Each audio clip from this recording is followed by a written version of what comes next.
Sure. Yeah, we can do that. We are All right, live. let's do it that way. Hello, everyone. Howdy, All howdy. people. All How are humans. how are all of you on this fine and lovely brisk morning? It's morning where I'm at. So I don't. It is late afternoon where I'm at. Well, And wherever it's you are, whatever raining. time it is, what's going on, guys?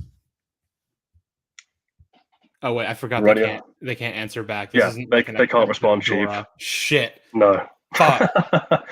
I was just imagining you just like the way you normally do your streams. If I wasn't here, it would be like, Soy Dora, can you say Star Wars? And then no one responds.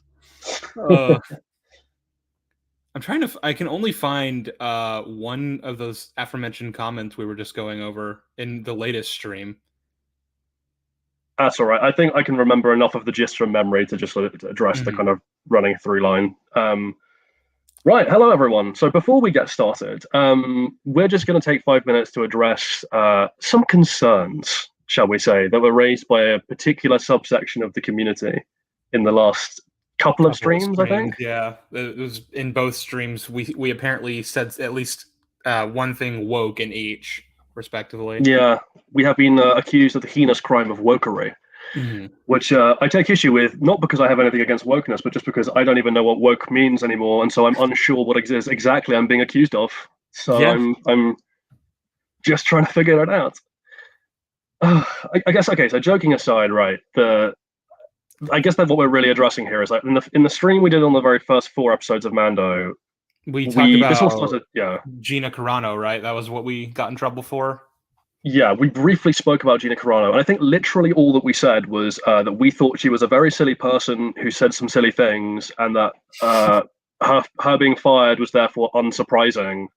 And we even took a moment to be like, look, we're not interested in talking about the politics of it, right? Because I think the thing we specifically said was that this issue had been blown up by both sides of the culture war into this ridiculously overblown point of importance, when actually it was just one stupid person doing something stupid. Well, but see, you saying that is what got you in trouble, because some people will say that she didn't say anything stupid. Yeah, but I guess that's the issue, right? Of like to defend that, we'd have to get into the politics, and I'm just not interested in that right now. I don't really care. It's been like 2 years.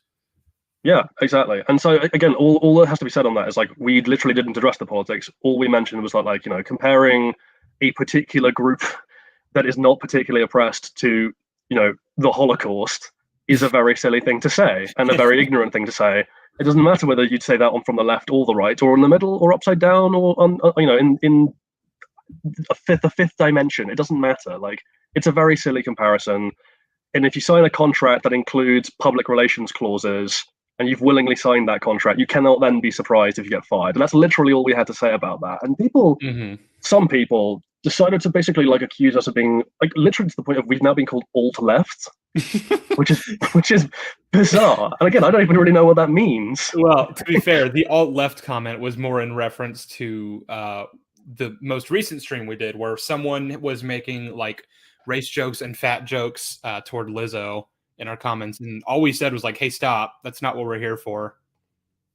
Yeah, and then people were like, oh, if you're gonna slam down on fat jokes, I have no interest in watching your stream. And we're like, okay, yeah. Well, and to be fair, the guy who made those jokes, I didn't have a chance to highlight it in the comment in the last stream, but like he apologized Did he? toward the end there. He said, yeah, I was really out of line there and I apologize. And I wanted to bring it up, but we had to get going. But yeah, that was very big of him. Yeah, good for him. Person. Yeah. And again, like it's like what we're getting at here is right. Like we've literally said this before. Like when we're analyzing media, or just in your everyday life, whenever you encounter new ideas, try not to view it through. Like take a moment and step back from your own immediate feelings, no matter who you are, on whichever end of the political spectrum, and like try and avoid viewing everything as a knee jerk through the lens of a particular political grievance, because it's going to lead you to some really stupid thinking, no matter who you are or where you are on the spectrum, right, of politics. And nowhere was this more apparent than with the comments we make. Because like literally, a guy made a fat jokes and about Lizzo, calling her a black Jabba, and then later on followed it up by calling her a minority hire. So even if you wanted to say the word black in the black Jabba thing was a mere descriptor and not a race thing, there's still two things to pull out of that, right? The first thing is like when you call a fat person Jabba, there is a very clear undertone you're making about about you finding them disgusting because they're fat, right? Because that's the through line with why Jabba is used as the comparison, because we find him disgusting and intentionally so. Mm-hmm. And then when you call her a minority hire, it's also very clear that you are pushing some kind of racial subcomponents to what you're saying, and that's no bueno. Yeah, we don't condone that around these parts. Yeah, and again, and because again, people essentially accuse us of being the fun police in your comments, right? Being like, "Oh, you can't make, hey Joe, like you can't make edgy jokes," and like it's weird that this has come up because without getting into personal issues, this has happened in my personal life recently, as Sheev knows. There is a difference, right, between making an edgy joke and being a bigot. It's a very fine line, and that line is context. So, you know, for example, Sheev and I know each other pretty well at this point. I am French. If she was to, in a conversation with me, make a joke about, oh, you know, all French people are cowards, or like you know, all British people have bad teeth, or whatever, things that in isolation would be quite xenophobic. I know that what he's poking fun at isn't me because of my race or my stereotype or my nationality, right? He's poking fun at the absurdity of the stereotype, and I know that because I have the context of knowing Sheev and his beliefs. But if you don't know the other person well enough, or if you don't know the person at all, and you're making jokes like that, it is even if you don't mean them in the spirit of being actually racist or actually bigoted, it's impossible for the other person to reasonably be able to tell. So be very careful with edgy jokes. Also, don't do like a Schrodinger's joke situation where you drop an edgy joke with racist or whatever undertones, and then when your audience reacts badly to it, go, "Oh, actually, I was never serious. It's, you know, I was only ever going to be serious. I was only going to be serious if you thought it was serious." I think that's referred to as Schrodinger's douchebag. Yeah, exactly. So, in summary, everyone just needs to chill and stop reading politics into everything, please, for the love of God. Yeah, just to add on to that, the last thing I want to say about this before we can, you know, get onto the actual contents of the stream and stop being the fun police is like, and I've had this experience so many times over the years. Do not try to guess my political stances based on how I feel about Disney Star Wars, because I've had accusations thrown both ways at me that I'm alt-left or alt-right, depending on who's accusing me, based on the fact that I didn't like the fucking Obi-Wan Kenobi show. And believe it or not, guys, that's just not a great metric to try to deduce my political stance. No, it's every time I go into the voting booth, they're like, "So what did you think of Kenobi?" I'm like, "Well, I thought it was bad." And they're like, "Oh, well, conservative for you then." Open that booth over there. Yeah, it's profoundly silly. I'm either alt-right because I'm tearing. Well, there's actually a few different ways to look at it. Either you're a right-winger watching my Kenobi video who's like, "Yeah, tear down that woke Disney garbage," or you're like, you're like someone on the left who's like, "Wow, you're such a bigot, you Nazi." And then alternatively, if I say anything nice toward Disney Star Wars, because I do sometimes, I happen to like a couple things like Andor.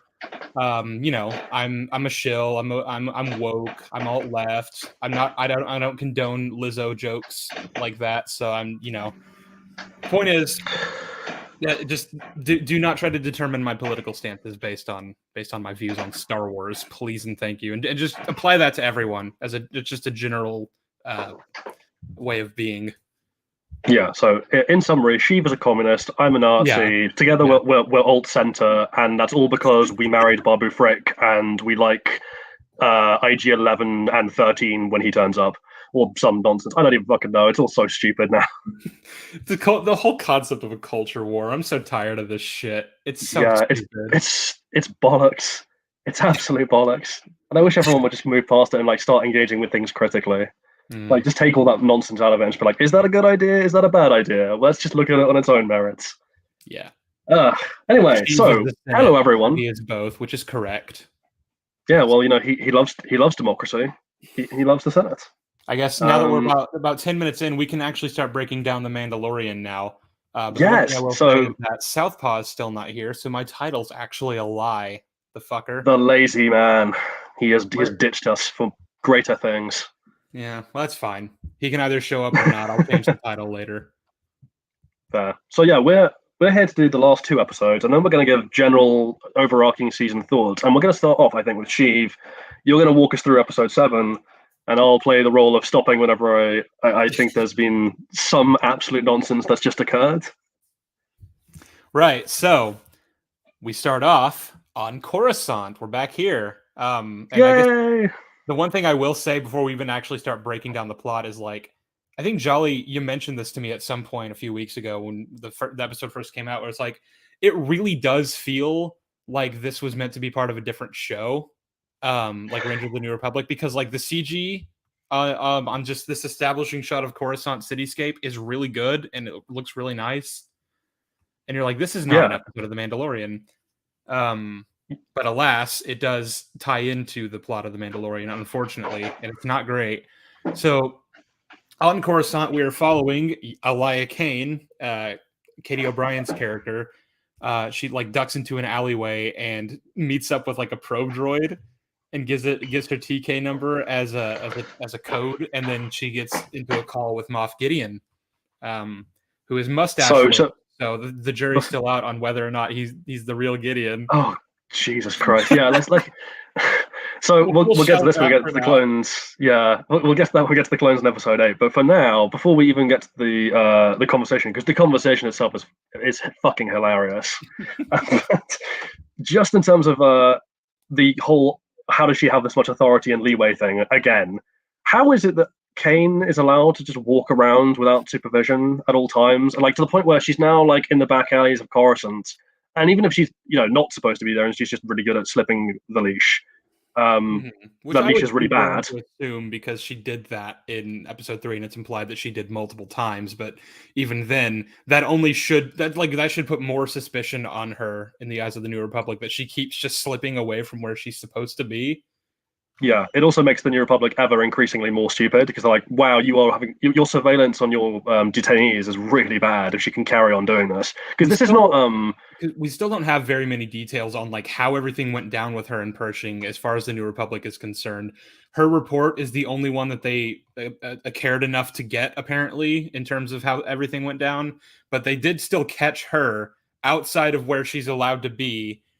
With Pershing, like outside of a Star Destroyer that was being decommissioned, and I guess they were fine with whatever she ended up telling them about it. Yeah, it is that thing just of the level of security surrounding her is way too crappy to be allowed. I mean, it's actively damaging. Yeah, it's downright idiotic that she's allowed to do this, or like not even allowed to do this. That the tools for restraining her or keeping an eye on her are so limited or so uselessly applied that she can just walk off whenever she feels. Because she's not going to great lengths, right? This is not like Andor, where they've hid a special transceiver in a repair shop and they use code to avoid detection. Yeah, like and that scene in episode 10 where Lonnie is going through the underbelly of Coruscant and he like follows like a path. He picks up a comm unit and like talks to Luthen through the elevator. Like that's really like a really creative way of showing that these people are smart and they're trying to like put as much distance between Luthen and being caught by the Empire as possible, because if he goes down, essentially the entire rebellion goes down. Yeah, and so the idea that she can just like get out of a taxi, walk down some random alley, and then a whole ass probe droid, Imperial probe droid, in Imperial colors, can just turn up. Yeah, and no one cares or gives a shit. Like, also, guys, if you're ever running secret spy rings of your own, don't send your Imperial insigniaed special edition only we have this robots to the secret clandestine meeting. Like, send an informant, send some other random robot you've reprogrammed that can hide. This is madness. Yeah, fucking send in a nondescript protocol droid. Yeah, it'll blend in because it's Coruscant and there are probably millions of those walking around. But also she's talking to Gideon and like she's not even obscured really. She's in an alleyway, but like there's still passersby that are walking and like she kind of looks back and like some like they could easily see her is what I'm getting at here. Yeah. This is just not very sneaky. She's not very good at this apparently, but apparently the New Republic is even worse at protecting her. Yeah, this is just the battle of incompetence right now. It's just the least, it's not that one of them is competent. It's just that one of them is slightly less incredibly incompetent than the other. I recognize that droid. It's funny because we talk about this before about like the show's obsession with member berries, but then missing like actual opportunities to use them effectively. Because a probe droid could have easily been sent down to Mandalore to scout out if it was habitable. And Mando just didn't think of that, I guess. Like, if you want to reference probe droids, you want to tickle my brain, you can do that, and it can make sense. This is not that time, though. Yeah. Captain Michael Studios, your comment. We'll be addressing this when we talk about the overarching series stuff, but this excuse doesn't Oh fly. my god, yeah. No, I have a whole section in my for upcoming Mando video that addresses that argument. Yeah, because you sent me like a clip of your video, and I was not a clip, but you sent me like a paragraph thing, like this is what I'm going to talk about, and then I sent you back like 4 paragraphs of me ranting about how none of it makes any sense. Like, not like your script makes sense, but like just the whole point that you're addressing is like, this is completely insane. How has this been allowed to fester? And well, the thing about this video is that I'm trying to keep it condensed to like 40 minutes. So there's so much stuff that I either skip over entirely, or if I do address it, I have to be really quick and concise with it. Because I'm not trying to do a 2-hour, 4-hour fucking breakdown of it like I did with Kenobi. So for that, to that end, I had to keep the New Republic section addressing that point down to like a few paragraphs, basically. Yeah. So okay, so the other thing here is like, I guess it's nice to see some more tie back to the Pershing episode, if only because the Pershing episode was the best one. Man, I really hope Pershing turns up again and we get some kind of payoff for what happened to him in that machine, because otherwise that whole episode would just mean nothing in the grand scale of things, and that would be really disappointing if that was the case. But I'm sure they won't. I'm sure they won't make that mistake, because that would be really stupid. Well, I'm unironically already seeing, like, I'll bring up a thing that I'm like, this was never addressed in this season. This never happened. This arc was never resolved. Blah blah blah blah blah. And I'll hear like, oh, there's always season 4. And I'm like, okay, but I'm a big believer in like a story setting up and then paying off something. Just as an example, I mentioned on Twitter that the Darksaber was destroyed, which, spoilers for episode 8, I guess.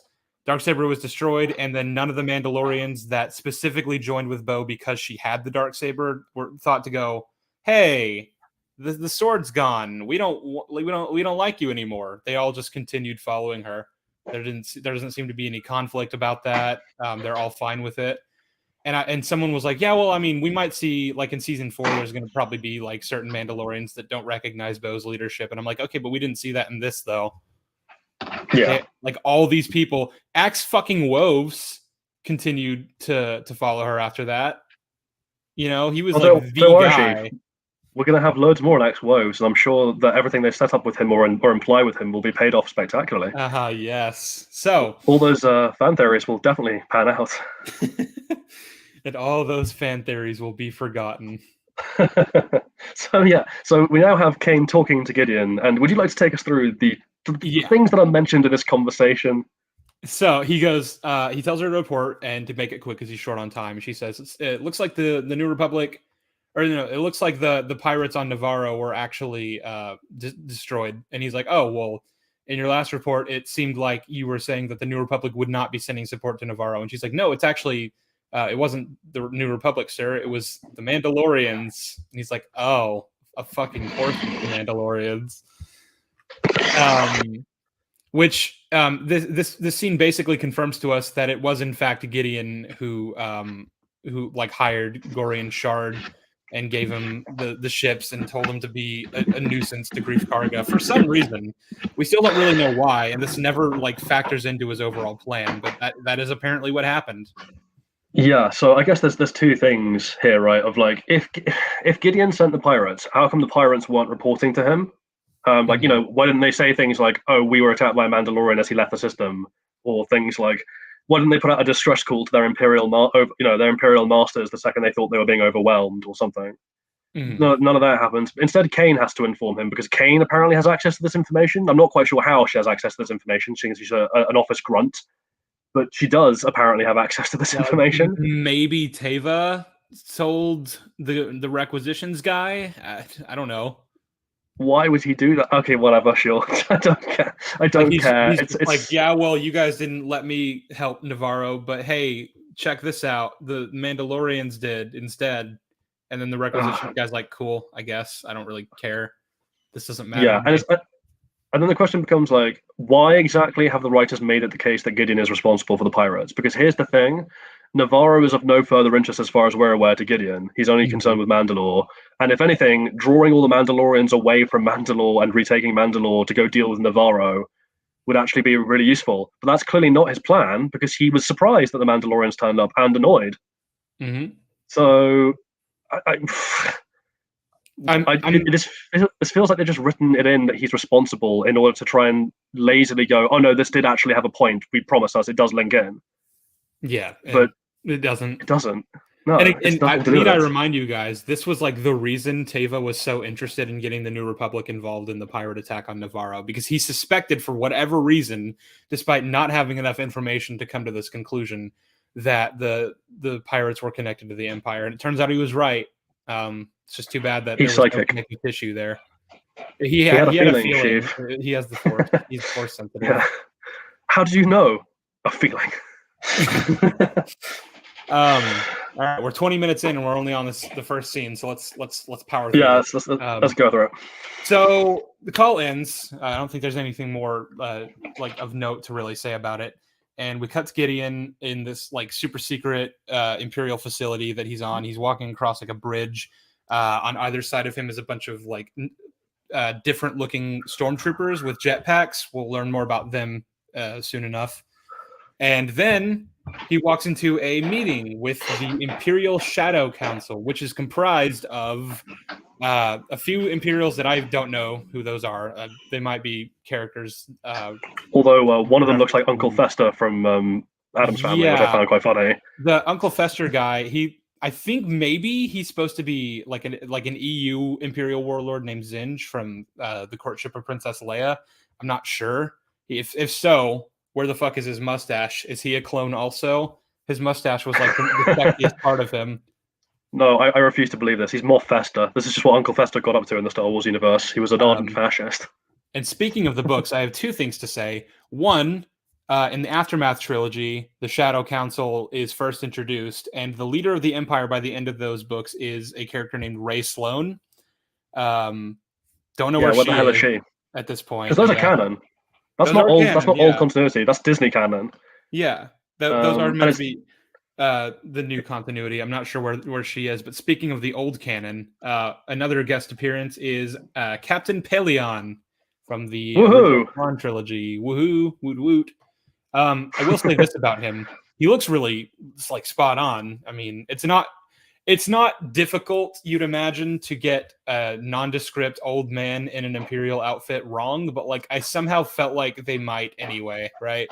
Like I was still like, if they bring in Pelion, he's gonna look completely different, and it's because they don't care. But no, he looks good.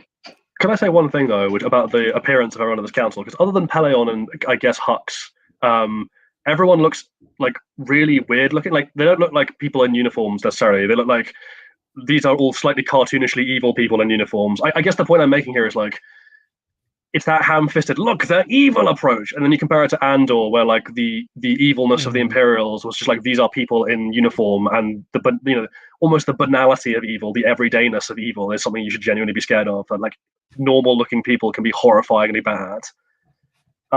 Instead we have this whole like, if you're ugly, you're evil trope again, which it's lazy. Cartoonishly evil character in that show was what's his name, Dr. Gorsh, is that his name? In Andor, Sound Torture Man. Yeah, Sound Torture Man. Yeah, I think he was the most like cartoonishly evil character in the show, and even then, like it wasn't nearly as on the nose as what you'll see in a show like this.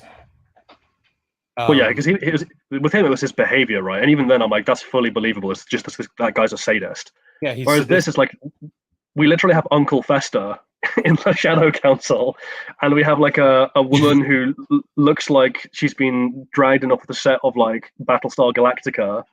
It's really odd. I don't know why all the Imperial warlords look like this. Why didn't they just look more like Hux and Pelion, and even Gideon?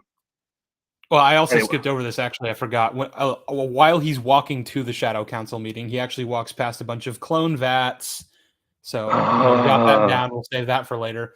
But anyway, I guess most important thing, like member of the Shadow Council, to like the overall canon, is Brindle Hux, General Hux's father, who, fun fact, played by Domhnall Gleeson's brother, which I think is neat.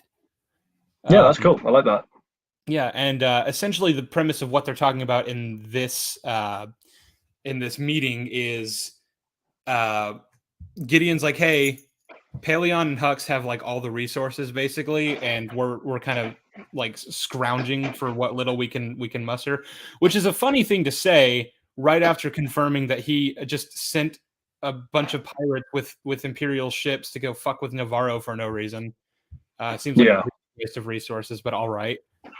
And then Hux is like, yeah, also, we got your request for like a bunch, like 3 Praetorian guards to protect you, and a whole bunch of just reinforcements, basically. Like, what's the deal? What's up? What do you need? And he's like, oh, well, the Mandalorians are back, and you know, I'm hearing reports that they intend to reclaim Mandalore, and all the Shadow Council are like, that would be bad for us. A resurgent Mandalore would put a what, how do they say it? Put a cramp in our style, basically. That was what they said. They, you know, Thrawn turned up at the meeting and was like, this would really put a cramp in my style, and so we need to slam down on this right now. No, yeah. The general gist is that they are going, oh yeah, resurgent Mandalore would represent a significant threat to our chances of retaking the Empire. And I'm like, how the hell does that work? Yeah, I mean, they couldn't before, and that when they were like way stronger than they are now. I guess what they mean is like, because we do find out that Gideon is on Mandalore and he's got a whole base there. They're maybe thinking like, oh well, if the Mandalorians retake the planet, then the Imperial base that we have there is completely fucked, right? Yeah, we lose access to the Beskar. I guess that's the like. We don't have Beskar. Like, that's Gideon. That's a setback, but it's not like an insurmountable one. Like, that's just a bit annoying, right?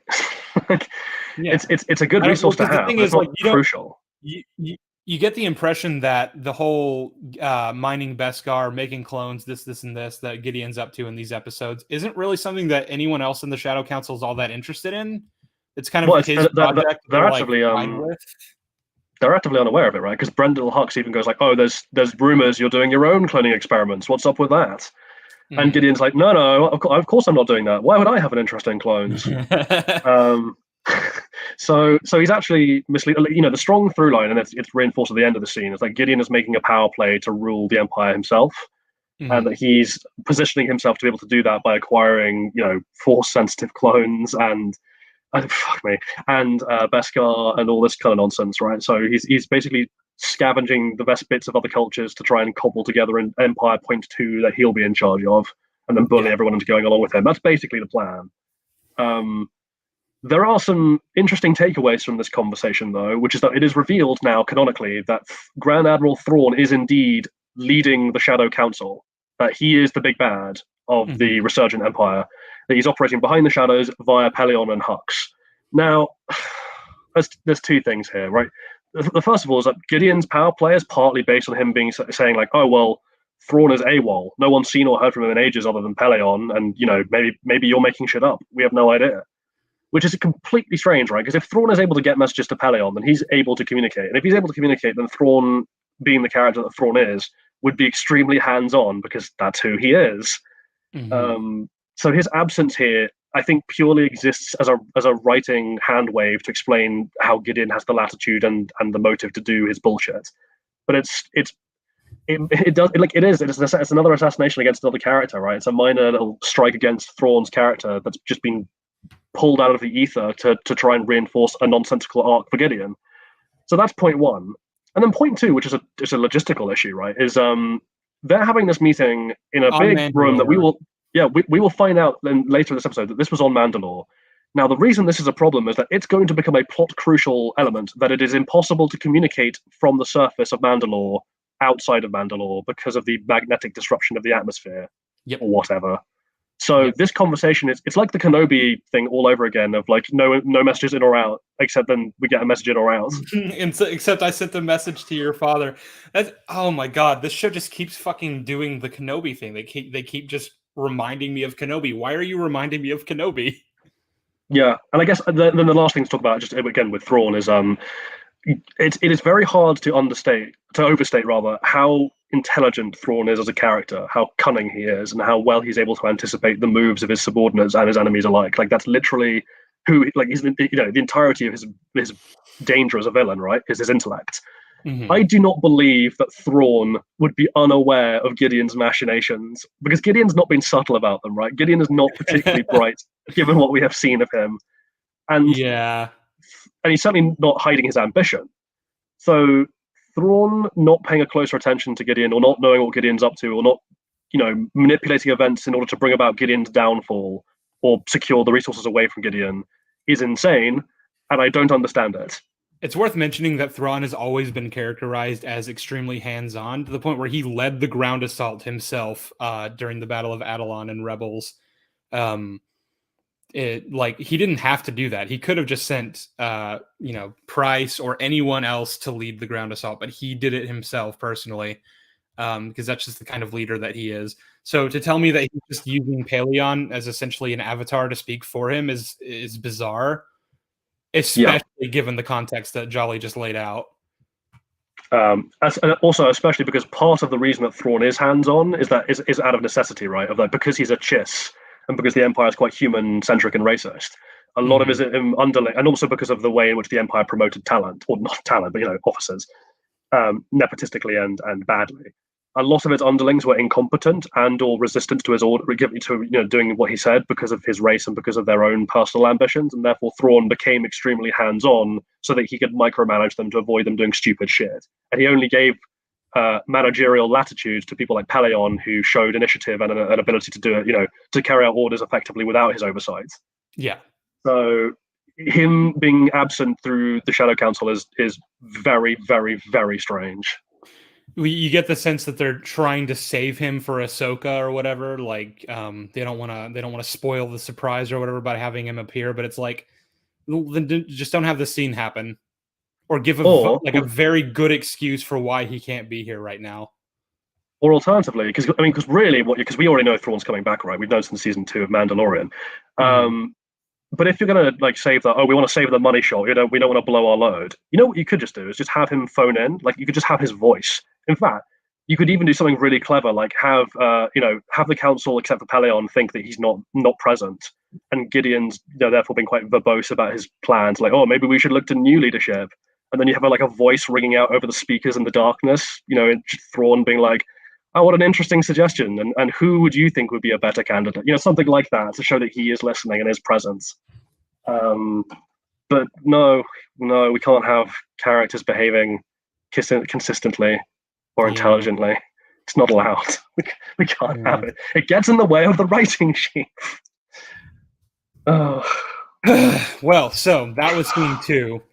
But I kind of skipped. I kind of brushed past this. But yeah, we got a Hux appearance, and we mentioned the Praetorian Guards.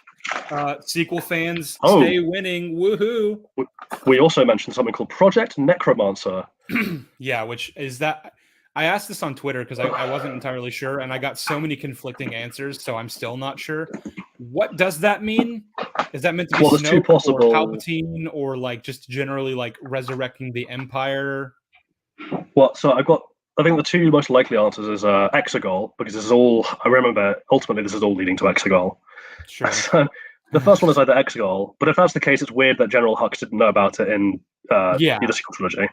The second possibility, which is off the rumors about what the Ahsoka series is going to be about, because isn't there the thing about Shin Hati or whatever her name is going to be a Night Sister, and so I remember there being a rumor that they're going to Thrawn is going to come back with a zombie army, like he's going to be the Night King from Game of Thrones. Yeah, according to the Ahsoka leaks. So I'd say take this with a grain of salt, except the trailer basically confirmed that the Ahsoka leaks are probably very accurate.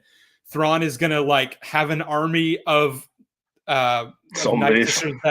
zombie Night Sisters that live out in the unknown regions that are related to the ones on Dathomir, but not living on Dathomir. I don't really know how that's supposed to work.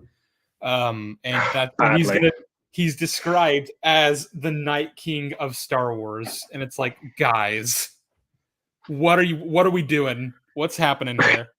Oh, I'm gonna call it. It'll be, like how they had Arya kill the Night King for no reason. It'll be like Sabine will kill Thrawn or something. Like, No, it's got to be it'll someone be. that has absolutely nothing to do with Thrawn. It'll be more fitting to Arya and the Night King. It'll be R5. R5 will kill Thrawn. Oh no! Fuck you. But like in exactly the same manner that Arya did. So like, Thrawn's like got Ahsoka by the neck or something, and then like just out of the darkness, R5 jumps from an impossible position with a knife and just stabs Thrawn. Mm-hmm. Oh my god, this whole IP is such a nuclear radioactive fallout disaster area. In the original EU, Thrawn was killed by Rook, and it was like a really well-crafted, poetic scene. It was like cruel irony in a sense, considering that he was his bodyguard. Due to everything that Thrawn did to Rook's people, it's just a great scene. It works very well narratively. Can't have that now because Rook's dead in Rebels. So, oh well. The two worms will kill Thrawn. Yes. Based. Anyway, all right. Shadow Council meeting is over. Those are the first two scenes. We've done some world building. I'll give them that. It's too bad that we've damaged some characters along the way, and it still doesn't really make all that much sense. Yeah. So, what's next? What do we got? Shit. Fuck. No. It went back to the top of the page. God damn it. What happened? What's the next scene, Jolly? Off the top of my head, I can't remember. My notes for this are mostly concerned with the next episode because I thought you had this one. Yeah. So I took notes on both of them, but so past the Shadow Council stuff, I took a lot of I took a lot of notes on the Shadow Council. So the next scene is like Din and Bo are ferrying their Imperial fleet over Navarro to convene with the Mandalorians. And one thing that's just worth noting is like his droid is like, "Sir, Imperial troops overhead," and he's like, "Those aren't Imperial troops." And he's like, "No, I'll even say," he said, "An Imperial shuttle is overhead," and it's like a light cruiser. And what's going on, dude? No, nothing. I'm sorry. Go on. Yeah. The droid is like, "There's an Imperial shuttle overhead," and Karga's like, that's a light cruiser. And I'm like, why would the droid make that mistake? Whatever. Okay. And he's like, "Those aren't actually Imperial. See the giant Mandalorian symbol at the bottom of it. So these are Mandalorians." And then they settle down, and there's like a tension-filled scene where the two sects of Mandalorians like aren't really happy with each other. And they're sizing each other up, they're staring each other down, and then the armor like bangs her fucking hammers together, and she's like, "Welcome, fellow Mandalorians. We invite you to make camp." Yeah, I guess this is just a general thing, but why does she speak like this? I don't know. Like, does she never just speak normally? Does everything have to be enunciated like she's the Delphic Oracle? It's really distracting. Like, it's distracting enough in a one-on-one scene with Din, right? But when you're addressing like a whole crowd of people and you're talking like this, it's very weird and jilted and annoying to listen to. She's a very weird person. I'm gonna address Joe's super chat since they're leaving, and because I don't want to wait till the very end to do that. Hi guys, I don't know if I can watch the whole stream. I have a lot of work and I have to nag Jedi Survivor, but I love you guys. Excited to see our 5 Sheev Thrawn. Love you, Joe. I look forward to our debate on Sunday. Yep. Everyone turn up for that. If you actually, are we live streaming that, or is it going to be a recording? I think it'll probably be a stream. I don't really. Oh well, yeah. In that case, everyone turn up, and you can get to see a debate on this whether the season was good or not. It wasn't. And thank you for the super chat, Joe. Appreciate it. Yeah, thanks, Joe. That's very kind of you. Yeah. So her weird speaking aside, I like how she's like, we're gonna do a feast to welcome the new people, and it's like, I'm like, they're gonna. You and I were both like, you and I were like, what's that gonna look like? They just assemble tables, and all of Bo's Mandos sit down to eat, and then all the watch guys just get up from the table and leave to go into their own specific corners. It's so funny. It's so dumb. Oh man. So yeah, that was bizarre. But yeah, they while all the Mandos are sort of integrating and like getting to know each other and sizing each other up, Grief turns up and he's like, He's like, I Mando, brought it's you nice. a. I'm not. It's nice to see your fleet. It's you're doing well for yourself. Here's a welcoming gift. It's a bottle of champagne, and it's really funny because you're just like, does he know? Yeah, it's like Grief and his people have gone through like a massacre, like literally a massacre. The Mandos turned up. Grief, like he ceded a portion of the planet to these Mandalorians. So he'd be like, we're gonna forge a strategic partnership, and we'll give you a home, and you'll protect us. And they turn up with a fleet, and he's so happy. He's like, "Oh man, this is so good. I'm so glad this is working out." Here, Din, man, you are such a good friend. You've really come through for me, man. Here's a bottle of extremely expensive alcohol. Really, like he even like goes to like great lengths. Like, this is really, really expensive alcohol. Like, don't drink it all at once. Yeah, and it's like, And is Din just like deliberately not telling him what's going on? Because that's kind of well, yeah, fucked up. I because thought they were Din's just like, friends. yeah, Din's just like, "Oh, thanks, man, that's great." And then like he leaves, and Din's like, "By the way, we're all gonna just fuck off in 2 minutes. You'll be without security all over again." It's like, what? Okay. And so one thing that's just worth addressing, I still don't really understand why these Mandalorians need to live on Mandalore to have a home or have a culture or whatever. Yeah. Well, Like why I they don't bother know to take why back they couldn't have. Navarro? Well, that's the thing is like I don't know why they couldn't have come together, settled down on a planet that's habitable and like you can get communications out of without having to go to space in order to do that. Um, Allegedly. Well, what's wrong with even if you're like, well, we want to be close to our old homeland, like what's wrong with Concordia? Like, it's Concordia or habitable. Kalevala has a fucking castle on it. There's nice plains and oceans and cliffs. It's like it's a really nice place. The point I'm just making here is like, why do we want Mandalore so badly? It's desolate. It's a wasteland. It looks like shit, and you can't even like send communications out. It's got a very rough atmosphere to traverse. Just settle down somewhere nice. Rebuild your culture. I don't understand. And so to tie it back, it's like, so we're on Navarro.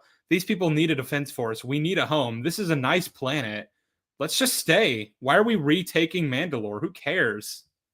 Yeah, or even like 'cause this is not an either or thing, right? Like you can settle on Concordia and Navarro and all these places, and also like send ships back to slowly begin the process of repairing Mandalore. Mhm. Lay claim to the Mandalore system again, and like occupy the system, but start rebuilding Mandalore, from a distance.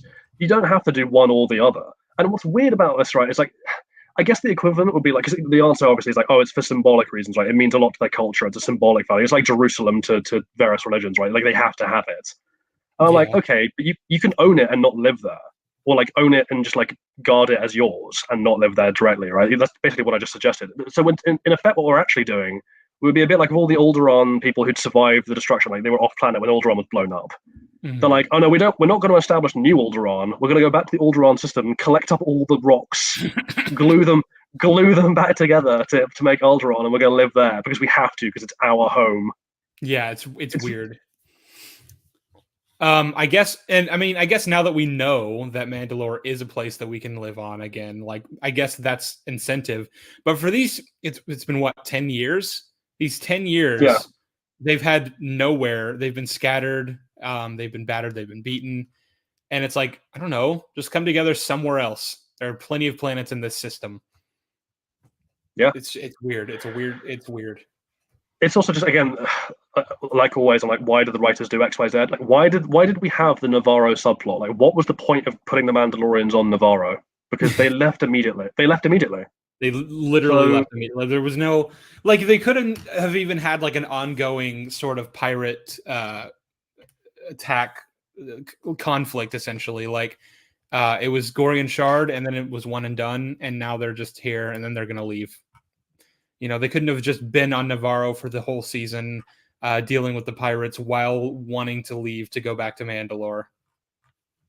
no, we're not allowed to do that. Just it's yeah, it's And it's like nonsensical. And the thing is, like, I don't see a good reason why the writers have done this. if Grief does know, he should be unhappy, right? Like he wouldn't Oh yeah, be greeting them with a housewarming gift and like giving uh expensive alcohol to Mando and like just happy to see their fleet. He'd be like, well fuck you guys. Like yeah. we need your help. But whatever. Like So I thought we had an arrangement, guys. I ceded a huge portion of territory to you on the understanding you guys would be like settling here and acting as security.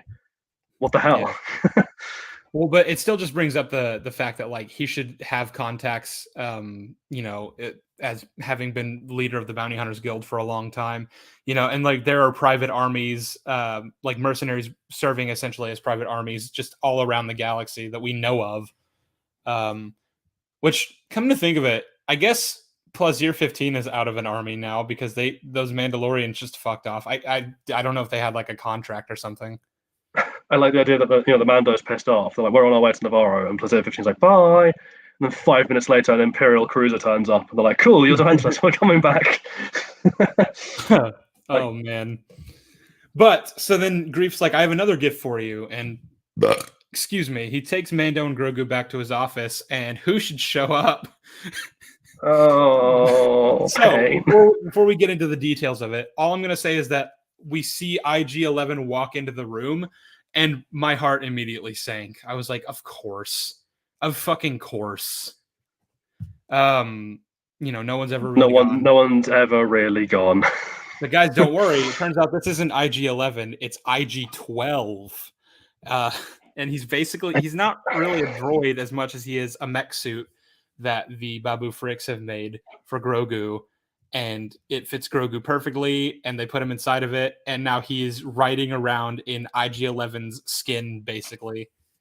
There are so many levels of why this is messed up that I want to deal with. Like, what the first one is just on a business level, right? Like, this is the Babu. What the hell were the Babu Fricks thinking? Because like, effectively, what happened is like Mando. Yeah, Mando, like to do like a real world comparison. It's like it's like say I went to the Babu Frick garage and I was like, this is my prize Aston Martin. It needs a new engine. I need to find a new engine for it, and it's quite rare. So if you could just like hold on to it while I find the engine, then you guys can put it back together, right? And they're like, yeah, sure, we can do that. So I go off and I leave them hollow out the seats and turn it into like an orgy mobile or something. Yeah, they like take apart my Aston Martin and they turn it into like a horse-drawn carriage. And I'm just like, what? Why have you done this? What the fuck is what I asked for? I'm not paying and you for this. Yeah. But additionally, it's worse than that because like IG-11 isn't just like, as far as Din's concerned, isn't just like an object that he owns. It's like a friend.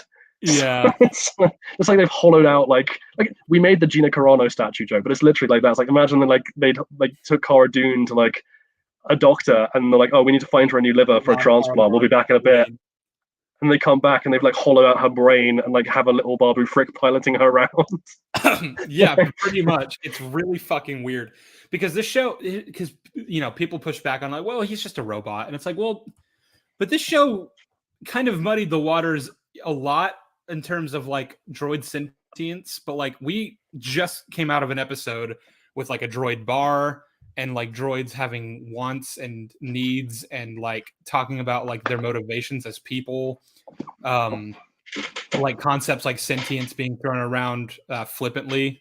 There's a droid morgue on this planet. Like, if it was confused before on whether or not droids are sentient or like worth considering as people, now it's like I'm pretty sure that we've taken a hard stance and like they are people. I just like the idea that like IG-11 walks in and underneath Mando's face is just like shocked Pikachu face. Like underneath the helmet. But yeah, and then it's a matter of like you've just put an infant essentially in this mech suit, this weaponized mech suit that has like guns and stuff and like can punch. Yeah, because so this is the other issue. We briefly alluded to it in the very first Mando stream, like the yo-yoing intelligence of Grogu. Yeah.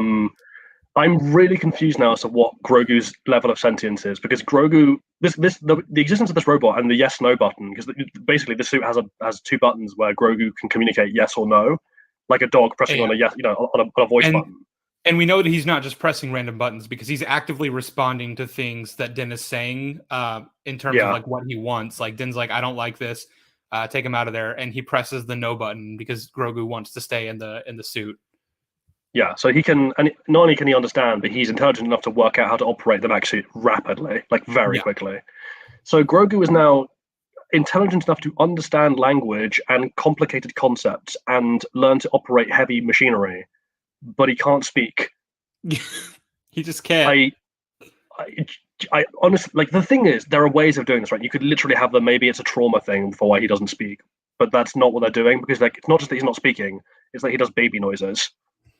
So they want to have their cake and eat it of being like he's cute baby, but also he needs to be able to do things so that we can push the plot along. Yeah, if we were gonna show his Order 66 flashback, you could have started it a little earlier. Maybe he's like, in one of the temple rooms and talking to a Jedi, and like he's actually forming words. Maybe not doing it well. He was still only 22 at the time.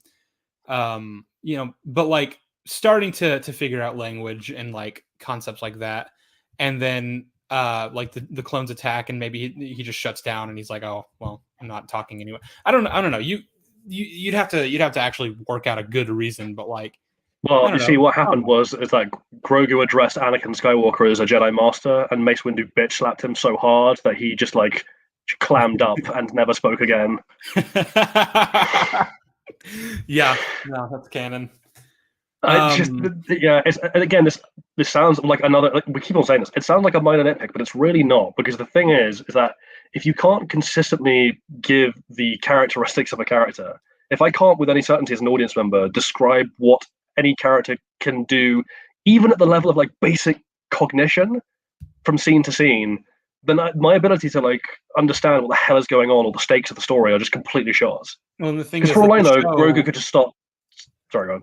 The show has been reliant on the ambiguity of whether or not Grogu can understand things. Like that's been the defense for times whenever like he doesn't seem to act according to like what he would want because he's a baby. But like you can't make that defense now because no, he can and he does. It's proven now. The other thing about this IG-12 suit is that like it is a significant downgrade on the pod in many ways. So it's a downgrade, well, both in terms of comfort for Grogu, but also like in terms of safety for Grogu, because the pod could close up, it could shield him. He is extremely exposed in the IG-12 unit. Yeah, there's a big hole where his face is so that he can see. They didn't bother putting like even just like a plate of glass there or like a shield or anything, so that if he were in the event that he were shot at on one of the multiple dangerous missions that Din likes to bring him on for some reason, like it bounces off the shield. No, it would just shoot him point blank in the face and he'd be dead. Yeah. So this is very bizarre. I guess that's the thing too, is that like Din doesn't like the suit because it's like putting Grogu in danger, which is so bizarre considering the things that he's done throughout the show with Grogu, like just putting him in situations where he's getting shot at constantly. That's weird. Don't like that very much. And that's like his only objection to this is that it's like not safe or whatever. He doesn't like it. Not the fact that this is like his friend that's been hollowed out so that Grogu can ride around in his corpse. That's no reservations there. I really morals are inconsistent in every conceivable way. It's so bad. It is so insanely stupid, and I have no idea whose fucking idea it was, but they need to be fired. Yeah, it's and the thing is again, like on the yo-yoing sentience of Grogu is like literally he's piloting the suit back to the Mando camp, and he starts just like stealing food from vendors. Yeah, and like I don't want to skip over this. Like people found this funny, like him just walking around the streets of Navarro, like terrorizing people. Yes, for like fucking a minute and a half, basically, and you're like, shut up. I've never wanted to punch a baby so badly in my life. You know, that's Scout Trooper who punched him all the way back in Mando season 1. It's like the J.K. Simmons meme of like he was a hero, I just couldn't see it. Pretty much, yeah. Because like literally, like I'm watching the scene and he's just spamming the yes button, and I want to just reach in and fucking strangle this child, and I'm like, I need to. The intrusive thoughts are winning. Yeah, I've never had a piece of media actively get me to root for sudden infant death syndrome quite like this show has. Like previously, I was in the kind of universal camp of no, SIDS is really bad, and SIDS is terrible. Now I'm looking at Grogu and be like, maybe there are some babies who wouldn't be losses. Some babies maybe deserve it. But yeah, Grogu's a fucking dick. Also, he's stealing food. Like, okay, and again, it's like, is he cognizant? Does he understand? Yes, he does. Money, because he definitely does. He understands language. He understands how to operate this thing. He understands what money is, but he just goes up to a street vendor and starts taking food off of his cart. And it's like, what the fuck are you doing? Well, it also, by the way, his sentience retroactively creates many moral problems for Grogu. Of like, you know, when he was eating that fish lady's eggs, Yeah, like her children. I thought about that too. The defense like, if he's that's what I was referencing just a minute ago. Like the defense was, oh, he's just a baby. He doesn't understand. Because I was like, he just ate this lady's offspring. Children. This is murder. And they're like, oh, he's just a baby. It's cute. And it's like, well, now it's like, oh, that's horrifying. Yeah, now he's a monster. Now Ahsoka was completely right not to train him. This guy is going to be the next Darth Vader. Like, to imagine she looked into his brain and she saw that. And she was like, what the fuck, Grogu? She had like a Luke moment, which like I looked into his future and I saw that he would bring nothing but pain. So for the briefest moment of pure instinct, she thought she could stop it. Yeah. So she hired Moff Gideon to kill him. Yes. Oh, it's all just it's a nightmare. I hate it's all a nightmare. And again, it's like, okay, so Din, we're now characterizing that you are worried for Grogu's safety. Are we going to keep that consistent? Oh, well, then in the next scene, Bo-Katan's asking for volunteers to go with her to Mandalore. And he's like, yeah, I'll go. And Grogu as well. And yeah. Like, okay. Fuck you. Fuck these characters. They're all fucking evil. I hate them all. Yeah. they're all just abysmal. Just morally reprehensible souls, essentially, is what we're getting at. Yeah, vile. They're absolutely vile, and they're vile in ways that are like just continuously like they're not just vile, right? They're also just broken as characters because they're not even like it's not that the show is trying to portray this as like, you know, this is a vile character that you should think is vile. It's just like, no, this is a person who is incidentally is vile, while the show doesn't really know how human beings operate or how consistency works. It's a nightmare. I don't know how to describe it. It's just a nightmare of writing.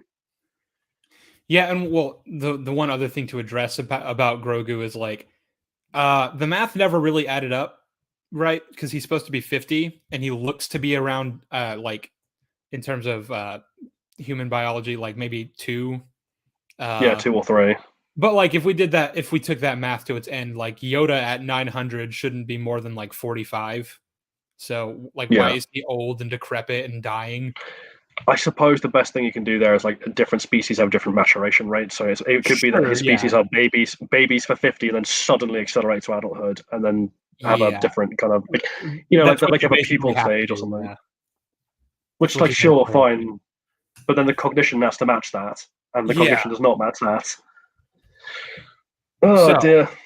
I'm going to skip over the scene essentially where, because all we really get here is like Bo-Katan's like, I need volunteers to come with me, and a bunch of Mandalorians from both sects agree, and then they go off. And just the only thing we have to mention is who comes along, right? So it's the Armorer, Axe Woves, Koska Reeves, and Paz Vizsla, and then Din and Grogu. These are all of our main characters that are joining the party, and they go to Mandalore. They go over the planet. They take a ship like Bo's ship into the atmosphere, and then what they're going to do is drop all the Mandalorians down onto the ground and have them scout the area, and then make sure it's safe to land. So all the Mandalorians are hanging on their thing, looking down at the planet below. And Paz makes an observation that it's like worse than he thought it was, and Axe says, "I was there when it happened." I just have so many thoughts about this line and what it's supposed to mean. Southpaw said he just woke up. Oh, well, late to the party as ever. Yeah. Oh dear. Yeah, because the thing is, there's two ways to take this. Right, there's the surface level observation of how did you get off? If you were here when this all went down, how the hell did you get away? But that aside, right? Because some people. Because obviously this episode is called The Spies. The Spies, plural. And we've had one spy in Elia Kane. Yeah. So people were like, ooh, there's a spy in the Mandalorian camp. Who's the other spy? And so Axe Woe's being like, oh, I was here when it happened. And people went, and then, you know, you're like, well, then how did you escape? And so one of the potential through lines there is like, oh, maybe, you know, maybe he's a turncoat. But keep that in your back pocket because we'll address it later. It's just the logistical... Hey, Southpaw. Jump in when you can. I linked the stream in the in the Discord chat. In the Discord. But yeah, it's like logistically, just it's always been very vague exactly what the Empire, like how the Empire was able to convince the entire galaxy that Mandalore was uninhabitable when there were literally people on the planet when it became uninhabitable, quote unquote, and somehow got off world after that. It's just weird. It's like, why would you confirm to me that there were characters present on Mandalore when it was bombed to all hell? Why would you do that? Because the writers aren't thinking, Sheev. That's why. Yeah. But again, it's always been intentionally vague for that exact reason, because it's like, there's really no logistical way to like have that happen. Hey, Southpaw. Hi. He lives. Hello. Yeah, I slept in a lot later than I was expecting to. I almost slept in and would have missed this as well. So you and me both. I didn't wake up until 2:00 today. So yeah. What's going on with your microphone? What's going on with my microphone? Yeah, it's crackling again. Yeah, it's crackling. It sounds fine now. Is it better now? Yeah, it's working fine now. Yes. Okay. Yes. Maybe just don't touch it or anything. That's fucking strange. Yeah, I guess that we were all just we weren't exactly eager to get into these 2 episodes now, were we? No. Yeah, well, so here's the thing: is like I want it to be done as of last week. Yeah. I wanted to move on from talking about the Mandalorian. That's the one thing. That's the one thing about the stream we're gonna do with Joe on Sunday, where it's like, I'm happy to have this debate, but I really want to just be done talking about this goddamn season of television already. Yeah, that Sunday will be the end of it. At least till Mando season 4 turns up, and then we have to redo this pain all over again. But yeah, so to let you know where we are, Southpaw, we're just at the point where the Mandalorians have the scouting party has just dropped down onto the planet. Mm-hmm. Oh. We're an hour in, and we're barely not even halfway through the episode, so it's great. Oh Lord! Right, let's pace it through. Right, so Sheev, what happens next? Take us away. So they go down to the planet, and Bo-Katan's like, all right, we're gonna. So here's the thing. They're like, we need to find the Great Forge, and it's curious that like they're acting as though, and this is going to be confirmed later in the episode, they don't know where it is. Like, how do you lose a forge? Bo, exactly. It's a big ornate forge. Bo and Armor have both been there.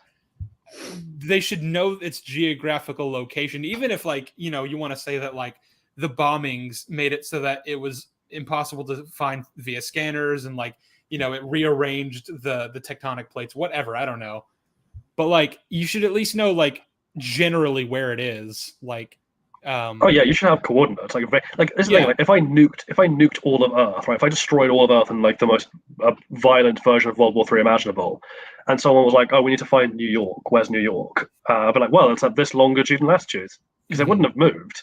It might be in ruins, but it's not gone. It's not like I've teleported New York 300 miles north. Not in 10 years. Weird that they have to look for it, but essentially they land, and she's like, well, she basically just picks a direction. She's like, let's scout that way. That's the plan. It's just to walk and eventually find it, I guess. Yeah, both leadership qualities once again coming to the fore here. Of like, we'll just you walk that way, I'll walk this way, and between us we should have the whole planet done by next millennium. Yeah, like it's a planet. Can we at least take speeders? No, you have to walk it. It's the way. Can we use our jetpacks? They'll probably run out of fuel after like 100. No, Sheev, it's the way. You have to walk it. You have to walk the way. There are no shortcuts on the way. Based. But yeah, and so as they're walking along, they eventually come across an Earth-like pirate ship is traversing across the plains, and it gets closer and it stops. And somebody on the ship is like, "Are you Mandalorians?" And Bo-Katan's like, "We are." And one of them is that the lady, or is that the voice of the lady, Bo-Katan? And she's like, "It is." So a few Mandalorians that are on this ship, who apparently have been living on Mandalore this entire time since the Purge, fly out, and they greet her. One of them is Skinny Pete, which I love. Skinny Pete, yo. So it's kind of this opportunity to not also bring Badger in, to be honest with you. Yeah, it should have just been both. That might have been too distracting, I feel. Yeah, maybe. Especially when the main bad guy of these episodes is Gustavo Fring. I'm sorry. I'm sorry. Are you really trying to appeal to? Oh, that would be too distracting in a season of television that had Lizzo and Jack Black. Yeah. Well, let's bring the whole. Let's get the whole gang back together. Yeah. Let's have let's get let's have let's get Bryan Cranston. Yeah. Bryan Cranston's Mandalorian, where he takes off his helmet, squares up to Gideon, and just goes, "I won." Just walks out.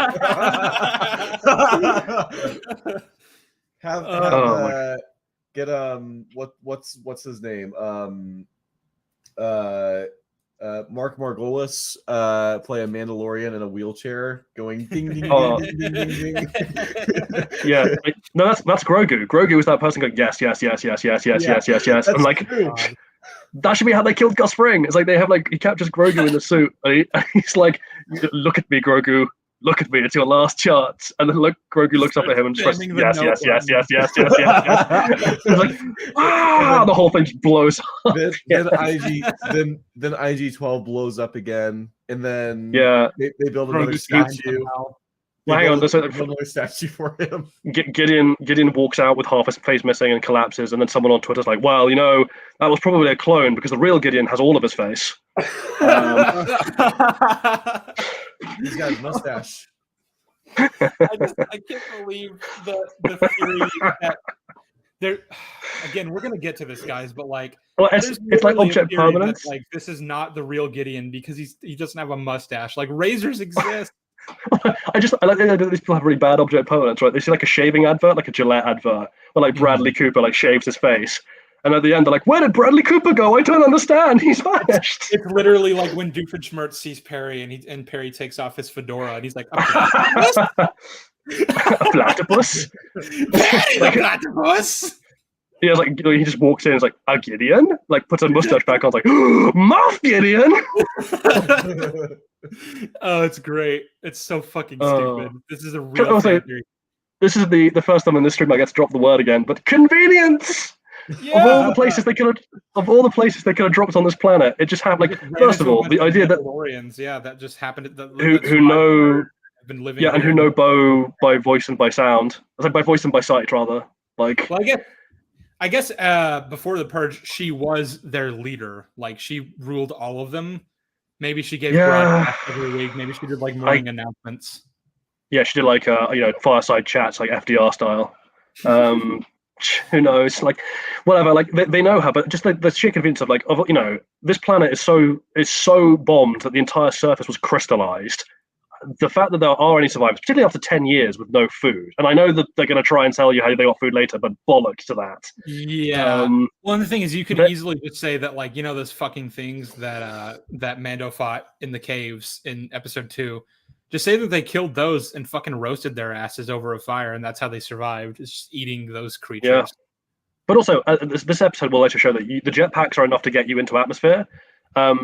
If you have survived the purge and there's lots of tech and stuff left around and underlying caves and collapsed cities, and there's enough of you, why don't you just build a ship and fuck off? Why would you stay here? Yeah.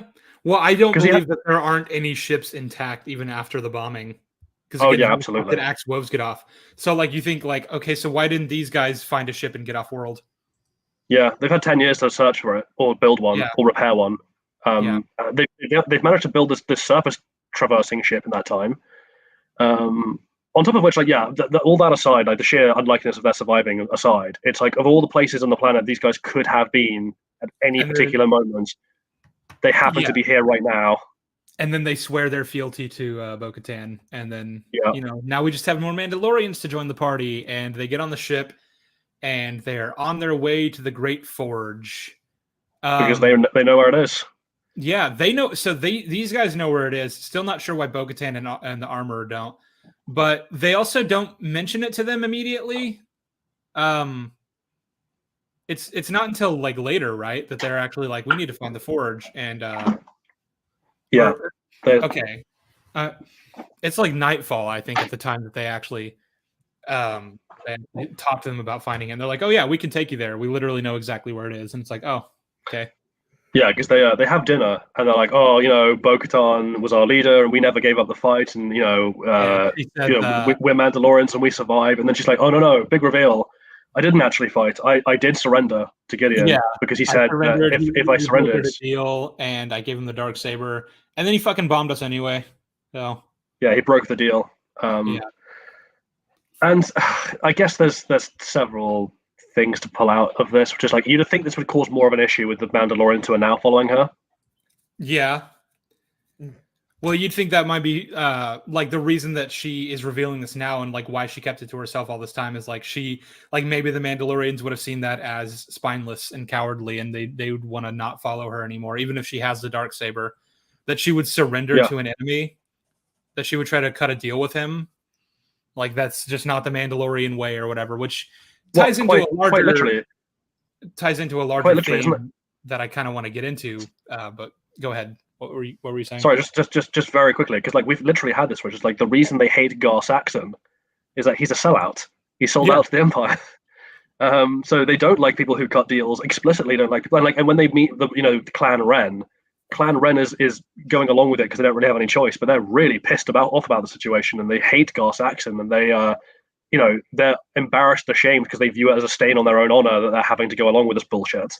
So the Mandalorians clearly do not like surrendering. And Bo has already had a very shaky political position where she's already been betrayed by her own crew once because they didn't think that she had the balls to lead them properly. So you'd think this would really cause attention, particularly with people like Axe Woves, who is there, he's present. He could hear this. Yeah, but none of them really seem to care all that much. So, oh well. Yeah.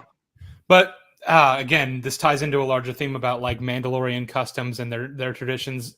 There's a line that Bo-Katan says in this scene that I'd like to read out to you guys, and we can talk about what it means for her character and like for the overall narrative that's just completely wasted. She says, "Our people have suffered time and again from division and squabbling factions. Mandalore has always been too powerful for any enemy to defeat," which is a blatant lie. Yeah, that's not true. But also, it is always our own division that destroys us. She says this line because she believes that the old ways of the Mandalorians and the traditions that have set them back all these years are the reason that the Empire was able to defeat them. And so you would think from this line that means the character they're setting up here is that she wants to establish a new way of doing things. She wants to use her status as leader to throw out the old handbook because it's done nothing but set them back for thousands of years, and like try to herald in a new era of prosperity once they've reclaimed this planet. That's what you would assume from that line, correct? Yeah, particularly because this follows on from the last scene she had in Rebels was a conversation before she's heralded by all the Mandalorians. Hailed, rather. She talks about like her reluctance to leave the planet and her worries about the future of the planet, and she even has lines. I think she even says something like, maybe my sister was right about things that I couldn't understand at the time. I just didn't get what she was. I didn't understand what she was trying to do, and now I do. And Sabine is like, oh, well, maybe you can forge a middle ground between her way and your way, and there's room to change. And like now we're doing it all over again, but just all the intervening years have just been shut out and I don't know, arbitrarily. Because like, why wasn't she like this at the beginning of the season? I don't know. It's all bizarre. On top of which, like, you'd think the people in the Watch who explicitly signed, but like, because here's the other thing: the Armorer was very explicit about this. She is using Bo because she wants to make all the Mandalorians walk the way.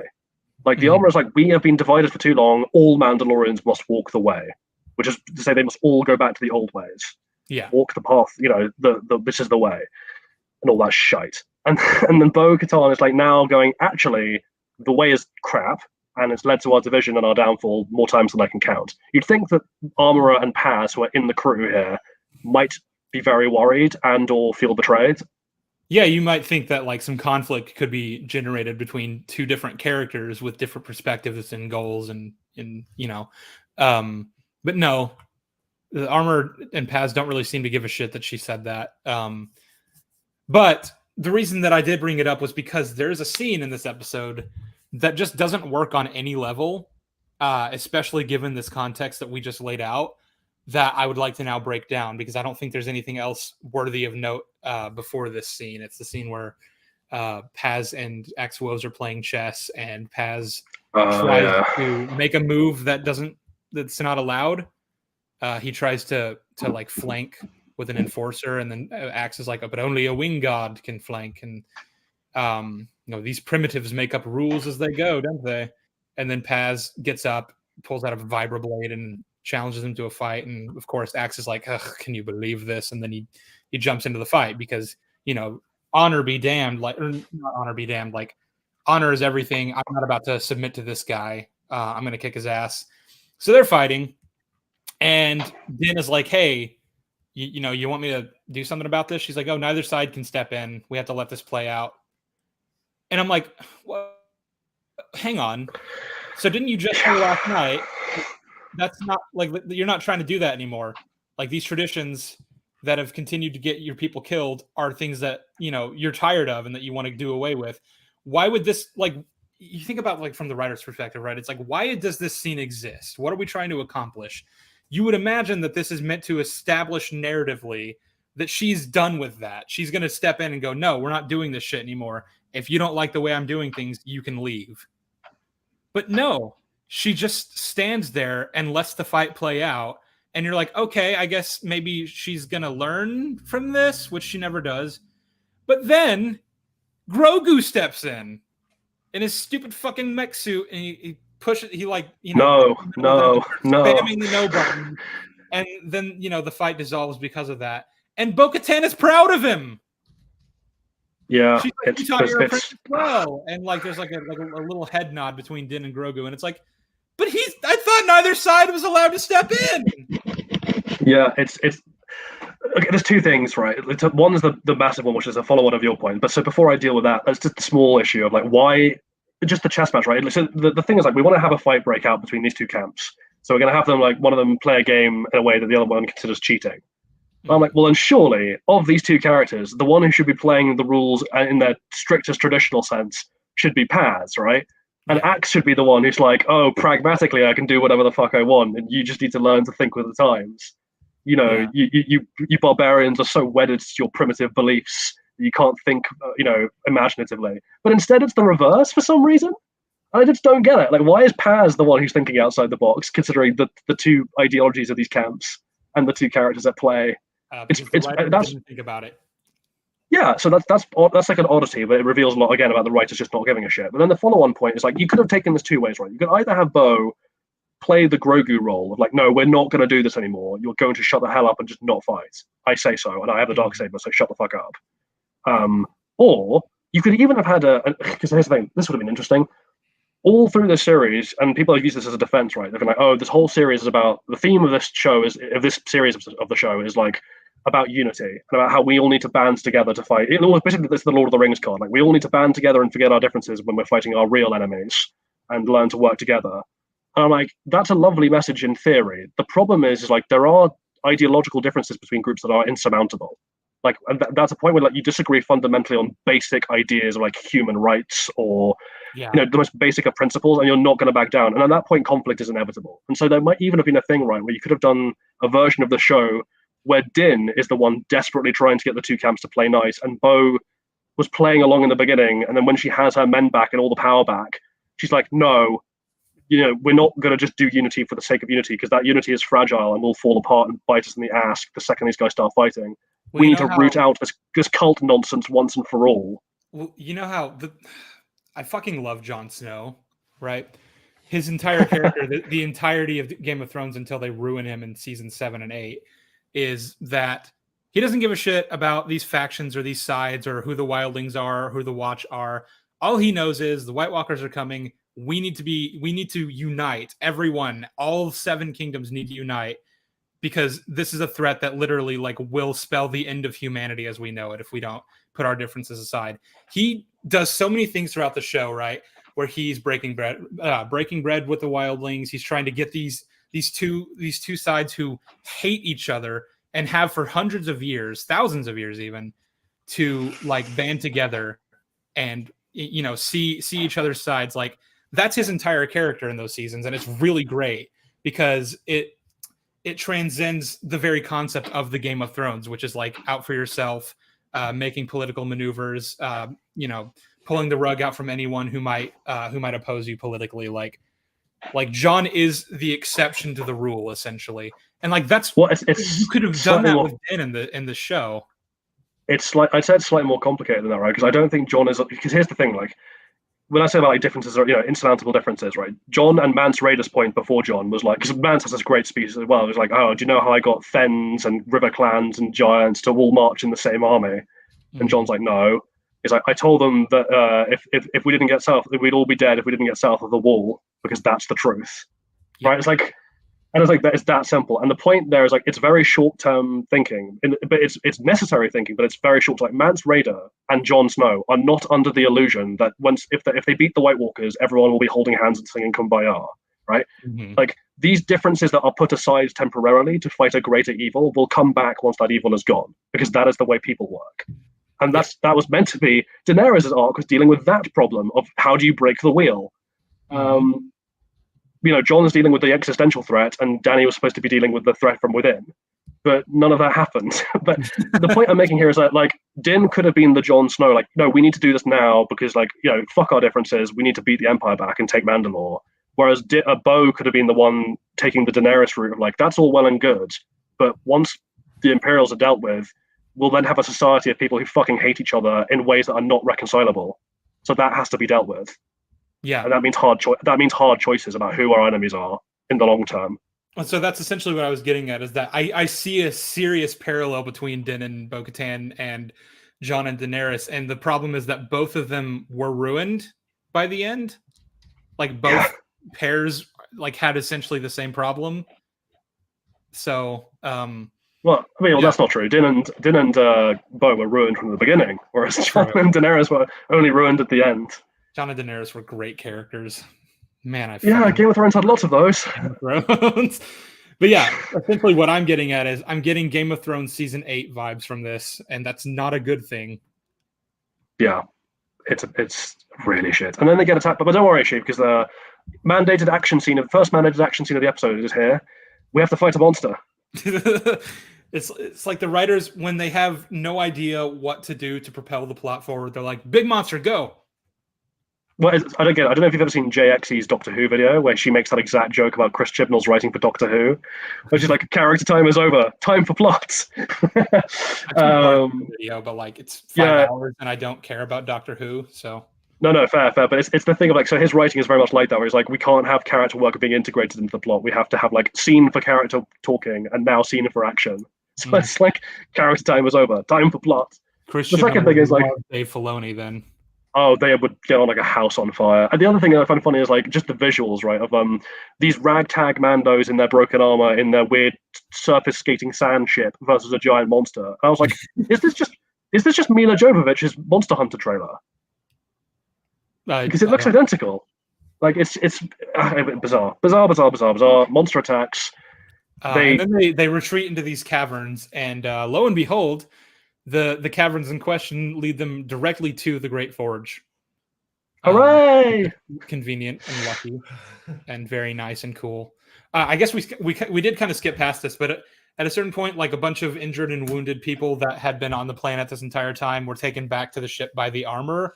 So the gauntlet is gone. We have no ship to leave the planet now because the armor has taken it. Which will be relevant later. But yeah, now we're in the caverns, and guess who should attack? A bunch of flying stormtroopers. They fly now? Wearing Beskar armor, and it's great. They fly now. You know the meme, right, about how J.J. Abrams' writing style is like, let's just take what we did in the original trilogy and make it bigger. Let's just do that, but more, right?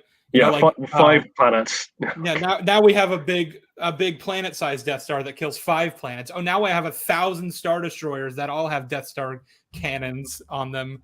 And you're like, all right, that's literally what this reminds me of, where it's like, oh, now we have stormtroopers who can also fly and also have Beskar armor. So they're basically just like the Mandalorians, and at that point, my suspension of disbelief is just gone, because it's like, I don't believe that either side can really hurt each other now. They can't get a shot off on each other, or at least they shouldn't be able to. Wow, we're going to talk about how Beskar works when we consider this. Beskar is so inconsistently applied in this season. It's actually So for this, actually, it's interesting as well because even the people who are like, oh, well, they're wearing a different kind of Beskar, which no, they're not, but we'll get to that. But even if that was true, this scene contradicts right now because for now their armor is working like Beskar should and blocking bolts. And so like it's having to come down to like who's a better hand-to-hand combatant and who can exploit the gaps in the armor, which favors the Mandalorians because obviously they will have built their martial arts with that in mind, considering they were fighting each other for so long. So that all tracks. And so the problem is just like they're heavily outnumbered by these jet troopers. And in the middle of the fighting, Axe Woves is like, okay, well, we're outnumbered. We need to get help. We need to go and get a message to the ship. And I think Paz Vizsla's like, well, we can't get a message to the ship because the atmosphere won't let us. Yep. We don't have whatever amazing band of Wi-Fi Gideon had, so we don't have the server strength to get out. He had an Ethernet cable. That's the difference.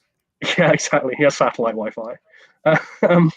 But so Axeweb's like, okay, so I'll jetpack up. There's a gap in the ceiling. You cover me. I'll jetpack up until I'm out of atmosphere and can contact the ship to get help. And they're like, cool, go do that. And so he flies off. And then they cover him, and he flies off through a little gap in the ceiling.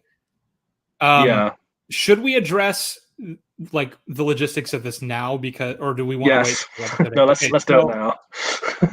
So my initial question was like, so how are you going to do that if there's no ship? But then episode 8 decided to answer it by having Axe Woves like in his armor and jetpack fly through the atmosphere of the planet. I'd like to hear your thoughts on that, Jolly. Well, the first thing is the really funny thing of between this episode and the next episode, before it's confirmed that his jetpack and suit can do that, some people on Twitter were like, well, it's weird because like that he did that because there's no ship now, so he can't possibly be going for help. So he must be a spy. It must be a ploy. He lied to them.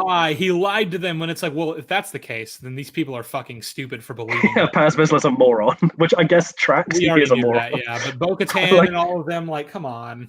Yeah, no one questions it. But yeah, like so that was before we even get to the capabilities. That was the initial theory to try and make sense of the horse shit. And people were like tying that back into his comment in the drop ship, and I was like, see, look, clearly he's the second spy from the title. He's the spy. He's Gideon's spy. And I was like, I even said it to you, Sheev. I was like, that makes the most sense, but I bet you that's not what they do. And like as a joke, we were like, oh, maybe the spy is the armorer, maybe the spy is Grogu. And then as a joke, I was like, you know what would be really funny and very in keeping with them is like if they just turned out to not be a second spy at all, if they just forgot.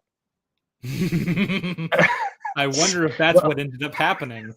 Yeah, I wonder if I was prescient in that. Anyway, yeah. So to address the logistics, the next episode then confirms that the way this works is that you can indeed jetpack through the atmosphere and contact the ship. So he's above, but he's high enough in the atmosphere that he is essentially above the magnetic field. Which my God, you're in far space at that point. But let's say that the magnetic field is for whatever reason extremely close to this planet's atmosphere. He's in the upper atmosphere. You can't breathe up there. Like there's not enough oxygen. Well, so his suit would have to be pressurized. Yeah, I guess he'd have to have a pressurized suit, which is something that they yada in episode 2 of this season. You can just do that, apparently. Where's the oxygen? Fuck it, who cares? Like, this is the thing. Like, maybe it's in the jetpack. Yeah. Also, this jetpack has the fuel to climb like at least 30 miles up, 20 miles, 30 miles up. Actually, that's a bit far. Like, I think the atmosphere on Earth is like what? It's like 7 miles. 8-ish miles. Yeah, 7 or 8 miles. That's still a hell of a distance to travel in a jetpack. And remember, episode, the crazy pterodactyl bat episode showed us that there is a range limit on these jetpacks that is measured in miles. They do run out of fuel, yeah. So, because again, like that bird is not flying hundreds of miles to take Ragnar off the beach. So, these jetpacks have at most a fuel capacity for like maybe a couple of miles. Certainly not enough to get out of atmosphere. Well, but so even if just skipping past that, I don't know the science of how atmospheres work well enough. That's why whenever the episode first came out, I DM'd Jolly and I was like, so is it possible for a person in like a specific like armored suit basically to fly through the atmosphere without a ship or anything? And what was your answer again? Well, it's like if you have a pressurized suit and if you have enough fuel to do so, you could theoretically do that, yes. It's very tricky, though. I guess that is how that happened. That's how Axe was able to get through the atmosphere. I guess. I would have preferred if he was just the spy. Yeah, honestly. I'm not saying that would have made sense either. I think I even made that comment. That's how episode 8 starts. Yeah. Well, hang on. So yeah, they chase the. Is it the end of episode 7 or the start of episode 8 where they chase the jet troopers into the pen? Because I think it's the end of this episode, right? Like this episode ends with This is episode, yeah. I was just saying that episode 8 is where they show how Axe gets off the planet, but we can circle back to episode 7 now. We're fighting the stormtroopers with Beskar armor, and I mentioned this in the last stream, but like there's so many times where like characters are just throwing each other off the cliffs basically, and it's like you have jetpacks, just fly back up. What are you doing? I don't know. It's bizarre. It's very weird because again, it's just like, well, you know, how do two forces that both have impenetrable armor like actually kill each other? And like what Jolly suggested, which actually takes some choreography training, is like you have to have these characters try to find weak spots, you know, parts where the armor doesn't cover, and then like slice their throats or something or shoot them. Or you could just throw them, and we could just pretend that they don't have jetpacks that can get them back to where they were. So, yeah, we could take an opportunity to expand upon the world building of Mandalore's culture and its martial history, but alternatively, we could just lazily throw them onto a crash mat. That works too. Yeah, and again, considering that the next episode, and it's mostly the next episode, will show us that you can actually just shoot and stab through this armor with like a lightsaber. I don't know why they didn't just do that here. Also, because when you find out that these guys have Beskar armor on, the first thing I thought was like, wow, if only there was a type of weapon in this universe that's been established to be able to penetrate Beskar armor, like Beskar weaponry, like the whistling birds. Yeah, I thought you were going to bring up the Duchess. Oh well, the Duchess. I'm bringing up the Duchess in the next episode. Don't worry, the Duchess will make her debut, but not quite yet. I know we're not talking about Lizzo. We're talking about the giant like machine armor melting weapon. Yeah, able to melt through Beskar armor. But yeah, so they chase the stormtroopers further into the catacombs, and they find that they're in some kind of Imperial base. They like run into a hangar, and Bo-Katan's like, "What is this place?" And then, bam, they get attacked, get ambushed. So what happens is Din and a couple other Mandalorians are outside of this like area where the blast doors close. So Bo-Katan, Paz Vizsla, Grogu, and a bunch of other Mandalorians are trapped, I guess, in this area behind closed blast doors. And then Din and two other Mandalorians get easily overwhelmed by the troopers. The other two Mandalorians who don't have names and aren't characters are killed, but then Din is just captured for some reason.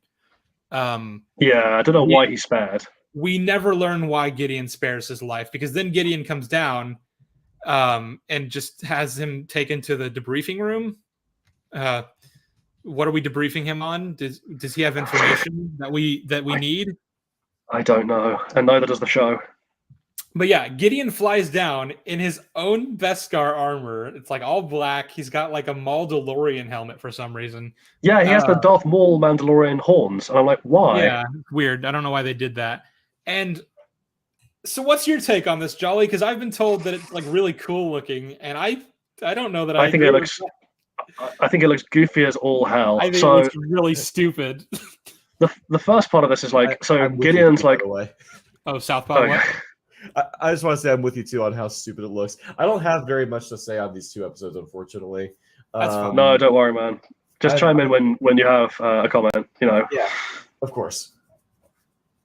But in terms of why it looks goofy, there's several things. So the first is like the idea that and later this episode and the next one also reestablishes that Gideon hates the Mandalorians. Like he thinks their culture is worthless. Like he likes the Beskar armor, but he thinks them as a culture are like weak and pathetic and stupid. So why would you make your armor look like Mandalorian armor? Why wouldn't you just make normal Imperial armor but out of Beskar? But okay, whatever. Yeah. So I don't know why he's mimicking a culture he doesn't like. This isn't even like Thrawn and his obsession with art. This is just Gideon hates this culture, so I don't know why he's mimicking it. Cultural appropriation. He should know better. He's black. But Well, he's not. Well, he's Hispanic black, but like anyway, Yeah. the armor looks really goofy. The armor also has the weird Maul horn member berries for some reason, and then on top of that, Gideon's like, "Oh, do you like my new Dark Trooper armor?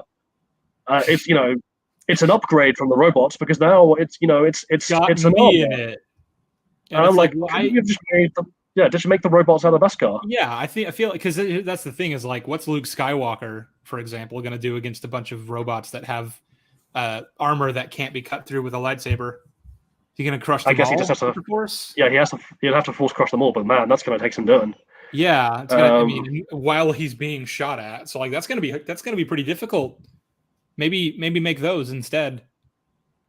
Yeah, it's really strange. And then also like just in terms of the visuals, so his armor includes a very long cape and a jetpack, and he jetpacks down. And the first thing is like this cape, because obviously like if you're dropping down from a place and you're wearing a cape, the cape has more air resistance than you do, so the cape will fly up behind you and will be like up above your head as you drop. Yeah, but it doesn't. It just stays level with his ankles as he drops down. So this is like the heaviest cape known to God, and we joke that this is going to be like Beskar cloth or something. Well, so we do know for a fact that these capes are fire resistant. And the next episode, Din is fighting Gideon, and Gideon like straight up shoots him in the back with his flamethrower right over the cape, and it does nothing it doesn't burn the cape off at all. I guess these really are like Beskar fabric or whatever. Well, hang on. So to address this point, right? Because this is someone was like, because my other joke was like, why isn't this being set on fire? There's a jetpack right on top of it. But when people are like, oh, it's fire resistant. Like, so the thing about fire resistant materials, right? So they're not invulnerable to fire. If I get like a piece of ceramic wool and I apply a flame to it, it's not going to burn, but it will glow red hot because it's heating up, right? Yeah. So why isn't this cape heating up? Even Mando season 2 did this, where Gideon and Din were fighting. Din had the Beskar spear, and Gideon, like, their blades were locked essentially, and the Darksaber was like pushing down on the spear, and it wasn't breaking it, but it was still heating it up because it is metal. Yeah. So I don't understand why his cape isn't at the very least like glowing red hot, but screw it. So yeah, this all looks goofy as all hell. Gideon takes off his helmet and he's freshly shaved and has no mustache. Yeah, so it's a clone, clearly. So it's a clone. The clone conspiracy's alive as well. No. What if he took off his helmet and then Din's just like, who the fuck are you? He's like, who are you? No, it's also like it turns out. He's like, Gideon never actually had a mustache. He just had one of the two worms sitting on his upper lip. That's right. It was in blackface. Yeah, and now it's left. It's oh god, yeah. And then so Gideon takes off his helmet and he's like, look how awesome I am. I'm really cool. I'm gonna just I've taken over Mandalore, which frankly it's amazing that Bo-Katan didn't notice Imperial ships ferrying the supplies needed to build this base to and from while she was sitting in her castle. Yeah, I don't understand how that's possible. So yeah, and then he's like, Bo-Katan, we have to stop meeting like this. And it's like, oh, cheeky. And he goes, surrender the Darksaber to me. And what was it? I'll let your friends go. And like tell them to bow to me, basically. She won't do that.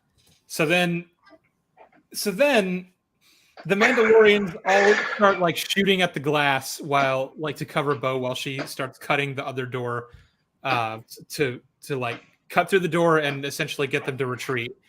And this and then Din's taken off to the debriefing room as well. Yeah, Din's taken to the debriefing room. That's the end of Din for this episode. We're never going to find out why he was left alive because the next episode starts with him escaping. But I'm sure Gideon had a good reason. Then Din's like, and then Gideon's like, open the blast doors, and then the troops start shooting at the Mandalorians as they're escaping. Now, we did kind of touch on this in the last stream. I guess Gideon no longer has any need for Grogu. Is that what we're saying? I guess not. You should, if he still wants him alive, he should be like, kill all of them except that one, who, by the way, is the most vulnerable and exposed because, again, he has no cover over his face. Yeah, so I guess he's like my clones are now force sensitive already. I don't need Grogu anymore. So I guess he just doesn't care about Grogu's life anymore. Which okay, sure. That's the thing. It's like, so why do we? It feels backwards, right? Like if we're gonna have him capture and and spare one of them? Why would it be Din and not Grogu? Also, so they're basically doubling down on midichlorians, right? If they're able to get the force for the clones by last season, they used the term M count, which was meant to be like midichlorian count, I assumed. Oh, good. Yeah, they're doubling down on midichlorians. Which, you know what? Here's my prequel hot take. I don't mind the midichlorians. I don't think they're that. No, I agree. I think the midichlorians actually make more sense, but no one likes them for some reason. Really? I guess the idea is that they're supposedly taking away some of the mystical element of the Force. Maybe, but the thing is, like, you need some explanation for why some people have it and some people don't. That makes sense in the universe. I don't even necessarily agree with that. I'm happy to just say the Force either chooses avatars or it's just a random happenstance. Even then, that's probably rooted in some kind of biological factor. But like, I guess you don't need to tell us what that is. The thing is that if you do, I'm not going to be like, oh, that ruins the mysticism of it. We're just be like, okay, now we know. Yeah, so now that's the thing now. That's what it is. Like, we don't know how the midichlorians work. We just know that if you have more of them, your connection to the Force is stronger. Or at least has the potential to be stronger. Yeah. I don't know. Because, like, it doesn't... Despite what Mandalorian says about Grogu's abilities, like, the way it previously worked was, like, just being very powerful in potential does not actually make you very powerful. You actually have to develop your abilities. I would like to hear Southpaw. Like, what is your beef with the midichlorians? Like, I guess as a concept as well as how they're executed. It goes against. I mean, you guys have kind of already outlined it with people believing that it's it kind of eliminates the mysticism of the Force or compromises it at least.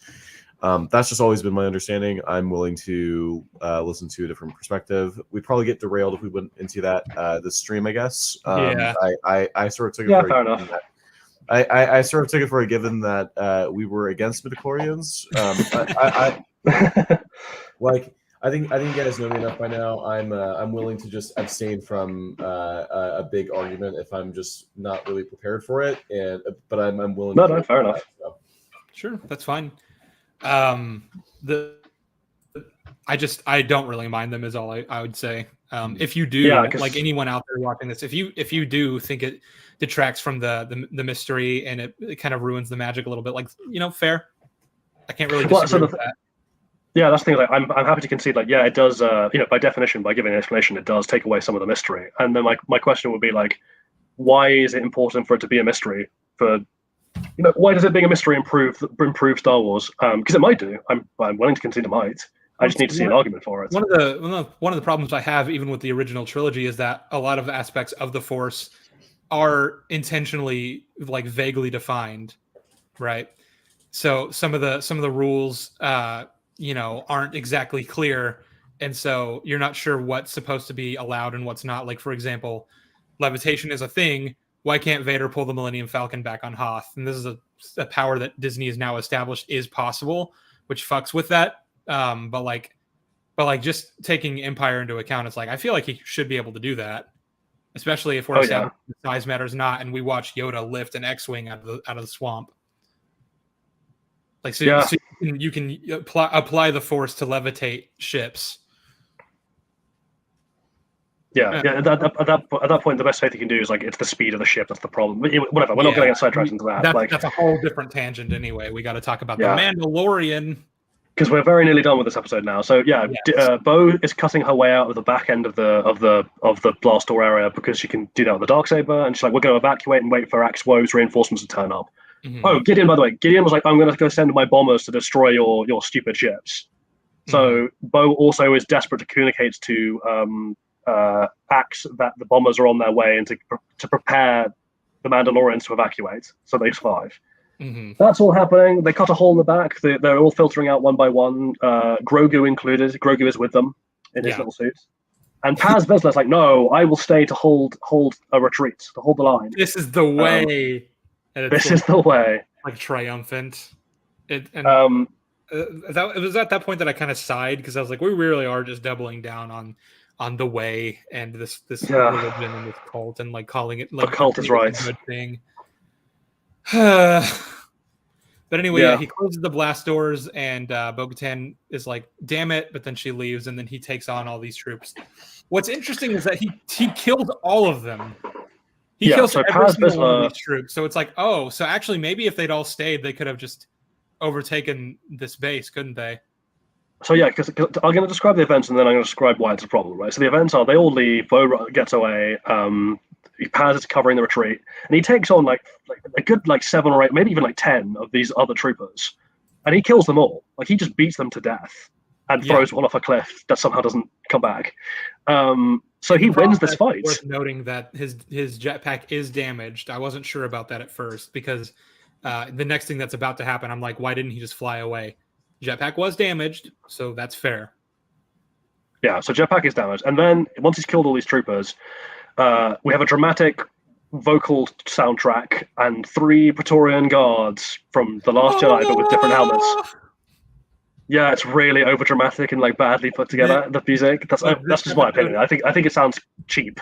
Well, both this episode and the next one, give these Praetorian guards really dramatic entrances, and they took me out of them both times because I was like, oh, that's overdone. I don't think you needed to do that. It is.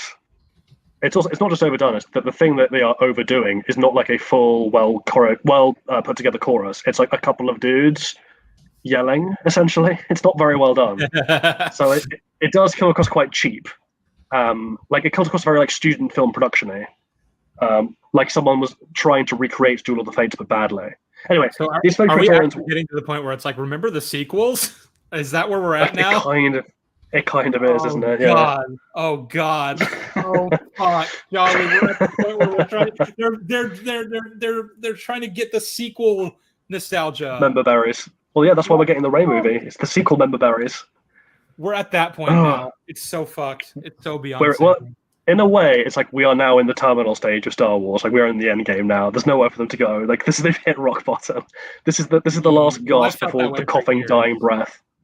No, but this is definitive, right? There's nowhere left for them to milk financially. So this is just going to be the last dying gasp. Anyway, the point being is these 3 Praetorians then kill Paz Vizsla, and the point is if all the other Mandos had stuck around and helped Paz, and bear in mind that Paz could overwhelm the troopers by himself, you would have been left with these 3 Praetorians against 40, well, not 40, against 15 or so Mandos, including Bo-Katan and IG-12. Yeah. And Grogu has the Force. So Paz didn't need to die. They just killed Paz dies for no reason. Because they're like, oh, he just took out all of those troops and then got killed.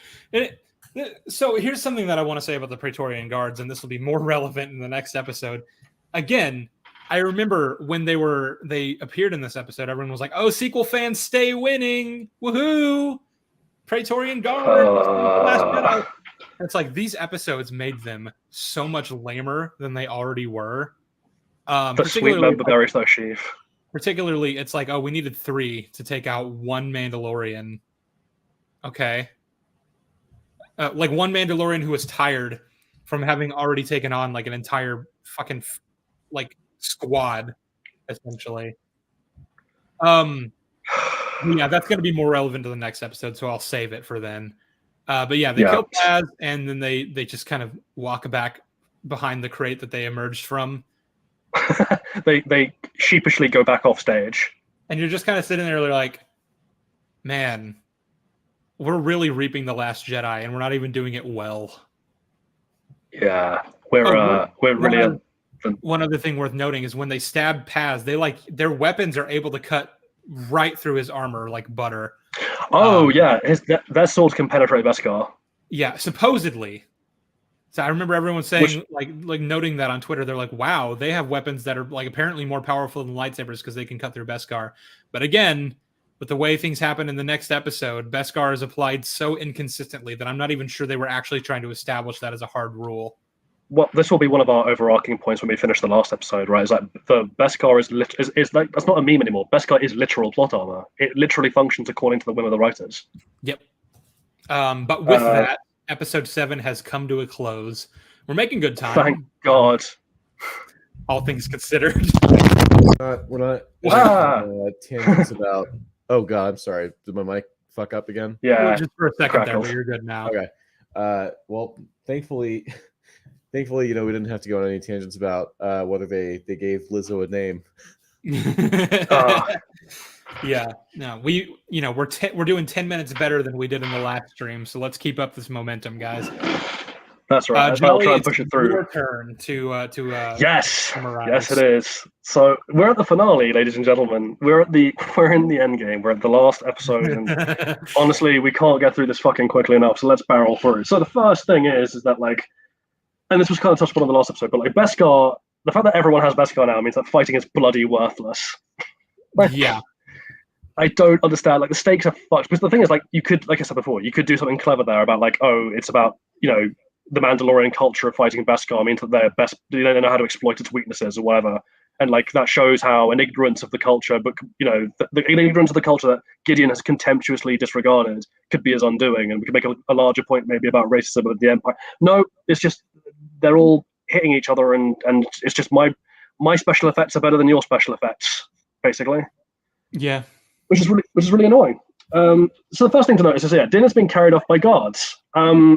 Only 2 of them. Uh-huh. Why? This is a really dangerous dude. And yeah, you've disarmed him, but like, why have you only got 2 guards on this man who's not even properly restrained? Like his hands are sort of bound together, but his legs are free. Like well, he's still able to do loads. If I was Gideon, I would be like on this guy constantly. He'd have a larger guard escort, but I'd also be with him, like until he's in a secured room and locked down. Because this is the same guy who has thwarted my plans twice now. At the end of each season, like I want to make sure. Well, first of all, I just want to kill him. Essentially, I don't know why we're keeping him alive, but if we have to, then I'm going to make sure that he has all the guard necessary, Why, hell, why not even accompany them? Like, what are you doing right now that needs your attention more, Gideon? Just hanging out in the control room, as we find out later. Yeah, and like he's not even monitoring the situation really, because another person has to come in and be like, "Here's what the Mandalorians are up to." Yeah. So this is all just like everyone is just going to the NPC assigned roles basically to make the plot happen. Mm-hmm. But yeah, like, oh no, this was a bad move because surprise, surprise, Din fights back, and he's this long protracted fight with the 2 guards where he's like trying to grab their weapons and like try and stab through their armor, and there's this very long, very badly choreographed fight, and it gets to a point where one of the guards is dead, but like Din's being overwhelmed at the end, and he can't fight back, and then man, who should teleport in? But Baby Yoda. Grogu! Hell yeah! Grogu in the IG-12 suit. And 2 questions. 1, literally, where did he come from? Because he was with the other Mandos. So how is he now here? They were carried in opposite directions at the end of the last episode. How is Grogu here? I actually don't want to. I think we've skipped over something already that I wanted to address. When Axe Woves is flying through the planet, he gets contacted by Bo-Katan, right? Which is already weird because it's like he's above the magnetic field, you'd imagine. You would imagine so, yeah. She says, Moff Gideon's alive, and they're coming for your forces. And it's like, did we think he was dead? I don't know that anyone thought he was dead. So that was a weird line. But also, before we continue, I'd like to address the super chat from Sam Montgomery, £5. Thank you very much for the super chat. Midichlorians create problems in Attack of the Clones and Revenge of the Sith when the Jedi are made aware of Sidious. Why don't they perform blood tests on all the senators? That is a good question, actually. You know what? No, it's not. Sorry. Oh. You can't have this one. Like, let's just do the general one first, and then I'll address specifically the senators' issues. Like, why don't we just blood test everyone in the galaxy? Like, man, the bloody logistics involved in doing that. Not you have no idea. But when you're told that, like, potentially Darth Sidious is leading the Senate, wouldn't you want to, get all the higher-ups tested? No, so remember what they were told was that Sidious is controlling the Senate, not that he's in the Senate. But even if you want to go like, oh, maybe he's in the Senate, you're like, well, we should test every senator. Like, the Jedi do not have the authority to demand that every senator take a blood test. And I'm pretty sure, as the Chancellor, Palpatine can give a very good political reason why that's a bad thing, particularly given that the Senate does not particularly trust the Jedi at this point. On top of which, given that the Senate is comprised of thousands of people, I mean, the chances are that at least one person's going to have an elevated midichlorian count, even if it's not like super high. Like, it'll be high enough that they, potentially could have some force sensitivity or something. Do you then just like get that guy out and be like, you have too many midichlorians? It's a witch hunt, yeah, because like he'd have to have a staggering amount of it in order to prove that he is Sidious, right? Like, assuming that Sidious is real. Well, again, assuming that Sidious is really powerful in the Force, which they don't know for sure. They just know that Sidious is around and has a lot of political influence. Mm-hmm. All right. I mean, I guess that's fair. No, it's just like you'd imagine they would request it, but like Sidious would probably, or Palpatine would probably have shut them down anyway. Yeah, I just don't see how they could do that without looking really bad, and and actually having the authority to do that. And even if they did, I'm not sure how it would help them. Like really, unless they could tie Palpatine down to the table and make him give a blood test. But like going back to where did Grogu teleport in from? I don't understand how Grogu got here. Like, how did he get here? I don't understand. He was with Bo-Katan and the other Mandalorians at the end of the episode. He retreated with them, so I guess he just doubled back. I can answer your question, Jolly, with one word. Sure. Somehow. Convenience. Somehow. Okay. Somehow. Grogu returned. But yeah, he on top of him essentially. Well, hang on. On top of that as well, it's not just that he's teleported in. It's like the IG-12 suit is very like it clanks. That thing does not have a soft step. It walks heavily. Yeah. You're gonna tell me that Din is pinned to the ground, he's about to get killed, and like sure they're in a fight, but like if I'm fighting someone and from behind me I hear Kijung, Kijung, Kijung, Kijung, I might turn around and like have a look. It's amazing to me, like that IG-12. Like, forget that Grogu is here at all. Like, IG-12 sneaking up on somebody. I don't believe you. Maybe he flew. Maybe he used the Force to fly. You ever think about that, Jolly? Stop. I also it's worth like mentioning bad. What exactly would happen if you applied heat to Beskar, like while someone's wearing it? Because I imagine we know what happened. To like a toaster oven, right? Yeah, we know what happens because that's exactly how the Duchess worked. So, yeah. Actually, let's do the Duchess now, because Gideon had his like, oh, my big evil speech in the last episode was like, we're going to have troops with Beskar armor and I will be unstoppable. So let's address that. I don't think he would be unstoppable, Gideon, given that the Mandalorians have already once created like a precocious teenager, not even like a genius, a precocious teenager created a weapon that from significant range can superheat Beskar armor to the point where it kills the person wearing it. Yeah. On a mass scale, like not on an individual person. Like not even just kills like, them, it turns them to ash. Yeah. So the existence of this weapon, the Duchess, and the fact that it's even theoretically possible, means that your troops being equipped with Beskar on a mass scale, actually, like if you're an individual bounty hunter, it's going to be really great because like the Duchess is a big weapon, and I don't sincerely doubt that your bounty hunter marks are going to have it. But if you're conducting like a galactic war, where like your enemy has the time and resources to fund large research projects for mass weaponry on the battlefield, your troops wearing Beskar armor will very quickly turn into a huge tactical vulnerability. Yeah. So, yeah. And the thing is, Gideon should be well aware of the Duchess because he was part of the Imperial contingent that was stationed on Mandalore. So he would know very well about the tests of the Duchess. That happened when he was there. Stupid. It's all stupid. Yeah. But yeah, well, because the reason I even brought it up is because in the fight where Din's fighting these troopers, he gets flamethrowered, and I'm like, so is it a matter of like how much heat they can take? The armor's still gonna, heat up. It's still metal. That's still probably gonna be really hot. It's probably gonna hurt. But like maybe he'd be fine. I guess it depends how dense the metal is, right? And like and the particular thermal properties of the metal, right? Because some metals heat up faster than others, and some metals are more heat resistant than others. So maybe Beskar, is not very conductive of heat. But it's not relatively conductive of heat. So like the outer shell, the outer skin of the Beskar might have heated up, but not enough heat was applied for a long enough time to heat up the inside. But Moff Gideon being caught up in an explosion, like an entire wave of fire surrounding him and engulfing him, like that's gonna kill him. Oh yeah.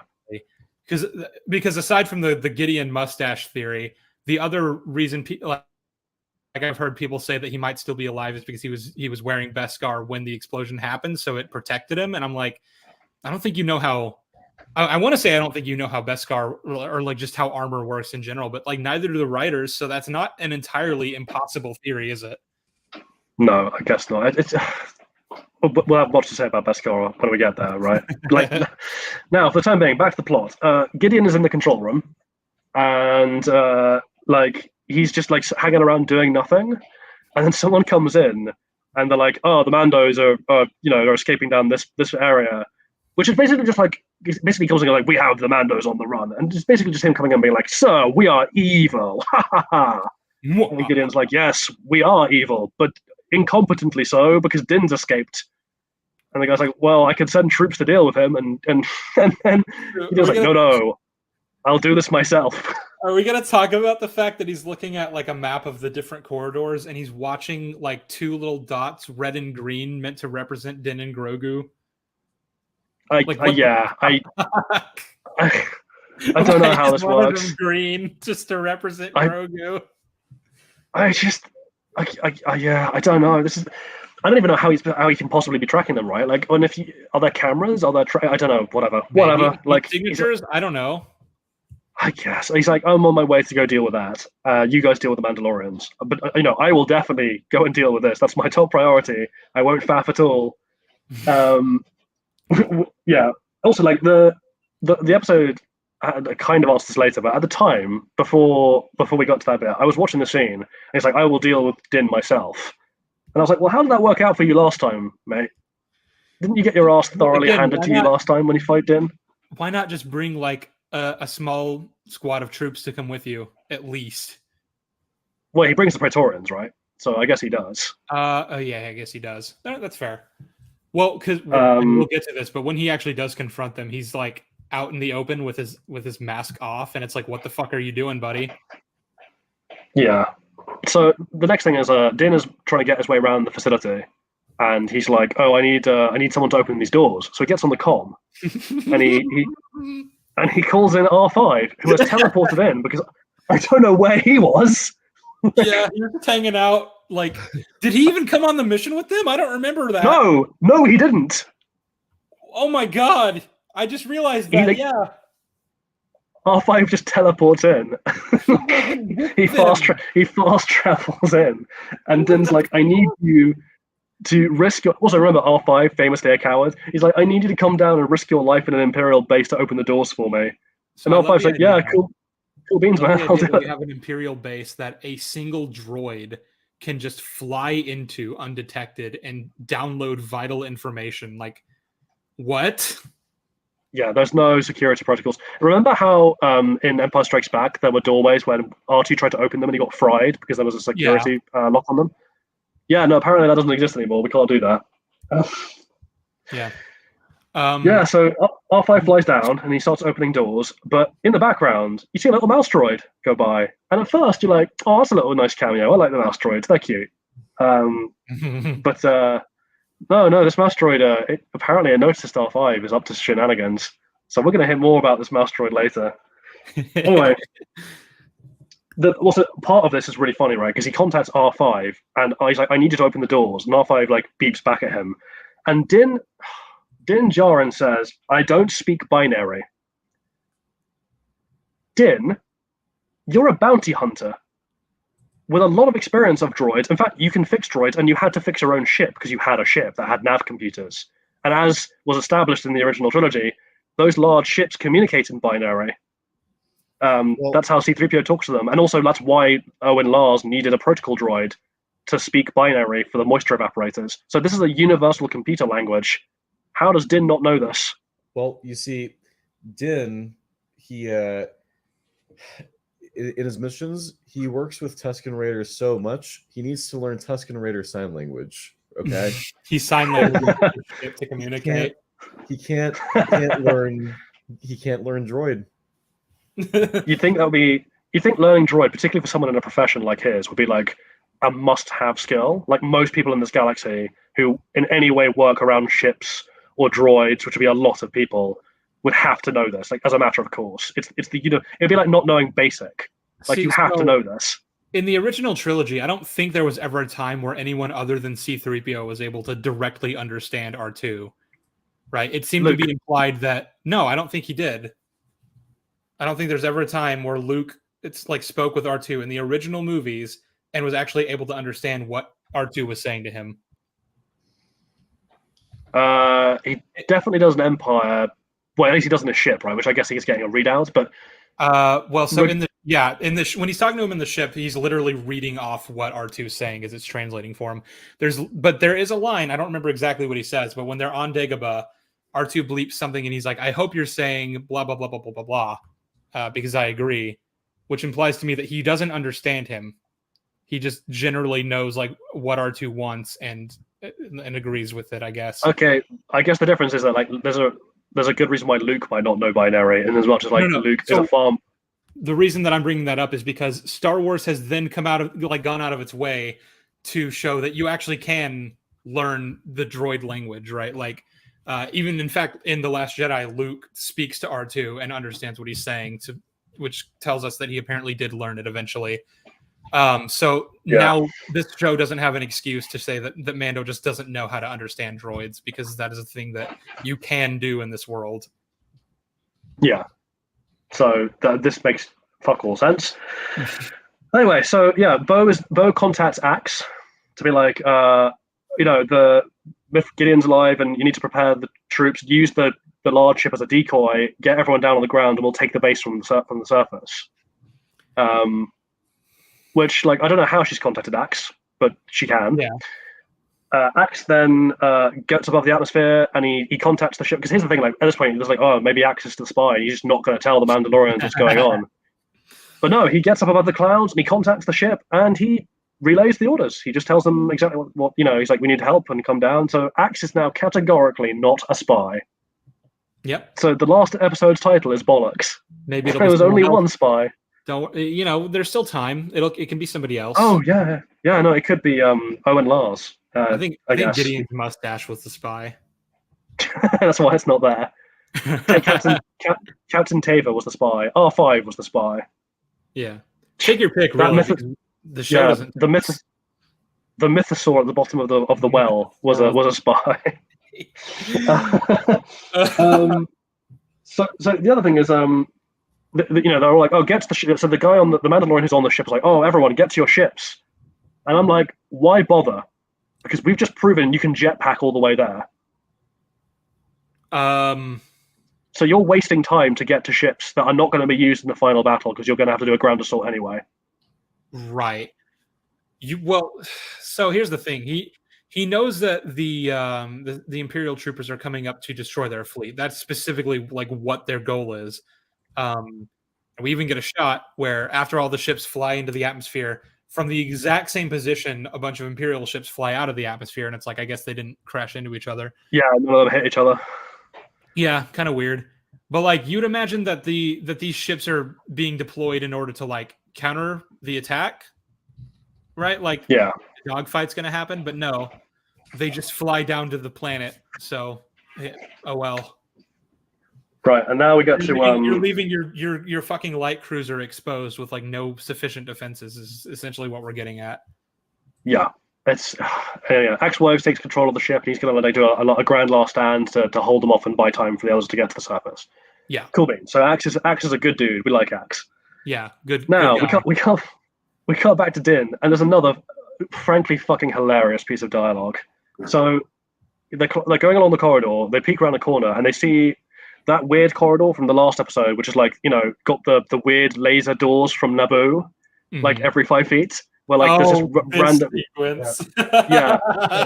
random curtains of laser at periodic places. And in between each layer of this weird laser sandwich, there is like a couple of Beskar jet troopers. Yeah. And like, first of all, the member berries of, hey, remember the Phantom Menace? But secondly, getting past that one, it's just Din looks at the guards, looks back at Grogu, and goes, "I have no weapons." And I'm like, Din, did you not loot the 2 guards you overpowered? I'm pretty sure he specifically shot a couple of them. Yeah, but he now says, "I have no weapons." So that's weird. The strategy here is that he's going to take 2 of them on at a time and take their weapons as he goes and sort of progress. This is literally a video game level, by the way. It is very much a video game level. Progressing to the next level, and like it's a harder enemy each time, which is weird because I don't know why these troopers are equipped with like different weaponry and stuff. Why they wouldn't all just have the same ones? I don't know. That sequence where he's like, R5, open the gate, is like, what's the emergency here? Well, so yeah, we'll get to that in just Well, a second. hang on. Yeah, so I've got things to say about that. So, so the plan is that R5 is going to open each curtain of laser one at a time, and then leave whilst jamming, preventing the troopers from opening the rest of the curtains, so that Din can take them on two at a time and not be swarmed. Yeah. I still don't think he should win. I guess I still don't think he should win all these fights in a row. But sure, that's the plan. That's the best thing we can do, I guess. And maybe Grogu can help. He doesn't, but maybe he could. Anyway, yeah. So R5 is at this port, and he's doing, he's opening the curtains. Din fights 2 and beats 2, opens the next curtain, and he stops. Like, we're even showing, like, the other troopers are trying to open all the other curtains to help their mates, and R5 is blocking them. Yeah, R5 is blocking them from doing that. Now we cut back to R5, and R5 is now being swarm attacked by a bunch of these mouse droids who are acting like a little droid police force. They have like sirens and lights and shit. It's fucking great. Yeah, and they're like bumping into him. And like, here's the thing, right? They're not doing any damage. They haven't got like sparkers or like electrical conduits. They're just bumping into him. Just to address like what the functionality of a mouse droid is, I never, from what I understood about them in the originals, I thought they were just kind of maintenance droids. They don't like. I guess they can also act as a sort of alarm system. Like if they see something, they can set off an alarm, and then actual troops can then come to investigate. Because like, imagine if this alarm that they set off wasn't just one little R5 unit. What if it was like a band of rebels or something? You'd imagine that like actual troops would be sent to deal with this threat, and not just a bunch of little mouse droids. Is what I'm getting at. Yeah. The other thing is, like, the droids have no effective way of actually interfering with what R5 is doing, right? They're just gently nudging him because that's the best they can do, because they're just basically remote-controlled cars. Because they're fucking mouse droids, yeah. But despite the fact that they're not doing anything that can actually do anything to R5, R5 takes the frankly inexplicable decision to unplug from the port to turn around to deal with the mouse droids. And I'm like, R5, you have just left Din extremely vulnerable. Like, Din could very well have been killed while you're fucking around with these droids that you didn't need to fuck around with. You remember that scene in Revenge of the Sith where they're captured by Grievous, and then R2 like does a bunch of shit with it, like sends electricity flying everywhere. He's got all of his parts flying everywhere in order to just cause a distraction for Obi-Wan and Anakin to get their lightsabers back from Grievous. You'd imagine then that R5 might be equipped with similar devices that he doesn't have to unplug in order to deal with these guys. He can like zap them with lasers or like electricity or whatever. You don't have to unplug. Well, like, regardless. I mean, the thing's like true, but regardless, because it doesn't matter, because they're not doing anything that can actually interfere with him. So the mission. So remember, like, the actual issue is like he's being essentially bothered. He's being poked. Meanwhile, he's doing operations that are crucial to keeping Din alive, to the point where like Din is now in a situation where he's desperately needing R5 to open the next curtain. Otherwise, he could be imminently killed. Mm-hmm. And R5 is busy fucking around with these mouse droids. But Din could very well have been killed. But that's also not true. Din, that's the weird thing about this scene, right? Din wants him to open the next curtain. It's like played out as like a really urgent R5 next curtain, but like he's still dealing with the two troopers from this specific level, right? Why does he want R2 to open the next one? I don't know. Who knows? That's the thing, is like it's all stupid, but it's played out like a really intense and serious scene, and I'm like, I don't understand why you want this to happen. Yeah. Why would you want him to wait until you've dispatched these troops to then deal with the next ones? Well, I guess to be really clear, right, is like this is not undoing the old problem. This is just adding a new problem, right? Because as far as R5 knows, Din is in imminent danger. So Din is asking for him to open the next curtain, and he is not doing so because he's dealing with these nuisances at best that aren't actually hurting him. Well, that's like a character issue, but like I think Sheev and I were just talking about like just a weird like tone issue, right? Weird tone and logistical issue, yeah. Yeah. Well, my point is like this is a character it's character damage to the intelligence of Din, but it doesn't undo the character damage to R5 in terms of just like allowing Din to be in what R5 thinks is serious danger. Well, I don't think we were trying to defend R5 there. Yeah. No. I don't think you were, but I just want to make sure that the separation is clear for anyone in chat who's listening, right? Of like, No, we're still condemning R5 because everything he did was stupid, but everything Din did was stupid as well. So it's all stupid. It's all really, really, really bad. Anyway, Din beats them all, and he gets to the doorway, and he opens the doorway, and we're in a new corridor full of clones of Moff Gideon. Clones, and none of them have mustaches, which I still think I'm you a clone know. now.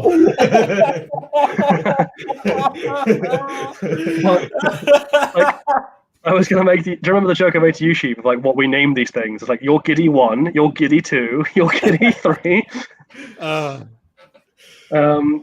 But yeah, there's this really cringe scene where they're like, "Oh, it's Gideon clones," and they like go and Grogu goes and looks at one, and it opens its eyes dramatically to stare at him. It's like, what the fuck? So then Din just kills them all, like by pressing a button, I guess. Yeah. Which, by the way, so this is where is Gideon? Because here's the thing: Gideon really wants to protect these clones. He's very invested in these clones, and when he went to go deal with, like, he could track on a map where Din was.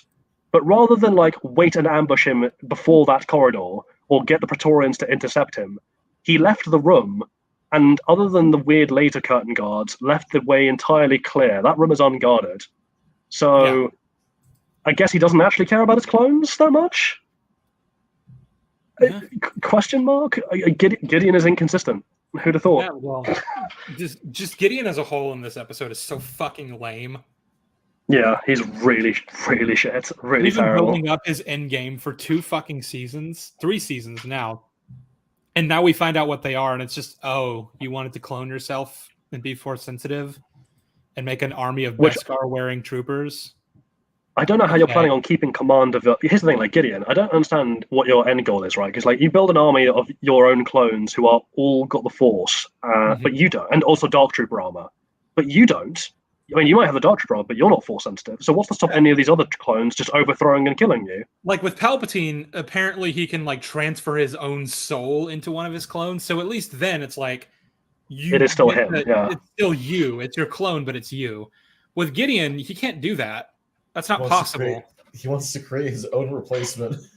I guess you're like allowing these beings to exist who look exactly like you and can impersonate you, and who are more powerful than you, who could easily overthrow you if they decided they wanted the throne. Yeah, that's really dumb. I don't know why you'd do that. Also, here's the thing, right? So when we first built a clone army, the clones were all built to be dependent on an authority figure and had their independence removed and were built to be docile, because you don't want your troops to be like, you know, ambitious and greedy and hard to manage. I feel like an army of Gideons is going to be the most unmanageable army in the world, and that they're all going to be scheming to be on top. They're not going to be working together cohesively as a unit. Yeah. But go ahead. Sure. Yeah, no, it's just fucked. Anyway, yeah, so the next scene is we're back with Bo and the Mandalorians, and they run into a cave. And this cave, oh man, this cave is full of plant life, just like full to the brim of plants. And Bo is like, wow, how does this exist? Even when Mandalore was like undestroyed, the planet's surface was inhospitable to plants. And I only ever saw plants in the special terrariums in the cities when we had the science to keep them alive. And they're like, well, you see, when the bombs fell, the earth was churned up, and lots of things came back to life that we thought were gone, including these plants. And we found them when we were wandering and grow, and like room to grow, time to breathe, stuff like that. And like we grew them as a garden to feed ourselves, to avoid starving to death on this planet. And I'm like, well, first of all, that would have taken you at least a year. So I don't know what you were eating in the meantime. Again, they were eating cave-dwelling creatures. Apparently, I don't know. They were eating each other. We could, like I said at the time, we could even have linked in that weird robot guy from episode 2. Yeah, we could have had some really interesting concepts, but no, we can't have that. But yeah, this garden. So here's the thing, right? I am prepared to accept that churning up the surface of a planet or drastically changing its environment so that polar ice caps melt or glaciers melt, that can release long dormant seeds that have been stored in places, right? Like seeds can be grown from 10,000 years ago. Like we've done it in real life where we've found seeds in glaciers and we've successfully grown them. Yeah, it's possible. So I'm prepared to accept that is sporadically something that might have happened on Mandalore. The problem is that this isn't just the Earth being churned up. This is the Earth being so superheated, the entire planet is crystallized. I don't know how any seed is surviving that. And even if it's like, oh, well, it's underground, so it's protected. It's like, okay, but plants need sunlight. That's like, part of what it means to be a plant is that you photosynthesize. Like, there are very few non-photosynthetic plants. Maybe these are how all are these things non-photosynthetic? Well, they can't be, right? Because these are the seeds of the plants that used to grow on the surface that got churned back up. So no. This garden can't exist. This garden can't exist, and I don't understand what these plants are eating. If the planet was, if before the purge, the planet was so barren that you could not physically grow plants on the surface outside of controlled lab conditions, I do not understand how this garden exists. Well, to quote J.J. Abrams, Star Wars is not a science lesson. So there you have it. And to quote the jolly chap, J.J. Abrams can kiss my ass. Because I could just fuck off. Because when he says that, it's like, oh, it's not a science lesson. Basically, we're just going, like, I don't have to do the work for world building. I don't have to be coherent. Yeah, I can just have a laser that is like moving at the same speed as the light following it. Go from one planetary system to like halfway across the galaxy in a matter of minutes. Because that's how light... And be visible from planets, Yeah, and be visible from other planets. Because that's how light works, apparently. It's just that fast. So, anyway, the reinforcements arrive, and Bo and the Mandos go in to join them up. And we get a scene where all the Mandos are in their jetpacks, and they're hovering over the base. And they've all carrying their weapons. Bo draws the Darksaber. The armorer draws her tongs and hammer. It's so fucking stupid. It's like, just use a gun. Yeah, I just stop with this. To be fair, I would in a situation where you're fighting against troopers that guns are basically useless against, I would take a Beskar hammer over that. But the problem is that that's not true. That guns are very efficient against these people, as well as the Darksaber. So Beskar. Yeah, so this is the thing.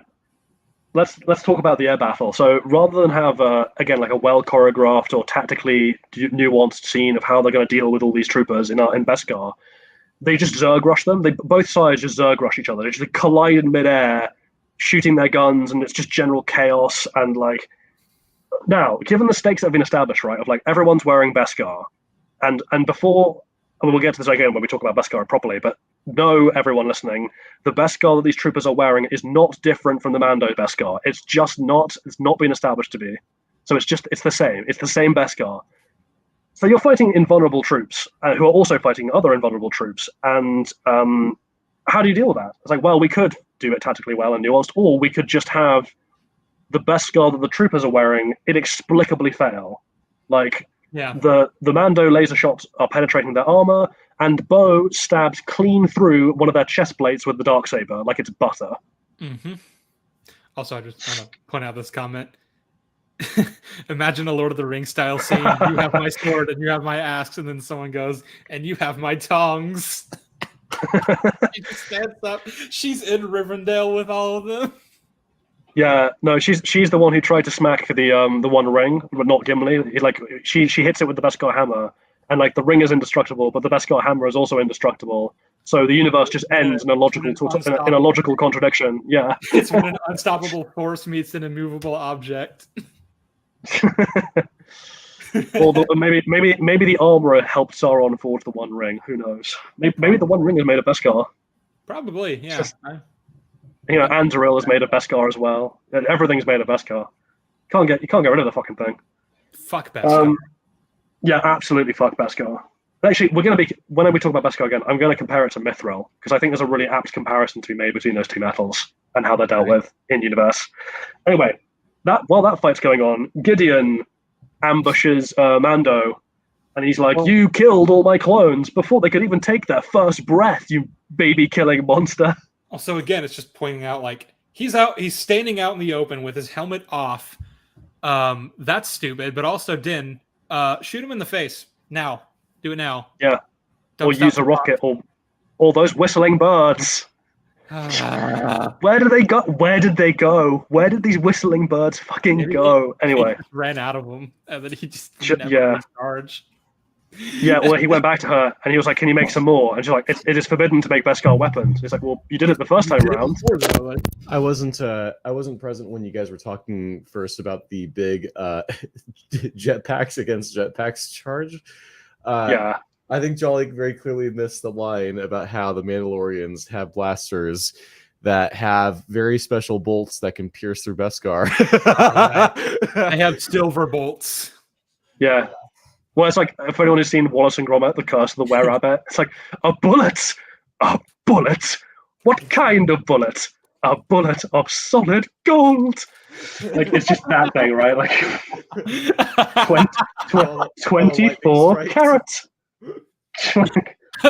Oh.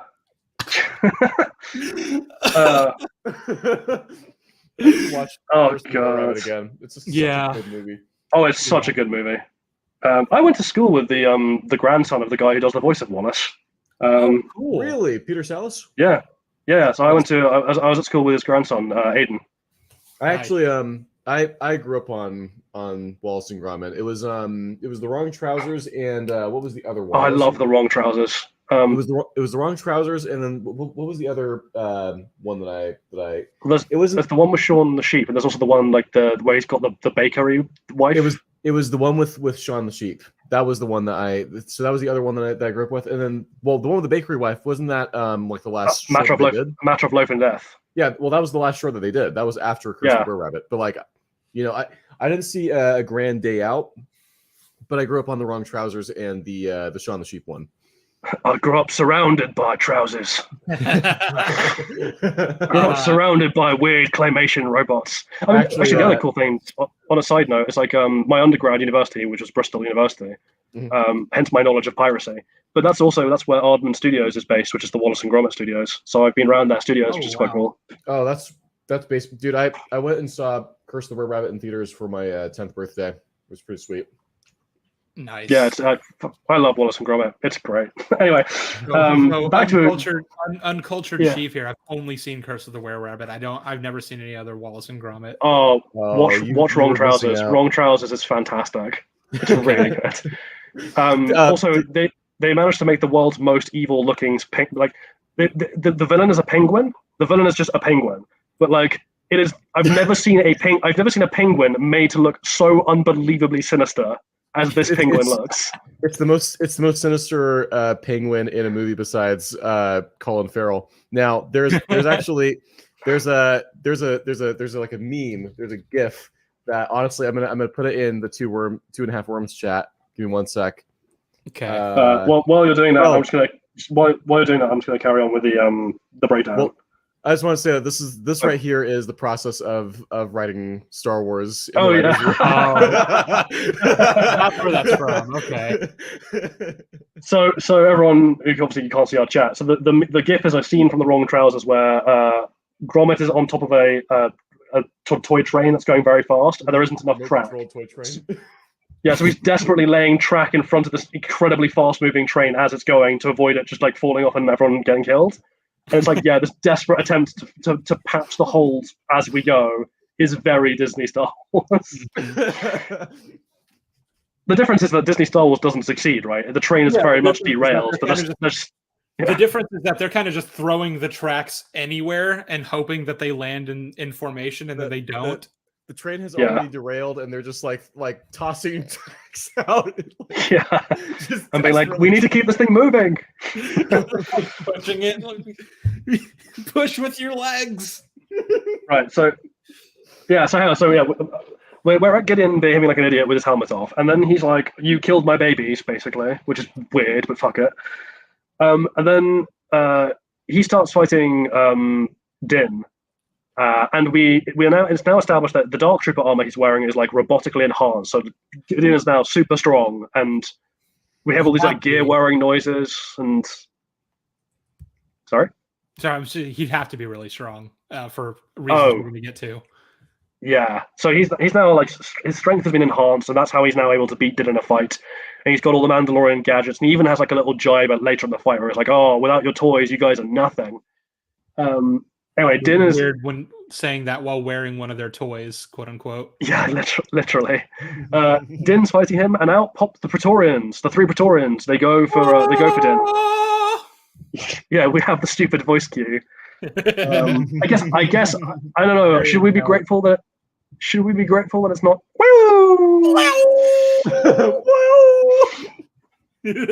I guess it's better than that. Yeah, sure. Yeah. Now, for some reason, despite having them at their mercy, the Praetorians don't kill Din. Well, that's the thing. So we talked about how their weapons were able to slice through Paz's armor like butter, but there are several times where they land shots on his armor and it just bounces off because it's Beskar, and it's like, so yeah. What's the difference? Is the difference just that the scriptwriters wanted Paz to die but not Din? Is it plot armor? It may very well be. So, anyway, like, while they have him pinned down, I'm like, so stab him. You did that last time. Stab him. Kill him. Oh yeah, because I think they have him pinned down. They have him like there's no way for him to get away. He's going to get killed. And then Grogu turns up. And then they all 3 of them, not even just 1 or 2, all 3 of them abandoned Din before killing him to go take on Grogu in the mech suit. But also Grogu, who we established his intelligence enough to like know what's going on and to operate this suit, right? Rather than using the Force to save his father figure, he just spams the no button. Yeah. Okay, right, sure. Thanks, Grogu. You're super helpful. Anyway, they go for Grogu. Pat on the head and a cookie. Yeah, and they get separated. So Grogu and Din get separated because the Praetorians follow Grogu into this little room. The doors close, and Gideon re-engages Din, so he can't get away. Yeah. Now, Bo-Katan, who has just stabbed a guy to death through his Beskar armor, she's sitting there in the sky, mulling over the strangeness of plot armor, and she looks down, and she sees Gideon is whooping Din's ass. So she flies down to help join the fight, and she shunts Gideon out of the way rather than like taking him from behind by surprise with the saber. You could have just stabbed him, but no, could she have? Because plot armor dictates that Gideon wasn't supposed to die yet, so maybe she would have bounced right off. From her perspective, she's just stabbed a guy through the Beskar chest plate, so she should think this is going to work. So rather than try and stab him in the head or in the chest or whatever, she like rugby tackle, like shoulder barges him out of the way to help Din up. And I'm like, wow, you just sacrificed the element of surprise, you tactical moron. Then they all start fighting. Bo and Gideon start fighting. Meanwhile, Grogu is fighting the Praetorians. So like, guys, I can't. Sheev, I'm going to let you take this. This is a baby, a Force-sensitive baby, sure, but a baby in a stupid-ass mech suit, cornered by 3 Praetorian guards in a room. And they take down IG-12 pretty much instantly. That goes down, and then Grogu flips up onto the lighting fixture. And then we get a sequence where he's just flipping around, jumping around, laughing like it's no big deal, as these 3 Praetorian guards, these warriors who are supposed to challenge Jedi, are like flailing their shit around trying to catch him, and they can't. I don't know about you. They can't even catch a fucking baby. I don't know about you. Yeah, he's like, given what's established about the Praetorian Guards in The Last Jedi, I think it's totally even odds. A baby versus these 3 Praetorian Guards. I think it's pretty. Yeah, maybe. Like you watch The Last Jedi, right? And you're like, I don't know if these guards are meant to be really well trained, like really good fighters, because they gave Kylo a run for his money, and he was trained by Luke. But at the same time, Rey took on like 2 of them and was fine. So, and she's Rey, who doesn't have any training. But then she is also Jesus, so maybe she is also space Jesus. So maybe it's actually a testament to their skill that 2 of them were enough to tire her out. Well, she had to teleport out one of their weapons to stand a chance. Yes, the Praetorians. So I guess these Praetorian guards are meant to be like pretty elite, like the best of the best. So why is it that 3 of them can't catch a fucking baby? I know he's Force sensitive, but you know who else was Force sensitive? Rey and Kylo. So and much more powerful than Grogu. Clearly, it takes more than that to be able to take these motherfuckers on. Yeah, and also it's not just the fact that Grogu is taking them on, right? It's the manner in which the show is doing this, right? The choreography of a baby soft toy doing very bad looking CGI flips around the place on top of the railings and giggling as he runs away. Where I was like, what the hell am I watching? Again, it's like sequel fans stay winning. Okay, justify this scene. How does this not make the sequels look even stupider than they already were? Well, I'm just like, if this is what winning is for sequel fans, then I'd hate to see what losing looks like. Losing for sequel fans is the movies existing in the form that they are. Well, I guess Andor was sequel fans losing, right? Because that's Andor was sequel fans losing. That's what everyone TLJ fans said TLJ was, but it actually is that with Andor. And it was actually good. Yeah, much better than TLJ. It's actually dramatically resonant. Wow, resonant. Well, I was actually in a watch party with Shiny last night, and he has some interesting grievances with Andor. And I asked him if he'd be interested in talking to you two about it sometime, and he said, yeah, but he'd have to rewatch the show first, like ahead of time. But he's at least open to doing it. Sure. Yeah, great. Yeah, I'm happy to do that at some point. Yeah. Anyway, so just because I'm trying to barrel through this episode, right? So Grogu, they slice through the piping that Grogu's dancing around on, and he falls to the ground and gets trapped by the world's most awkwardly falling. Like the way this pipe falls, like I've never seen. It looks like a computer glitch. Like it looks like a Bethesda glitch, where like it behaves in ways that are completely contrary to how it's actually falling. So they can flip around and pin Grogu to the floor, except that they can't actually pin Grogu to the floor because he's a very expensive $100,000 puppet. So they have to leave enough space to not damage the prop, which means that it looks very obvious that he could just crawl out from underneath it. Yeah. But on top of that, just use the Force, man. You can definitely get out of this. Yeah.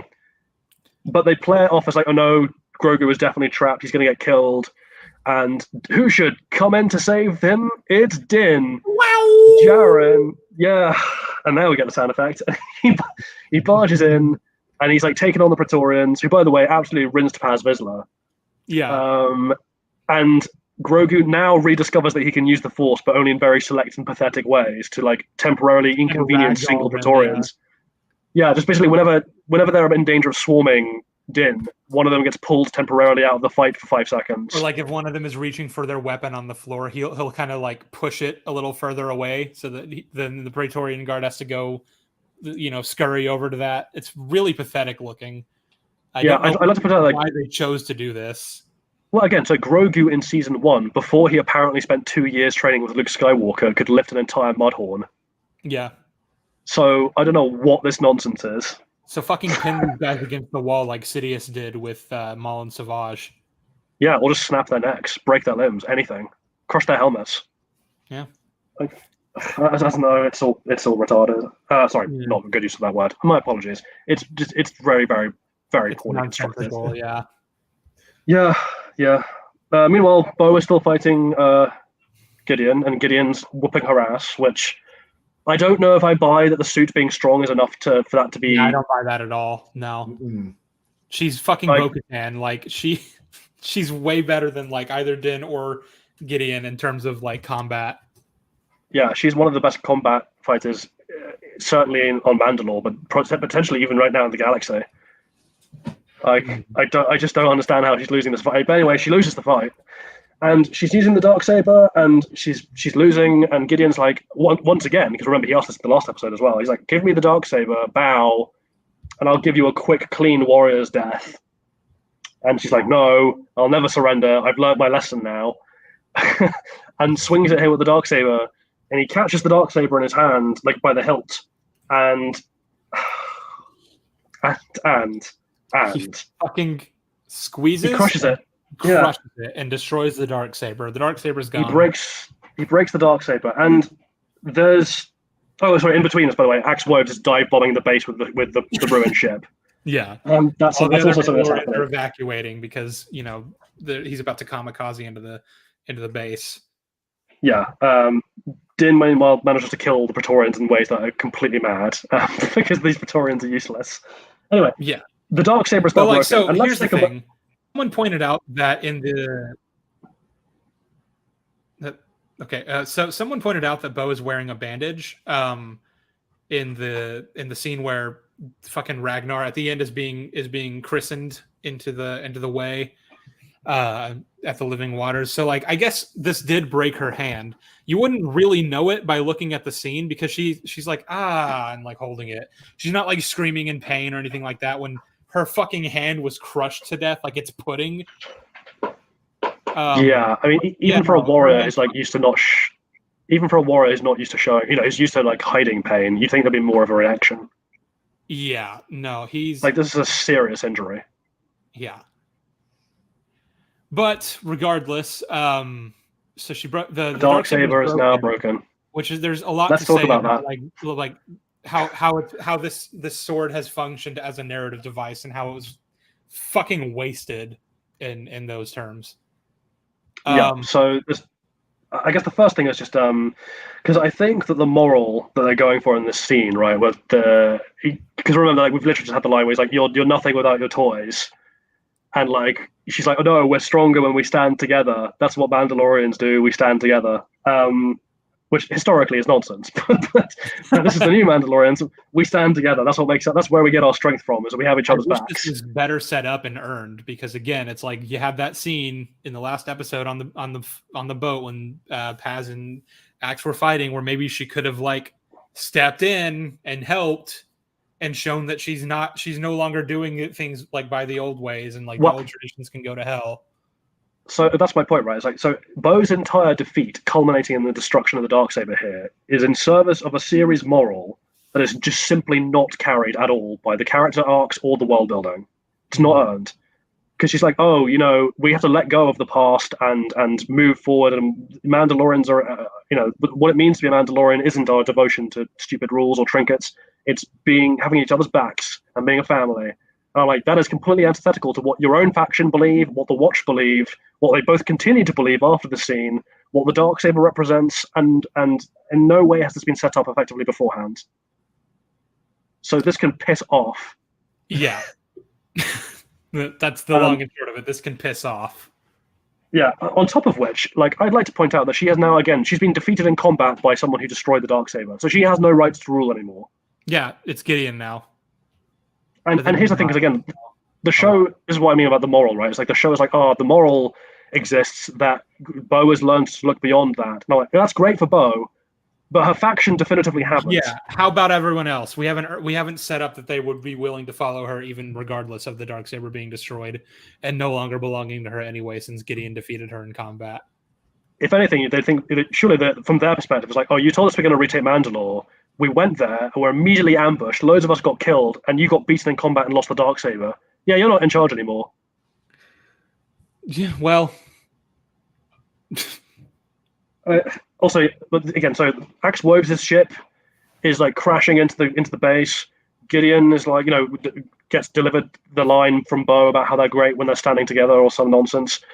The ship explodes. The base goes up in flames. It looks like everyone's going to get killed, and.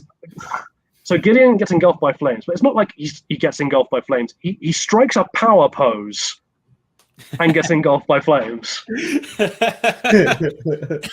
like both the editing and the decision for the character to do that are very odd, right? Gideon doesn't try and save his own life. He doesn't try and like brace himself for the flames. He doesn't try and make a flying dash for it. No, he just stays to die and like. Literally, there's like a He-Man pose. It's like He-Man, and then the fire engulfs him. And the editing just like jumps weirdly, so that it looks like because we have a very close-up view of him, and then the edit is like a pull-out, like a sharp, sudden pull-out for him to do the He-Man pose and get engulfed by flames and scream. And then like Grogu. Oh my god, this is what we mean about fluctuating power levels. Grogu holds back the force of this explosion off of himself, Bo, and Din, and again like. It's hard to put into words exactly how powerful you'd have to be to do this, right? Because for comparison, there is a scene in the Clone Wars where Anakin and Aayla Secura and Ahsoka and their squad, they're trying to get off this ship that's blowing up, and they just don't make it. Like they're almost at their own ship to get out when the explosion catches up to them. And so Anakin uses the Force to throw everyone else into the ship, turns around to hold the explosion with the Force, manages it for like maybe 5 or 6 seconds, which the show presents as being like an incredible feat of power. Because he's Anakin he can even do that. The chosen one, and he's super powerful, yeah. Yeah, and he's fully concentrating to save people he cares about. And even then, he's overwhelmed after like 6 seconds. Isn't this also like how Kanan dies? Yeah, Kanan does die this way. Yeah. The one defense that I've heard mounted is that, like, in the specific situation of Kanan's death, he was standing on top of the explosion and trying to contain it from there as well. So, like, it's even harder to, like, if we're saying that it's possible to hold back an explosion, which I don't believe because of what Jolly just laid out about Anakin, I would still accept that Kanan had no choice but to die because he was containing it on, like, all sides basically, while also trying to push his friends to safety. Yeah, this is a power level that I would expect from, like, peak Luke and Vader and Palpatine and maybe Yoda and nobody else. Yeah. no one else should be even able to do this. But yeah, Gideon dies, doing his best impersonation of an 80s cartoon. Do you mean Gideon's clone? Well, yeah. Gideon was actually like sitting on top of a rock formation watching all this happen. He was on Act 2 and actually he was projecting a false illusion of a Gideon. So yeah, I guess people have been like, oh, he's not actually dead. We're going to bring back, that was a clear clone, and we're going to bring him back. And I think the best response is still the one I put on Twitter, right, which is the shot of the clone doing the weird eye-opening moment, and being like that face when you realize they're going to use the cloning subplot to endlessly drag you back for this shit show of a show. I'm so fucking tired of Gideon, and I'm so tired of the Empire as a threat in this Mandoverse. Can it just be something else? This could have been a anything else on, like, the pirates and like the syndicates and like different factions seizing control and consolidating power in the wake of the Emperor's death. Can we have a crime boss like Jabba, please? Yes, something smaller but like still bigger stakes. Like what about Crimson Dawn? Are they still around? I don't know.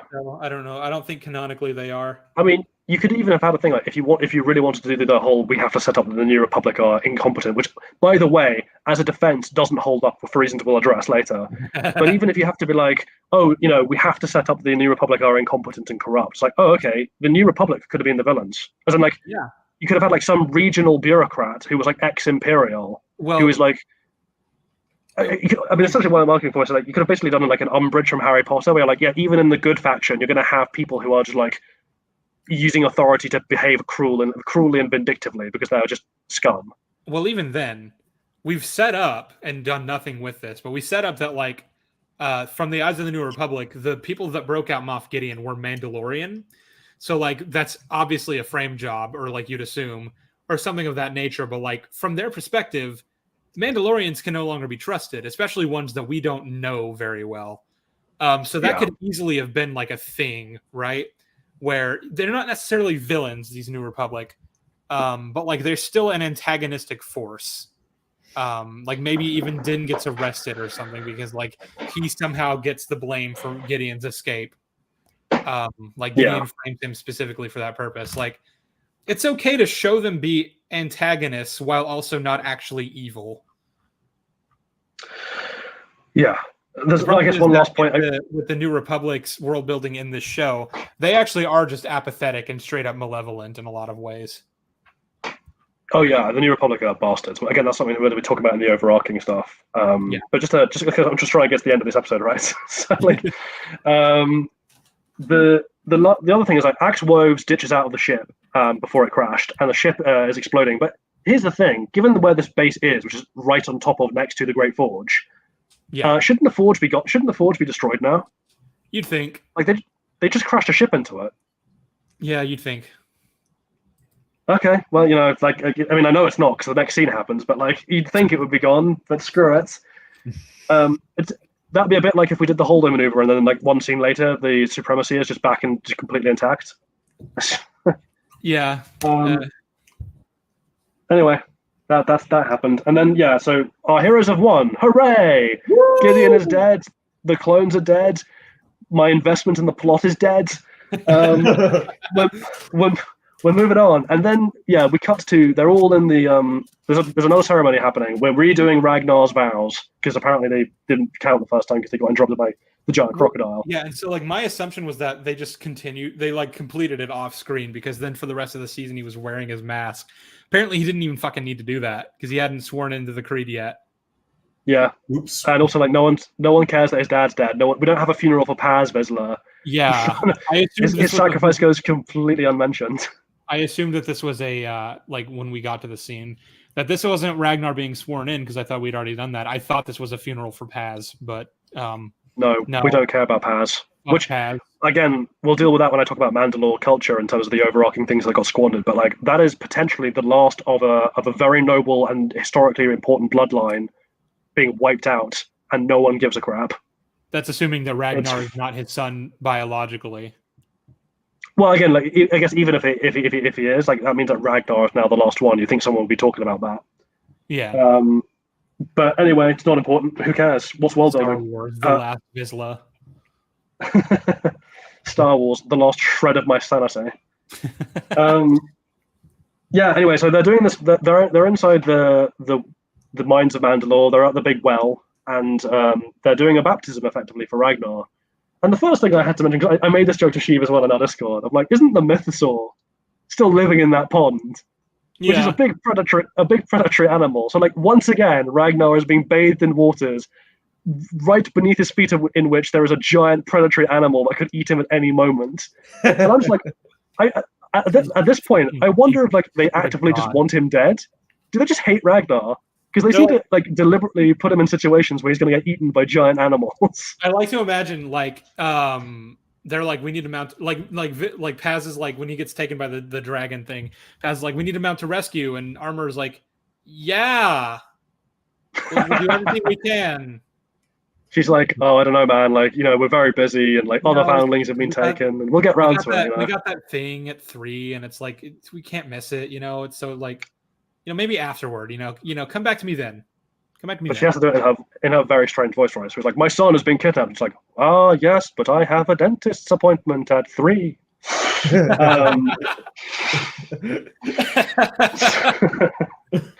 Do you know how hard it is to do dentistry when the dentist can't remove your helmet? Oh my god. Except I can tell him to remove his helmet because I have that power, apparently. She can take off her helmet. Yeah, she can just... like the dentist is like, how do I do this? And she like stares at him and was like, do you respect my position? At which point the audience just going, no, we don't. I do not respect your position. I can't stand her as a character. What character? There are no characters in this show, Sheev. Stop using that word. Well, it's like, how else do I define them? The people that exist planks. in this world. The planks that are walking around. These inanimate scraps of wood with like funny faces drawn on and felt tip. Like, yeah. So the ceremony's happening, where they're trying to essentially fish for mythosaurs with Ragnar as bait. And meanwhile, Din comes in and he's like, I want Grogu added to the song as well. He must also be made a fan. Which also, the other thing is like, I guess the existence of this ritual means that like all the Mandalorians under Bo's leadership have now accepted the way. The cult is now in charge. We are the religion reigns supreme. Again, I go back to Game of Thrones and I'm like, wasn't this a subplot in in season 6? Like that the religions that serve the old gods became like a huge problem. Well, I'm very aware of that plot line, Sheev, because one of my relatives was in it. So yes, that's right. So yes, yeah, that was a subplot, and yes, we didn't get that in The Mandalorian. The cult is now, is in charge. They're large and in charge and unquestioned. And at no point has the show stopped to actually talk about what they believe and what the other Mandalorians might think of that, or whether it's good or positive or moral or ethical in any sense. It's a disaster. It's exactly what I told you they would do at the beginning, right? I was like, they're going to turn the cult into a found family situation. And that's exactly what they did, right? With Bo being like, Mandalorians are one big family. We stand together behind the way. God. Anyway, yeah, the baptism's going on, and Din's like, I want to add Grogu to the role. And then the armor's like, you can't add him to the role. He can't even speak. He's a babby. And he's like, bitch, he's been piloting a mech suit and can communicate. Yeah, I refuse to believe that. He can speak. He's just shy. And she's like, well, he's not actually speaking. And he's like, okay, but one of his parents said that he could. So I'm imagining like he's in the mech suit still being baptized. She's like, do you swear to walk the way of the Mandalore for all time? Yes. No. Out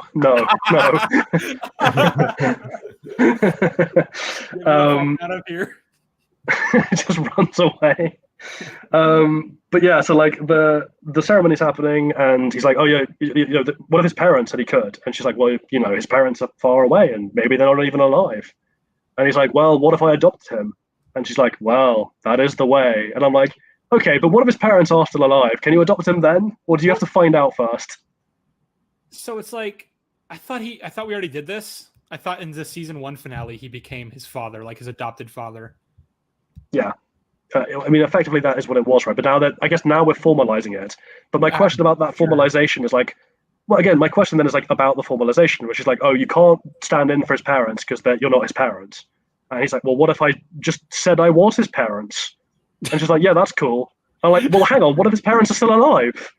Can you just do that? Like, can I just walk up to any random Mandalorian and go like, I'm adopting you? Oh, silly jolly. Like, bye. Silly jolly. Yoda and Yaddle aren't still alive. Oh God. Got her pregnant, I did.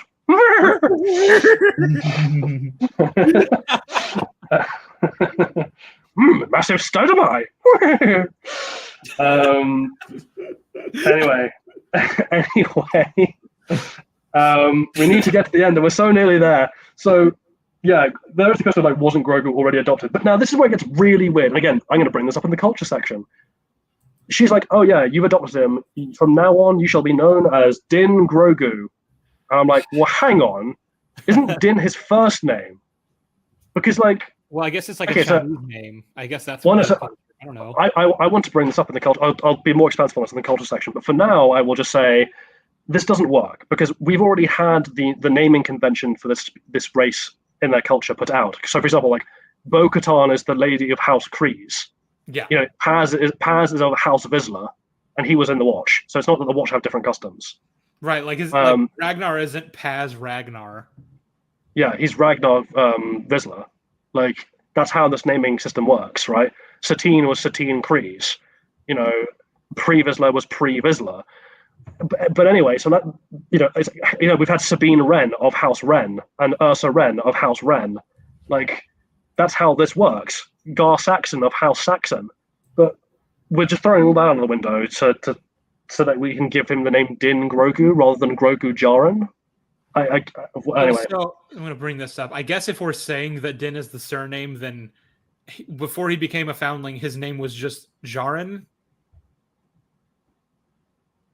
I guess. Well, again, surely it doesn't matter where he got his first name from. It would still be like if he's adopted into the clan, he would adopt their name, right? Yeah, like that's how that works. So, like, I guess by this metric, the Mandalorian that found him and adopted him was named Din something. Well, that's bollocks because that's not how their naming conventions work. So why is this one Mandalorian who adopted him like that? Yeah, so surely the person who adopted him was called like something Jaren, and Din's birth name was like, I don't know, Din Pingu or something. And then like when he was adopted, he became Din Djarin because that's how name adopting works. Anyway. Moving on from that, we see the lighting of the Great Forge, and all the Mandalorians are really happy, and it's all sunshine and rainbows and unicorns, and definitely not strange cult rule for the end of time. Yeah, Degoth Domino says this creative decision is indeed very jarring. Yeah. Well, but just we have Axe Woves in the lineup among all the other people of that faction that only followed Bo-Katan because she had the Darksaber, who are just like, clanging their fists together, yelling "For Mandalore!" And it's like, do they know? Do they know that she doesn't have it anymore? Just the meme. Do they know? So, have either of you seen the show Once Upon a Time? I've seen bits of it. I've seen bits of it. When they do the Camelot storyline eventually in season 5, the twist that the show goes with is that Arthur pulled the sword out of the stone, but only a piece of it, like the tip of Excalibur is gone. We don't know where it is. We find out later that it's Rumpelstiltskin's dagger is the tip of Excalibur. So obviously, if the kingdom were to find out that this prophesied chosen one who pulled the sword from the stone didn't actually pull it out all the way, didn't have the full sword, then he doesn't have a rightful claim to the throne. So he has to like hide that.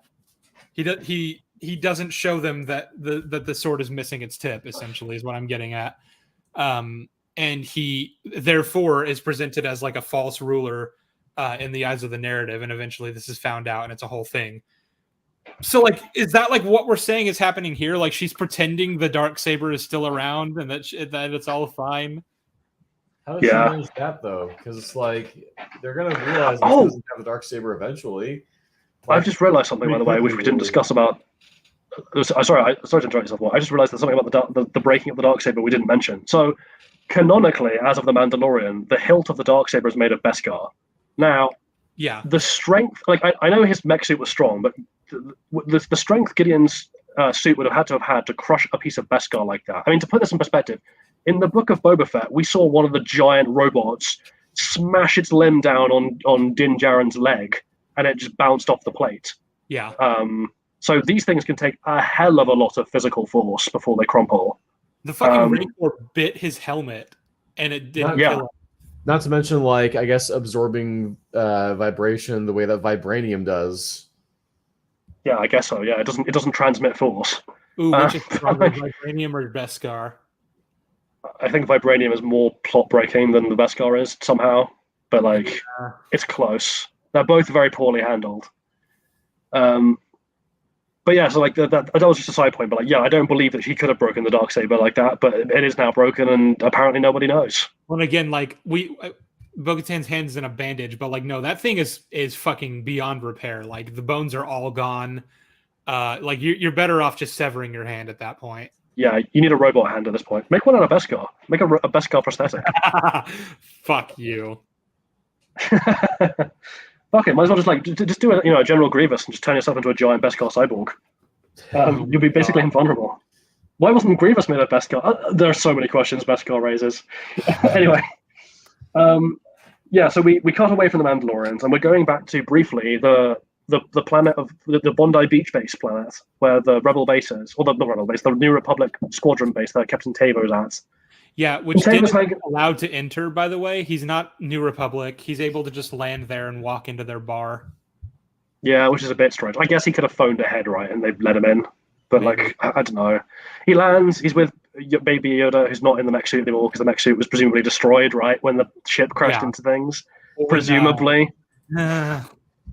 The thing is, Charlie, that explosion only covered like the room that Gideon and Din and Bo and Grogu were in, and that's it. Yeah, it had an awareness of plot and only went for Gideon. Yeah, and then what happens is like he goes up to Tava and he's like, "Oh, so I'm getting out of like the strict bounty hunting business, and I'm going to be more selective in my my bounties because it's dangerous to have a baby along when you're hunting scum." It's like, I'm sure we're very concerned about Grogu's safety, isn't it?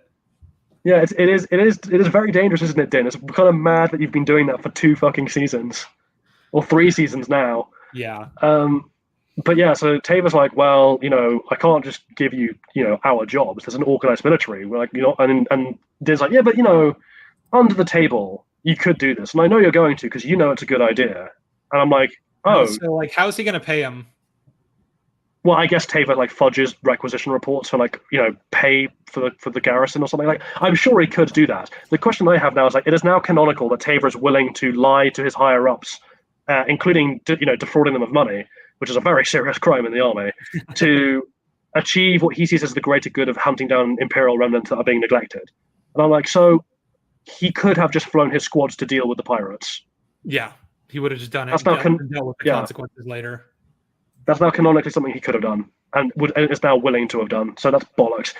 The other thing is like, man, the conveniences they just like to stack up in this universe because Din's like, he looks up at the bar and there's like a bunch of like helmets there. And one of these helmets, by the way, is like the zombie destroyed helmet from that novel or the Star Wars comic that had zombie stormtroopers. Uh-huh. So like, I guess that's canonical. Yeah. Yeah, so I guess the Death Troopers are canonical now. Sure. Maybe. Okay, you think that would be a story we would have seen on screen, given it's whatever, screw it, who cares? It's a member berries. Gotta get them member berries in.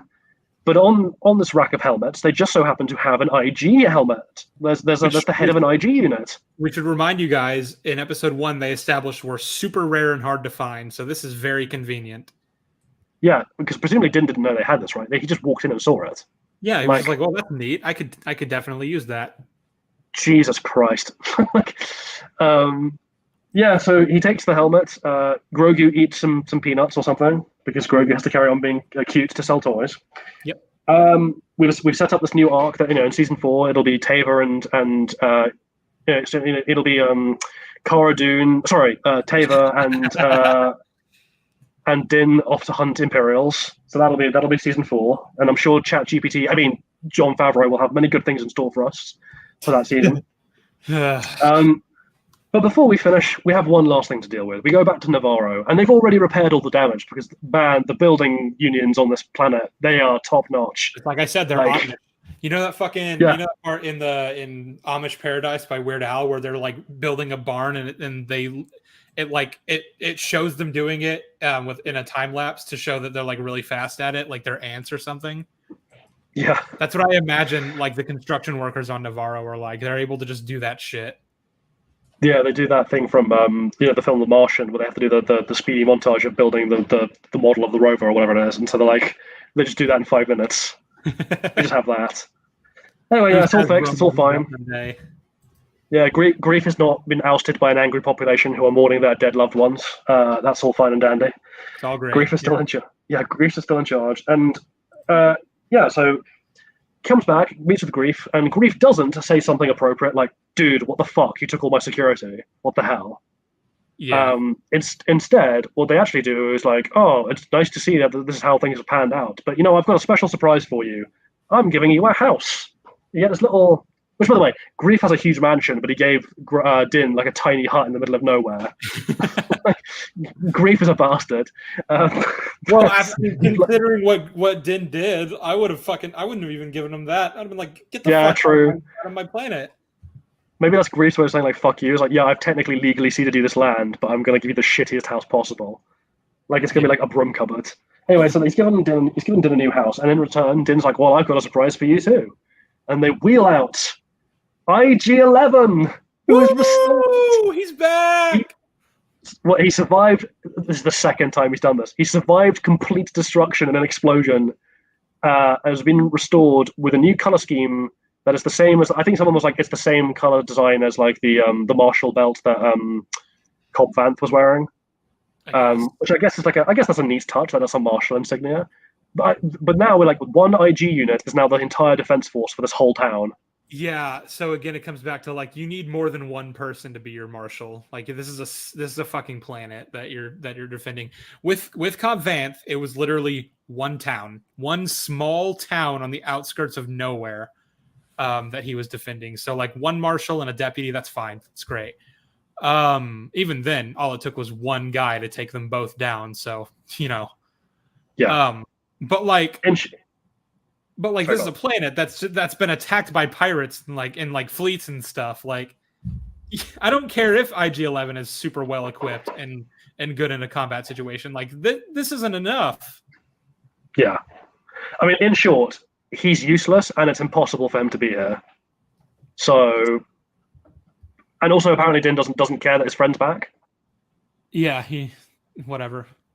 Yeah. Anyway, so we then cut to Din is relaxing at his new house. Grogu is levitating a frog because he's into torturing animals. The little monster. I'm very concerned for this kid, man. He eats children and he tortures animals. He's a screwed up kid.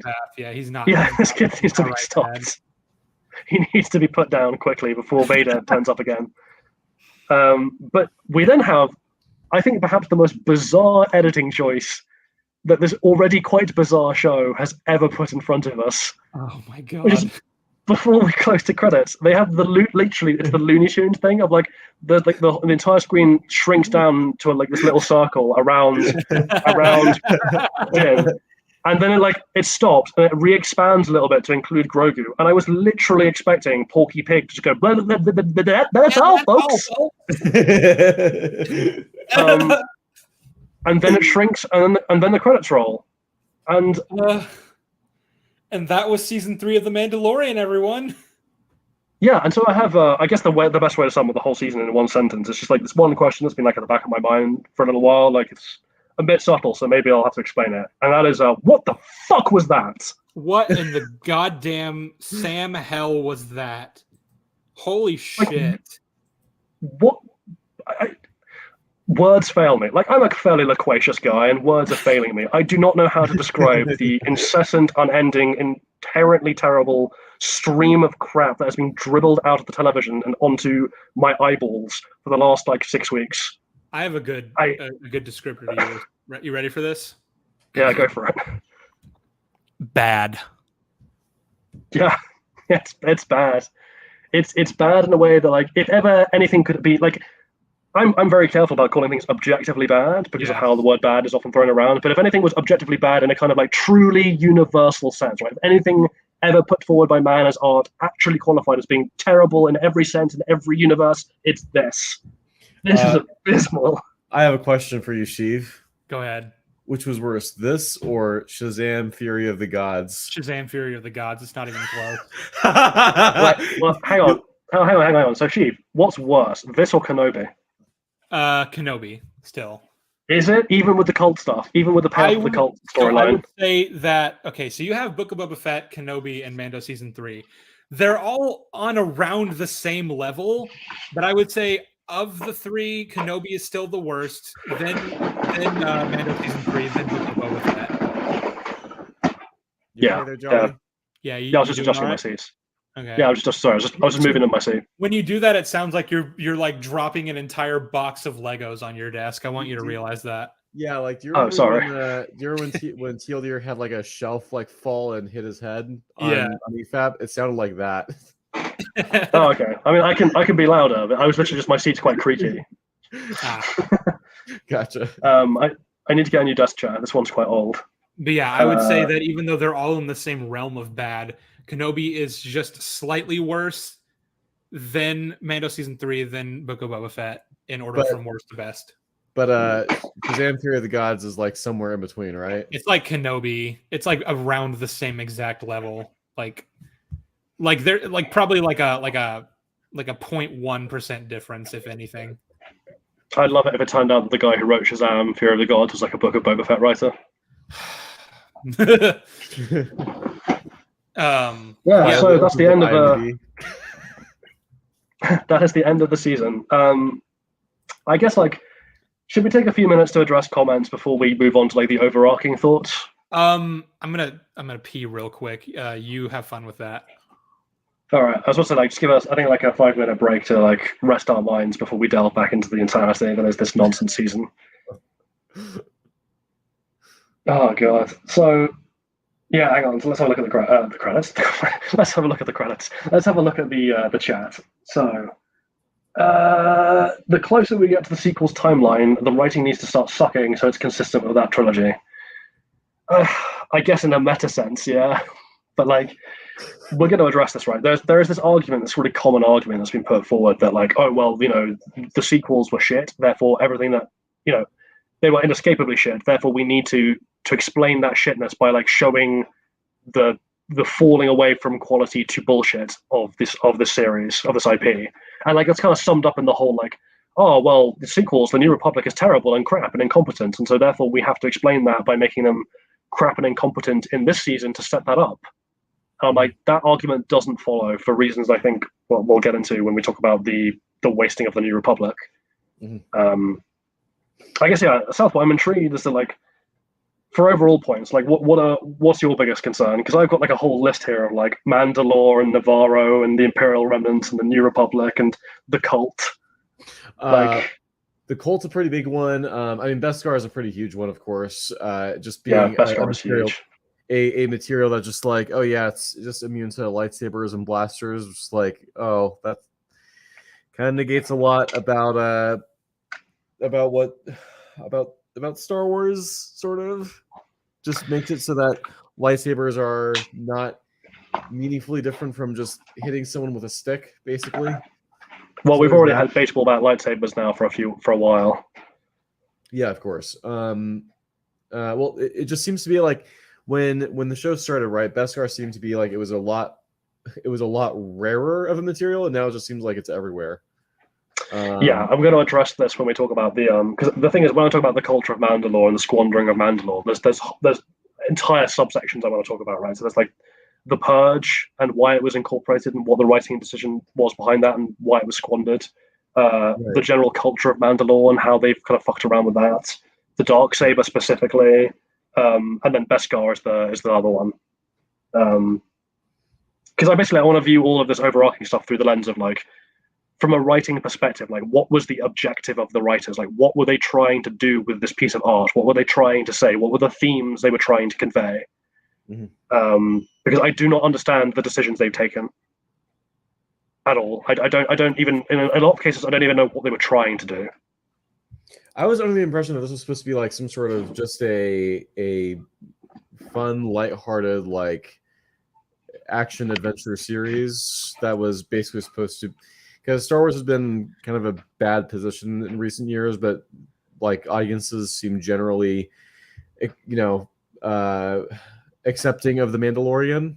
So they're probably like looking at this as like, well, this was better received than the sequel trilogy, or I guess Kenobi or Book of Boba Fett. Was this season better received than the sequel trilogy? Because I don't think I've seen a lot I of don't shit think so. thrown at it. I don't know about this season, but I was talking about like the Mandalorian show, like the first 2 seasons, right? Yeah, for sure. Where like that was a lot more successful than Disney's other efforts with Star Wars.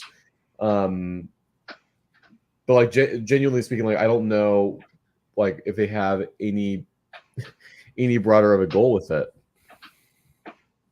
Yeah. Well, as in the thing I'm saying though is like, there's I have no issue with the point of a piece of media being to entertain. Like that's like Van Helsing or Transformers. Like if that's your goal is just to entertain, that's fine. You don't have to be the world's best constructed story to do that. However, you still have to have like some level of attempting to some self-awareness of even if it's a very basic theme that you're trying to get across, right? So like, Van Helsing, it's like, he who fights monsters is the theme, right? Like he who fights monsters must take care not to become one. And sure, a lot of it is just like very jokey and tongue-in-cheek, and it's not designed to be taken terribly seriously, but like it's also not a hollow, vacuous mishmash of contradictory nonsense. So you can do like Curse the Were-Rabbit or like Wall-E are examples of like those are very entertaining movies and they're for children, but they're thematically rich and well developed. You can do both.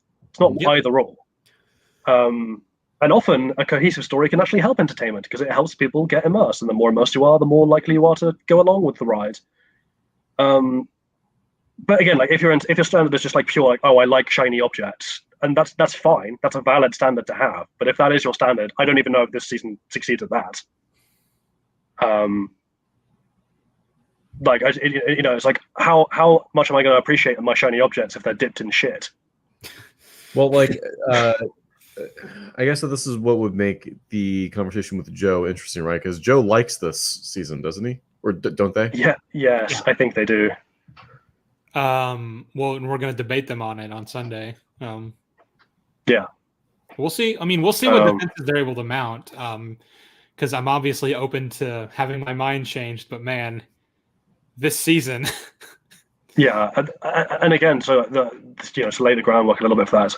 Literally, what I'm saying, right? If your standard, if all you're looking to get out of a piece of art or a piece of media, I should say, right, is I could turn my brain off for 20 minutes because I'm not really paying attention to the plot anyway, and I just want to see flashing lights and cool ships and all that stuff. And I'm like, that's fine. That's a completely fine standard to have. But if that is the goal of the writers, and they're not putting into any thought into how they're delivering those shiny objects, you are going to end up doing extremely lazy decision making that actually besmirches those shiny objects in filth and actually makes it really hard to enjoy them, even on that standard. And I think The Mandalorian is now like Mando season 1. I think was just shiny objects. Mando season 2 was like it's a bit creaky now. Mando season 3 is we've buried the shiny objects underneath piles of excrement, and now everyone is remarking on the smell. I guess I just miss when these people like tried, Like yeah. I will talk until I'm blue in the face about how shit The Last Jedi is, but like I look at it and I'm like, I know Rian Johnson was trying to do something. I know he wasn't just intentionally like tanking the franchise and making it shit. He was actually like putting in effort to tell a story. That's just not what we're getting anymore. There's no effort. Well, it's so self-evident that Disney have memed themselves on this, right? The ending of She-Hulk was literally a like, haha, we just spit these out of a robot. Yeah. Like, we have found the algorithmically perfect way to produce consumable content. Like it was boasting about the sludge pipe. Yeah, I think that's one of the reasons why the ending of She-Hulk is so hated. Well, it's hated because it breaks the entire story and also is, which was already just a stupid and horribly written story, but like the ending just made it all that much worse. And it had it played a commentary on like the meta that is just really vacuous given like who it's coming from. Well, it was a commentary on the meta that like they think they're being funny. We're just there being like, yeah, we've known this for a while, so we just find this insulting that you're boasting about it. Yeah. It's it's essentially a con man giggling to you about how he's taken you for a fool. I'm like, you might find that very funny. We don't. Like, anyway, so I guess let's start with the overarching stuff, right? So the thing I think I want to start with is just the waste of Mandalore, the squandering of Mandalore, and that can be broken down. I was just saying Southpaw, we could break that down into several subsections. So I guess the first one is the Purge. Let's start with the Purge. So why do we have the Purge? Like, what does the Purge contribute to the story now? Like, what was the writing decision behind having the Purge at all? I guess, and has that been paid off well? It was to make it so that the Mandalorians were scattered across the galaxy with no home. Okay, that was the and idea. Why did we take that? Why did we take that decision? Yeah, I guess the point I'm getting at here is like there are many reasons why you might insert a cataclysmic event into like a character's history or a world building of your universe. Mm-hmm. I'm going to draw a direct comparison to another piece of media in a second. But the reason I'm remarking upon it is that like when you introduce that thing and you don't pay attention to where in the timeline you've put it, you damage characters. Like we've already mentioned this, right? Sabine Wren now canonically was sitting twiddling her thumbs on Lothal while her people and race and family were wiped out. Yep. How do you explain that? Like, so the defense is going to be that like she promised Ezra she would stay and look after Lothal while he was gone. Fuck that. Anyone else? No, if you're, this is more important. Yeah, if your family's being murdered and your entire culture and planet being genocided and obliterated off the face of the universe, that takes a priority over a missing friend. Like, yeah, someone else can babysit Lothal for a week. Yeah, we'll let Zeb and Callus hang out in your tower and watch over Lothal. I'm gonna go fucking deal with my planet being destroyed. Yeah, and so now for the direct comparison. So again, I'm aware you guys don't know the continuity here, so I'll explain it briefly. In Doctor Who, the main character, the Doctor, is a member of a species called the Time Lords, okay. And the Time Lords, who were in like the old Doctor Who series back in the 60s and 70s and the 80s, they are like the most powerful civilization in the universe ever. Like they have complete mastery over time and space. They are basically gods for all intents and purposes. They're also a highly kind of like corrupt and lethargic society that like sits in their ivory towers, and they claim to never interfere, but actually they're very self-serving. They're not evil, they're just corrupt. Okay. Now, a large part of the early series is therefore based on the idea that the Doctor is a bit of a weird exception of like he goes out and he explores the universe and he helps people directly, and he's a renegade as far as the other Time Lords are concerned, and so they butt heads quite often. Now, when the series rebooted in 2005, after like a 10-15 year hiatus with Christopher Eccleston, one of the things set up early was that the Doctor suddenly became very, very reluctant to talk about his home planet and his people. And for a while, that was a bit of a mystery. Like it was set up deliberately as a mystery. I'm like, well, what's happened? And at the end of the second episode, with his new character, his new companion, he mentions like, oh, my. So basically, he takes her on what is effectively a date to see the Earth be destroyed in the year 5 billion through natural processes. Like everyone's already left; it's just a spectacle. Okay. And at the end, he takes her back to her home time, which is like 2001 in London, and he's like sitting there thinking for a second. Then he's like, "My planet's gone. It was destroyed in a war. We had a war and we lost. And that's all you get for then." Other than like, there's also a comment before then where he's like talking to a random character, alien character, who like scans him for what species he is, and it's like, "Oh, when I scanned you, I couldn't believe in the machine. I thought it was a mistake. But it is true, isn't it? I just want you to know how sorry I am." And over the course of the season, it's revealed that like the Time Lords are gone. That entire civilization has been wiped out. He is the last one left. And this is done in service of a character arc for the Doctor that is extremely well put together. Of like watching this character who was like an ardent believer in peace and bringing civilization and intellect and only using violence as a very last resort. Watching that character who's become extremely better and extremely like prone to acting violently now because they're so damaged by what they saw and what's happened and losing their people. Like there's a huge character arc that's built up around that, and that arc actually lasts for about 10 years of the show. To the point that when the Time Lords then come back in season 4, spoiler, it's then brought back as like a oh shit, because actually the Time Lords were wiped out by the Doctor deliberately because by the end of the war they'd gone completely insane and were threatening to destroy all of reality. So like there's a huge like my point is like this extremely lore important civilization was killed off screen. And that only really worked because of the quality of the character arc we got in the Doctor as a result. It was extremely well done, and so it served a narrative point. This, on the other hand, is we have wiped out an entire galactically important and fan favorite culture from this universe off screen, and it doesn't appear to be in for any purpose. Like no one's character arc depends on it. Characters don't have arcs.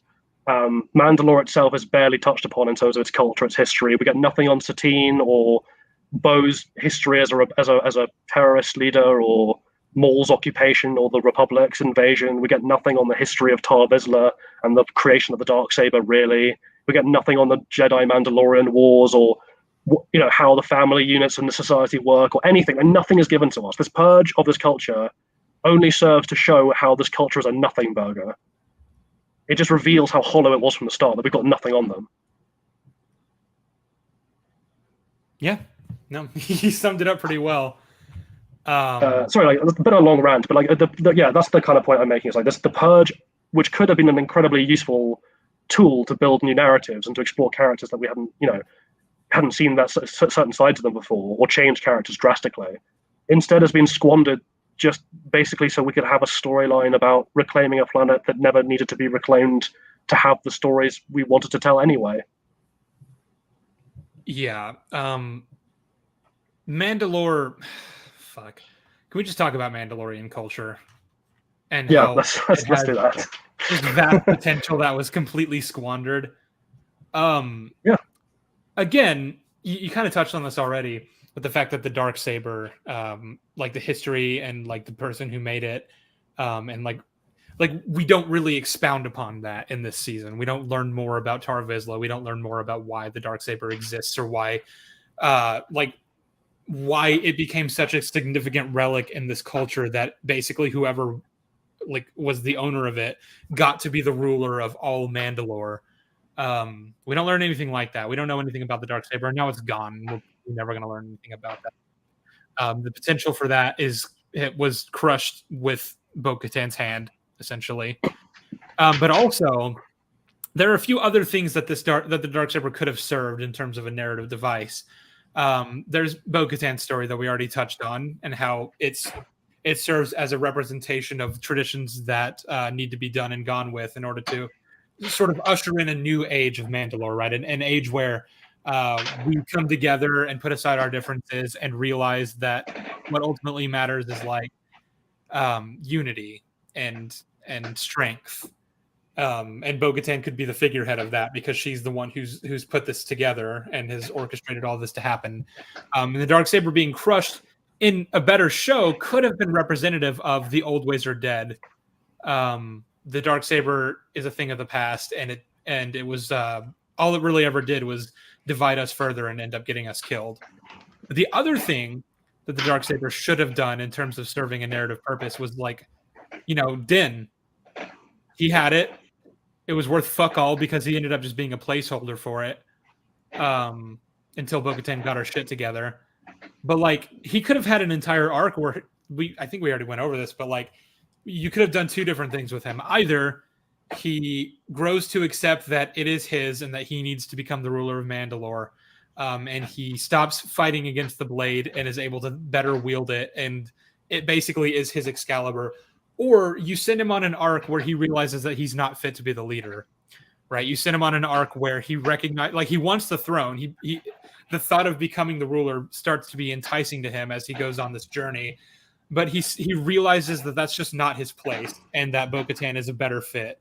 And he ultimately ends up challenging her to combat and losing in a fight, and it ends up with her either one of those could have been done, but instead, the show just did neither. The show just decided, oh, well, actually, he's just going to give it to her on a technicality after doing nothing with it, after not growing or changing as a person with it. Especially after we've had this whole arc in Rebels about Bo wrestling with the legacy of her terrorist past and her old ideals versus Satine and what Satine's ideals and Satine meant to her, and coming to slowly realize that like actually Satine had a point, even if Satine wasn't always correct about everything, she was right about some things. And the need for Mandalore to evolve and change and adapt, and that legacy, that journey that was completely undone, so we could try and redo it but badly. It's a squandering. It's a betrayal of the characters and a squandering of their already previously existing stories. Because now you look back at Rebels, like, well, now what's the point? What was the point of this arc? Because we know it's going to be undone just to be rehashed later. Yeah, I don't understand. That's the thing is that it's very redundant. It's like we already did this in Rebels, and then we undid it so we could do it here. Okay. Yeah. No comparisons. Like, so you could have a thing like Gideon as like almost like a toxic fanboy of Mandalorian culture, right? Like maybe he posted himself to Mandalore because maybe he even is a Mandalorian. Who knows, right? There are so many things you could have done with him, and then you could have had like the comparison between him and Maul, and have the whole can an outsider ever rule Mandalore, and you could have tied that back into like Din's status as sort of an outsider, but holding the Darksaber, and what does it even mean to be an outsider, and like maybe Mandalore needs to question its long-held beliefs about. We can't even like all the Mandalorians can't even agree on what technically like determines what is an outsider. Because Axe Woves believes that because Din doesn't have actual like Mandalorian heritage, that he's not one of them. Yeah, and like Bo said the same thing to Boba Fett, right? Like it's the kind of it's the thing of like there could have been a very interesting story arc there where like Bo is looking around at all these different subgroups or who all believe that what makes a Mandalorian is something different and specific, and she could have been like, no, actually, what unifies Mandalorians is a shared code of honor, not religious gobbledygook and not. Blood status. Like maybe the clan system needs to go. Maybe we need to all be a clan of one. Like that one single unified clan. Yeah. In fact, you could have. This is I'm going to go on a slight history tangent now, so I apologize. A lot of the Mandalorians that we've seen culturally, including the design of their armor, harking all the way back to original Star Wars, is very heavily inspired by Japanese history and Japanese aesthetics. Right down to the cinematography. Like George Lucas is on record. Like Kurosawa and his movies are a huge inspiration for Star Wars, massive inspiration for Star Wars. The Mandalorians themselves seem to be very heavily based on like samurai and the idea of like the warrior clans of the Edo period of Japan, which like for those who don't know, the Edo period was basically like there was no single ruler of Japan. Japan was not united. There was theoretically an emperor, but he was a puppet for whichever local warlord held the most strength, and regional provinces or prefectures were ruled by local warlords, daimyos, who were heads of a clan, of a family, to which other clans, lesser clans, would be sworn in service. And that's basically the structure we saw in Mandalore. Like House Wren was in service to House Vizsla, for example. That seemed to be how it worked. And that clan identity was super important. And that honor system, again, is shared with Japan. The Mandalorian ideals of honor and their code of conduct, their code of warfare, is pretty much a straight rip off of the Bushido code that was popularized under like Tokugawa Ieyasu when he took over in the shogunate. You're just making up. And the reason the reason I'm putting this out is like if you wanted to tell the story of the unification of Mandalore, of a new Mandalore rising up to reunify all the people, you could have literally like combined these two themes, right? The Japanese themes and that idea and drawn directly from history, because that was the end of the Edo period was a clan leader called Oda Nobunaga. Oda being the clan name.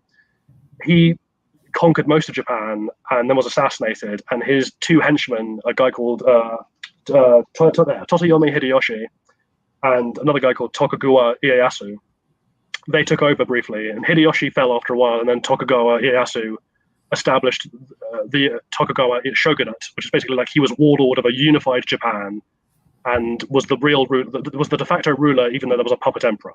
And that carried on for like 400 years.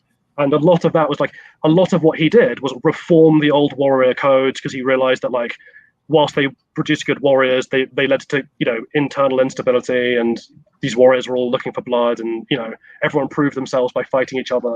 And that was like really bad.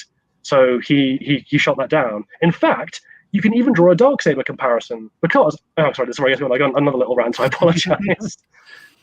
The nature of the Darksaber as a weapon that like is intrinsically tied to violence and combat and being won in combat. Actually, there's a similar thing in Japanese culture, which again was under Tokugawa Ieyasu. So in Japan's history, there are like two very famous swordsmiths. Well, it was more than that, but there's two really big ones. The first one's a guy called Masamune, and the second guy is a guy called Muramasa. And Muramasa's blades were very famous and well respected and were used by Tokugawa and his clan for a long time.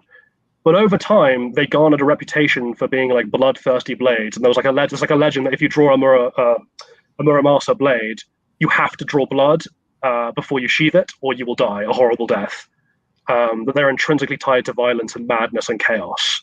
And you could have done a similar thing with the Darksaber of like its history of bloodshed, its history of changing hands means that it's essentially become this, right? Of like it's garnered this reputation, this curse. And you could even have had Bo maybe be like, oh, yeah, you have to win this to rule, but in a way, it also symbolizes this curse, the curse of Mandalorians constantly cutting themselves down. Yep. And we need to break free of the Darksaber. And you could have tied it to that. There's so many interesting things you could have done this culture. This comment that I felt was worth highlighting. Breaking the Darksaber would be like if Indiana Jones just pissed in the Holy Grail at the end of Last Crusade. The reason I wanted to bring this up is because like the actual ending of Last Crusade is a great representation of how to do something like this well, where the Holy Grail ends up being lost forever because it falls into the chasm. Because that was actually like a character moment. Like the character's choices were defined really well, and it fit into the narrative. Henry spent his entire life looking for the Holy Grail. He devoted everything to it. It was his life's work. And in that moment, he chose his son over the Grail. He told Indy to let it go, to let it fall, so that he could pull him up. Like, that's a really great moment. I fucking love that scene so much. It's a great movie. I love that movie. You could have the Darksaber be destroyed in a way that fits the narrative and the characters and like really reinforces what Bo-Katan is trying to do. You know, like you could actually like try. You could put in effort. Yeah. Yes, Stephen LeGresley, the Maramusa blades are in the third Highlander movie. They're culturally very fascinating. They're well worth a read up on. But yeah, they've garnered this very negative reputation in Japan because of their association with the Tokugawa clan, and later on like rebels against the Tokugawa clan because it's the kind of thing, right? Because they were the most famous blades of the day. All the top swordsmen wanted them, which means that if you were going to get killed by a man with a katana, it was almost certainly going to be a Muramasa blade. So like it ended up like loads of Tokugawa's clan ended up dying at the hands of the blades that they also bought and sold, and so they garnered this reputation. But like there's a lot you could have done to tie this in. There's a lot of interesting things you could have pulled from real history. There's a lot of aesthetic things you could have pulled in terms of like Shinto religion for the watch, or Zen Buddhist principles and Bushido, and just like fuck it. This wouldn't even be the first time we've done this, right? The sequel trilogy did this, right, with Kylo Ren's helmet. So when Kylo Ren fixes his helmet and there's all this red lines over the cracks. So that's a Japanese art form. It's called kintsugi. But again, it was born out of this same time period. And the idea is like you grow as a person not by hiding the damage that was done to you, but by celebrating it and incorporating it into who you are. You learn from it. You grow from it. You find the beauty in broken things. That could have been something Bo pulled out to heal her culture. Like, oh, we've broken ourselves apart so many times. Maybe now we need to fix ourselves without forgetting who we were and why we got here. But yeah, it's... And then we come to Beskar. So yeah, we already highlighted how it's not consistently applied several times. I mean, certain troopers, like just whenever the plot demanded, certain people would be killed despite wearing Beskar. Some would not. It mostly happened to the stormtroopers that would get shot or stabbed. But again, Paz Vizsla got killed by the Praetorian Guards with weapons that weren't able to even penetrate Din's armor. So inconsistent. And I remember a defense was that like what they said was that the material used to make the stormtrooper armor is like a type of Beskar alloy that's supposed to be weaker. It's wrong. That's just not true. Not true. That's false. So to be clear, people were like, oh well. So what they latched onto was there's a line in season 2 where someone's like, where's the season 1? Where someone points at Mando and they're like, oh, your armor is pure Beskar. And they're like, oh, so there's pure season 1. So and then people are like, oh, you see, so that his is a pure metal and what these guys are wearing is an alloy. And I'm like, no. The pure Beskar line is a reference to the fact that all of his armor pieces are made of Beskar. The set of his armor is pure Beskar. There is no other metal there. Now, Beskar is itself already in universe established to be an alloy. That's what Beskar is. It's not a pure metal. It's not like an element. It's not like iron. It is an alloy like steel.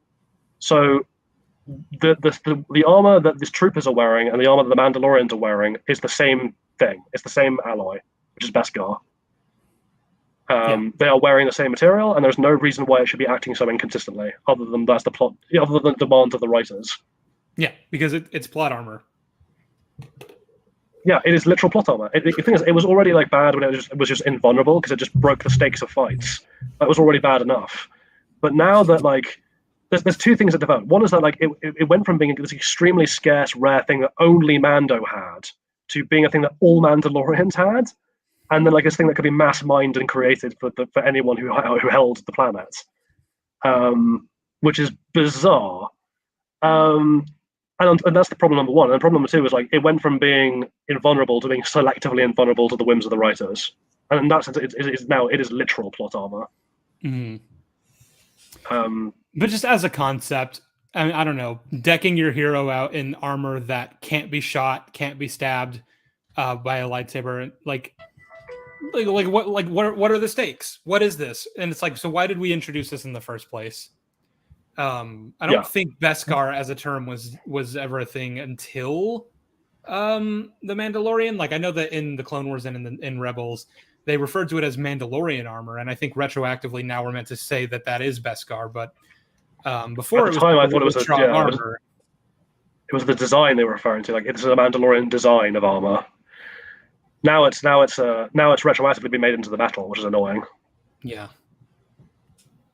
I guess the comparison to draw, right, is the because to take another, because you were like, oh, why would you ever deck out your hero in invulnerable armor?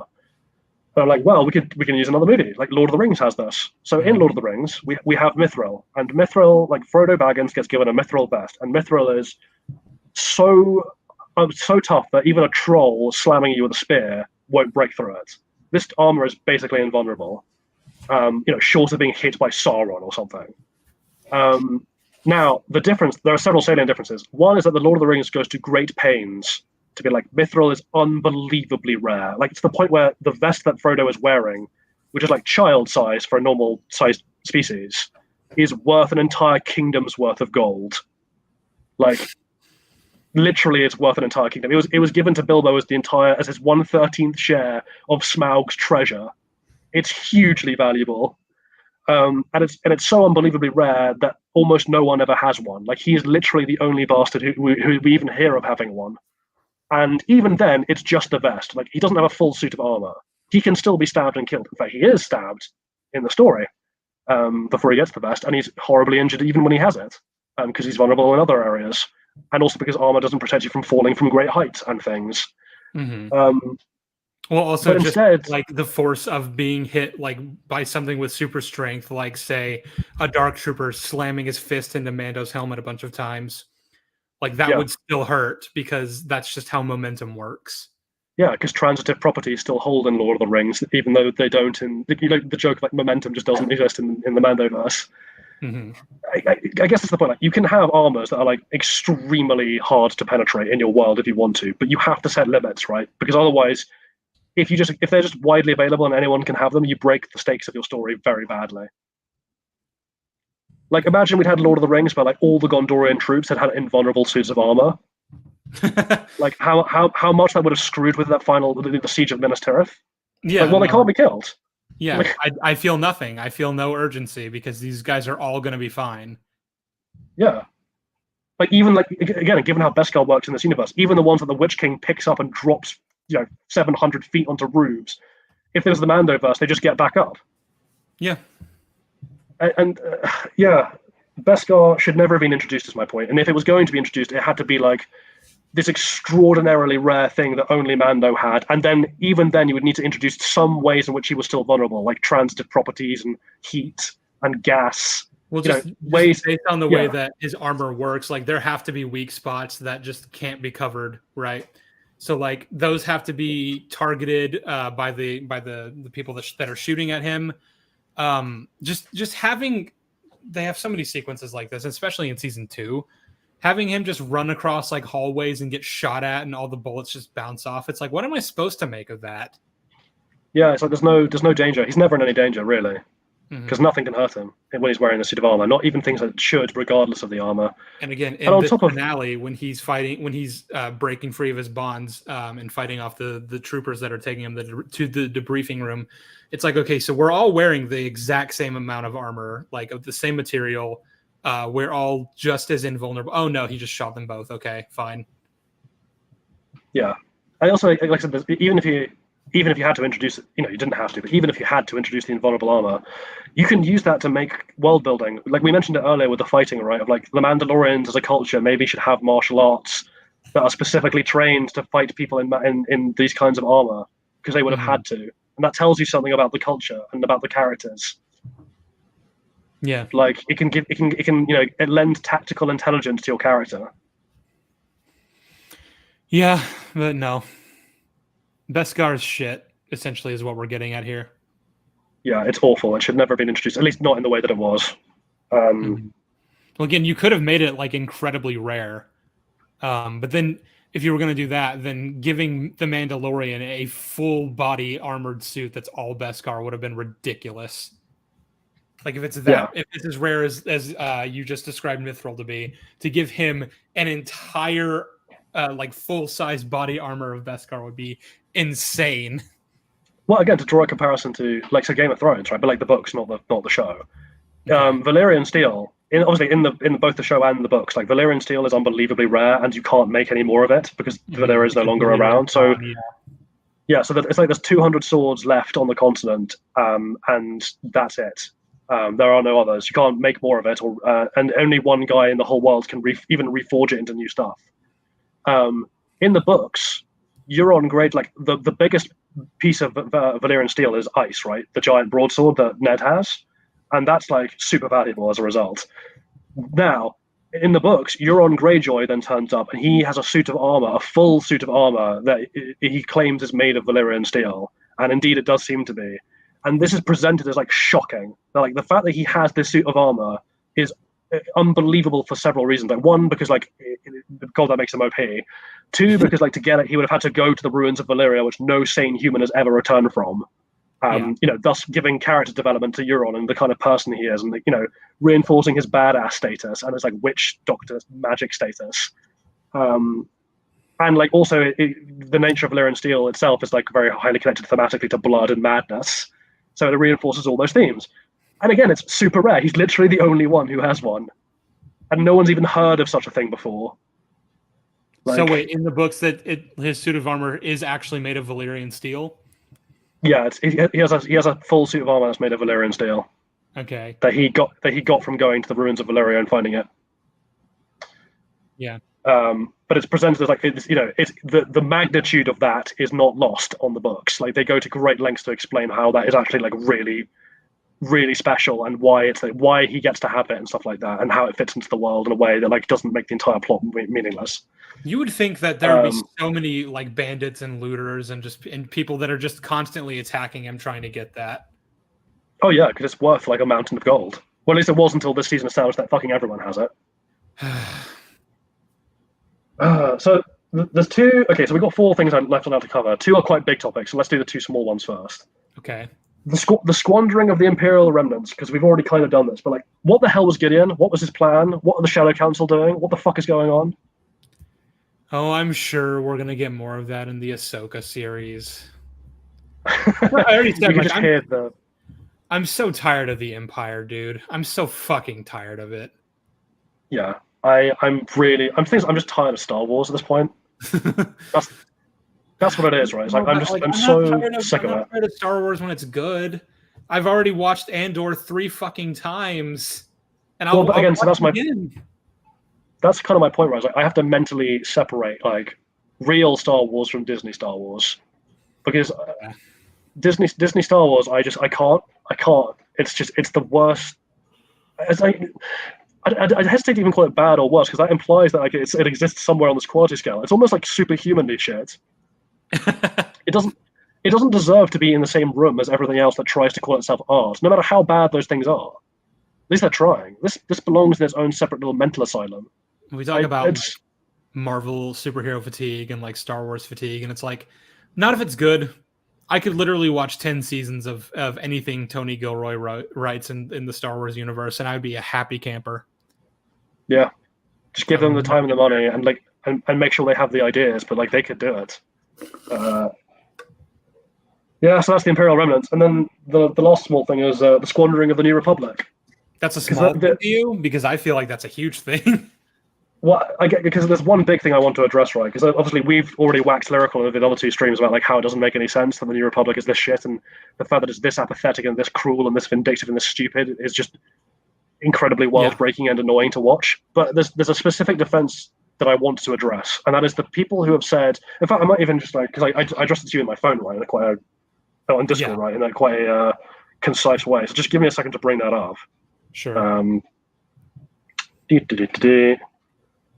Sorry, I opened Discord and the first thing I saw was the terrible puns I was doing about the Mandalorian name. Let's have a look. God, we talk a lot. I need to go back a ways. Here we go. Yeah. We should just like. I hate you, Sheev. This is the moment to tell you. Let me read out my. Let me read out what I sent you, and then you can read out. Yeah. This is an excerpt from my upcoming Mando video, so be happy. People have defended this by saying that we already knew where this republic was ultimately headed thanks to the sequels, and that is technically true, but that doesn't mean I have to be happy about it. I don't particularly love the way The Force Awakens handled the New Republic, but even then, at least I could infer that since it's been 30 years, the Senate became mired in corruption in the intervening decades between these two trilogies. I still don't love that, since that would essentially mean that the OT characters allowed the government to fall into the same missteps as the Republic of old, but there's really nothing you can do about that at this point. Still, though, it's even worse here because it's only been 5 years since Return of the Jedi. Leia and Mothma are still in power, they're still leading this government, and you're telling me that not even a decade after the original trilogy, they'd already allowed the Republic to become essentially no better than the Empire. Way to solidify even further how much these characters failed in their life's work after working so hard to bring down the tyrannical government. Thanks for that. Yeah, and I was like, oh yeah, that's good stuff. And then I thought about it for a second, and I was like, it's also worth pointing out, right, that the excuse of, well, that's where we knew the New Republic was headed, so Mando is only repairing gaps in the canon. Like, that argument just doesn't hold up. Because if you should look at the sequels don't tell us anything about the New Republic, except that it funded the Resistance and that it was destroyed by Starkiller Base. Like, that's all we get on that. Yeah, all we really know is that they apparently existed on 5 planets in the same solar system and were able to be wiped out in the span of 5 minutes. Yeah, and that they funded an understaffed Resistance. That's all we know about them. And so I was like, the New Republic is a waste of space thing, that's a meme. Like, that's a meme that was created by fans to explain the piss-poor hand-waving of the New Republic's role and its demise in the sequel trilogy, right? It was a joke that we constructed to explain the bonkers lunacy that was there being dispensed with in 5 minutes. And so actually, like, the shitty New Republic we see in Mandalorian is not it's not repairing canon or adhering to canon. In fact, it only exists to make concrete the jokey fan theory that was built upon our distaste for the previous shitty writing, not because it actually has to adhere to canon. And then it's like, on top of that, it's still not an excuse, because even if that was true in the sequels, that the New Republic was just, shitty by design, like, that was, even if that was explicit, the issue in the sequels that if the New Republic is that shitty, that shittiness goes unexplained and is at odds completely with what we saw of the rebellion's leadership in terms of its like morality and its competence. Also, right? And so Mando. Just give me a second to finish this. Just give me a second to finish this. Mando doesn't therefore explain it, right? It just drops the same problem without explanation still, even earlier in the timeline. So it actually only aggravates the original problem by making the required incompetence to explain a shift that is now only 5 years long from a competent rebellion to a shitty New Republic orders of magnitude more severe than it had to be before. And it now requires that incompetence has to be laid directly at the feet of previously competent characters like Mothma. Yep. Cool. Sorry, Southpaw, now go. I have a question. So the planets that were blown up in The Force Awakens, that was the Raxus system, right? Hosnian system. Hosnian system. Hosnian. I'm sorry. Raxus is actually where the Separatists were based. Oh, I'm sorry. Hosnian system. Right. Yeah. So in this show, weren't the New Republic like apparently stationed on Coruscant? Yeah, they're on Coruscant. Yep. So what's the deal with Coruscant in the sequels now? Who knows? Good question. Yeah. Because that's the thing is that everyone just assumed that was Coruscant when we first watched the movie because there was no indicator that it was anything else. It was a city planet.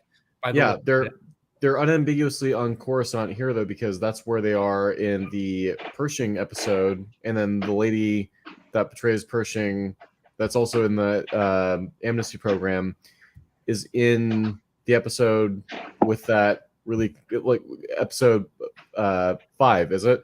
That really convoluted explanation for how we get Mando involved in the pirate plot. Yeah. It's like no, they are definitively on Coruscant. I guess at some point they moved their main headquarters to the Hosnian system for some reason. Maybe we'll see why. Maybe they'll do a whole show explaining why. Please don't. Please. I'm tired. I don't want to see any more of this fucking New Republic. The last thing I have to say about the New Republic, right, is like because the thing is, if you want to set, even if you do want to set up the whole like the New Republic is going to inevitably become corrupt and terrible, which I don't think you should do, but if you do want to do that, you don't have to make them fucking idiotic. Like you could have had a situation like Tava even gives you an in for this, right? You could have had a situation because this is true to real life. When rebellions or resistance movements take over the government, you then have to actually you're no longer an idealistic movement or a political movement. Now you actually have to do the nitty gritty of running a country, right? You actually have to do all the bullshit paperwork and actually get things organized, and that's boring and pedantic. And so you could have had this thing where, like, yeah, a lot of the New Republic's problems are coming from the fact that a lot of the people who fought to install it are these idealistic, hothead, romantically minded people who want like a utopian society, and then like the people in charge are faced with the actual like, no, we need to, who takes the bins out and how do we get children back to school and how do we collect taxes, and like so you could have like a bureaucratic, but well-meaning, republic, but to everybody else seemed cold and distant, and then like squared them off against like the outer rim soldiers who'd been like sort of like pushed out because they were a bit too hot-headed and too fiery, who genuinely believed in like all the the firebrand political rhetoric and who wanted more from the New Republic. You could have had that tension, but we didn't have that. Like it's so much squandered. Face Garcia, thank you for the super chat. It's very much appreciated. JJ originally wanted to blow up Coruscant in the first draft of The Force Awakens. I mean, I believe that. I don't know why they decided to change it. It hasn't affected anything in terms of continuity. Like it could have just been Coruscant, and then at least that would have been like a planet that we know and are familiar with, for whatever that would have been worth. Yeah, I'm gonna quickly go to the loo. I'll be back in a couple of minutes. Okay. Southpaw, you got anything you want to say? No, honestly, my attention completely glazed over in these last 2 episodes. Yeah, I mean, that's totally fair. The thing is that, like, I watched them knowing that I was going to need to break them down eventually because we were going to do the stream. But I was watching them and I was like, man, I just do not care about what's happening. And I kept finding myself, like, glazing over it to the point where, like, whenever I rewatched it, I was pausing every scene and, like, okay, what just happened? Why did this happen? What was the point of this? And then writing it down in my notes because I wanted to make sure I didn't fucking skip anything because they're just so dull and uninteresting. They're spectacle. They're stupid, turn your brain off spectacle. It's completely uninteresting. Yeah. And so, like, to the point where people are saying that the finale was underwhelming. Like the normies who don't actually like get into the specifics, that just kind of give their general like brief feelings on the matter. And I'm like, sure, that's a good descriptor. The way I would say is I would probably call it shit, but yeah, it's underwhelming. Nothing's resolved. Gideon goes out like a bitch after having just the lamest fucking motivation reveal that you've ever seen in your life. None of it works. It's all stupid.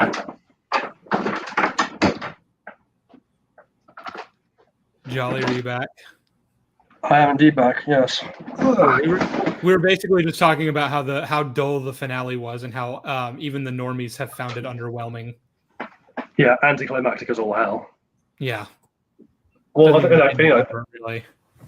Well, I say that. I mean, like, Moff Gideon did his best to give himself a dramatic death, right? Well, you're thinking about it, and you're like, yeah, they did set up that there was a mythosaur beneath the mines of Mandalore. That nothing was done with that. Yep. We saw it at the very end, like it opened its eyes because I guess it sensed Grogu, or Grogu sensed it. I don't know. Yeah, you know, we did set up all the Dr. Pershing stuff and the corruption of the New Republic, but that didn't pay off either. That didn't go anywhere, yeah. Mando having the Darksaber didn't go anywhere. Bo having the Darksaber didn't go anywhere. Like, really, Bo's character arc didn't go anywhere. The cult, I want to save the cult for last. So before we get to the cult, right, and to tie into the sort of what we're talking about with the New Republic, the Navarro pirate plot, or the Republic of Navarro plot. Now, again, for those interested, I briefly expanded on this in the first Mando review we did, where I'm like, it's disappointing, endlessly disappointing to me that we had a Star Wars version of the Pirate Republic of Nassau and all its fascinating history being set up in this universe, and they did nothing with it. That was squandered. But part of the reason this pisses me off is, like, again, to be a bit of a history buff, do you know who Black Sam Bellamy was? I don't. So Sam Bellamy is a colonial American pirate. He was active for the Golden Age of piracy. Very interesting figure. Basically the world's first social uprising guy in terms of modern capitalism. He was very much like a modern day Robin Hood, and he set himself up as being that. Like, he was very much like, I will target rich bastards and I will let the poor go because it's not their fault, right? And I'll leave them with the money. Now, you could have had this kind of thing, right, of like Grief Karga's Pirate Republic being found between different people of different perspectives about, you know, how best to do business. And you could have had like people who were attracted to that area, like Sam Bellamy, because they viewed the Republic as like this corrupt, bureaucratic, tax gathering entity like the Empire that they don't have any respect or love for. That's too enthralled to Megacorps. And then you could have tied it into things like Christopher Lloyd's character, or things like just the idea of government overreach and the fact that these senators don't actually care about the people that we saw, like as we saw in the Dr. Pershing episodes. Like, Dr. Pershing's line about how the New Republic have the technology to help all these people, just don't fucking do it. Mm. You could have had that as part of the pirate arc, and maybe even linked the Mandalorians into that as a culture. Like, so there's this wonderful speech from real Sam Bellamy. I'm sorry, give me a second to try and remember it. Right, so he captured a ship, and he was talking to the captain, and basically, like, normally what he would have done is let the captain go with the ship, because it's not, the captain didn't own the ship. He was just a guy being hired to do a job. But on this occasion, his crew voted to scuttle the ship, which Bellamy didn't actually want to do. And so he gave this apology to the captain, and part of his apology was that the captain kind of spat it in his face and was like, "Oh, well, you're just a thief." And Bellamy was like, "No, because you serve rich masters, and they rob the poor under cover of the law, while we plunder the rich under the protection of our own courage. We are free princes now, and we have the authority to make war on the whole world, and thus my conscience tells me is what we should do." And I really like that. Well, first of all, given my own political leanings, I like that. But just in terms of like the richness of a narrative you could have developed in terms of this pirate republic and the battle between different kinds of libertarianism and anarchism and syndicalism and all these different like collective philosophies that could be explored, all these characters we could have brought to bear on and used as a lens to explore the New Republic and the Empire and how they differ and how they're similar, the divisions within the New Republic politically and philosophically, like all of this opportunity that we could have done from this pirate republic, squandered, just not used. Instead, we had Captain Seaweed. That is Pirate King Gorian Shard to you, sir, and I will thank you to respect it. Sorry, it was a Seaweed King Gorian Shard, king of the sea sponges, first of his name. Which of another thing, wasted opportunity. Like, just piracy in general, like, you have to imagine there are so many organizations and syndicates and you know, things of that nature in like the criminal underworld that are like vying for power right now. They're gripping it anywhere they can. They're stealing resources from the like fledgling empire, not fledgling, the dying empire. The fledgling New Republic is like actually having to deal with these people because like they're a credible threat to their to their very small, very, very much still growing, wet behind the ears new government. And like, what would the New Republic have to say about a pirate republic? What would the New Republic have to say about like systems potentially like seceding and like keeping an independent stance in the wake of the Empire's death, when that's essentially what the Separatists were? And like, you'd think they'd have a thing or two to say about that. Yeah, it's like there's lots of things. Like, for example, one of the things you could have done is in real history, the existence of the pirates in the Caribbean actually. This was not the intention of the pirates. This was like an accidental byproduct of their activities, but like it stopped the slave trade effectively for like 30 years because it just became prohibitively expensive to ship slaves. Because if you tried to, the pirates would just seize your ship and either free the slaves, depending on which pirate captain did it. They'd either take the slaves and sell them elsewhere for their own profits, or they would free them, and like these slaves would either become pirates themselves or go in like to black populations and start inspiring slave rebellions. So it was really expensive, and the existence of the pirates stopped that from happening. So you could even have this thing, right, where you could be like, the New Republic want to open up the trade routes to the Outer Rim because they need the tax revenue, but like the pirates are stopping them. But like in the process, they're also stopping like the Empire from being like the First Order from being supplied or something. You could even have had like that someone in the New Republic prioritized like Mothma's husband, who prioritizes money over the citizens of their galactic republic. Something like that. Like, there's so many opportunities. Like, the history of piracy is fucking fascinating, and there's so much you can do with it. And the thing is, and they're aware of this. This is the thing that bugs me. It's like, this is not like they are unaware of this, because they have a character in this series who is who's one of the pirates, who is literally named after one of the Golden Age of piracy pirates, Charles Vane. Yeah. So they're well aware of this, and they just chose not to do anything with it. Because again, effort. That's the thing that it keeps coming back to. Is like, I wish that they would fucking try. It's that, it's that Breaking Bad thing of like when he's marking the paper and he's like, ridiculous, apply yourself. Yeah, that's because I don't know, it's just more insulting. Like, I would rather you lie to me, but like actually be trying to deceive me than for you to lie to me and just actually not give a shit if I believe you or not. Like, yeah. Hell, you could have had an arc about like a giant heist. So a pirate called Henry Avery, who's like one of the biggest badasses in terms of thieves who's ever been. And like, he did one massive job where he sacked the treasure fleet of the Mughal of India and buggered off with like 300, what in today's money would be like $350 million worth of gold, and was just never seen again. He just pissed off.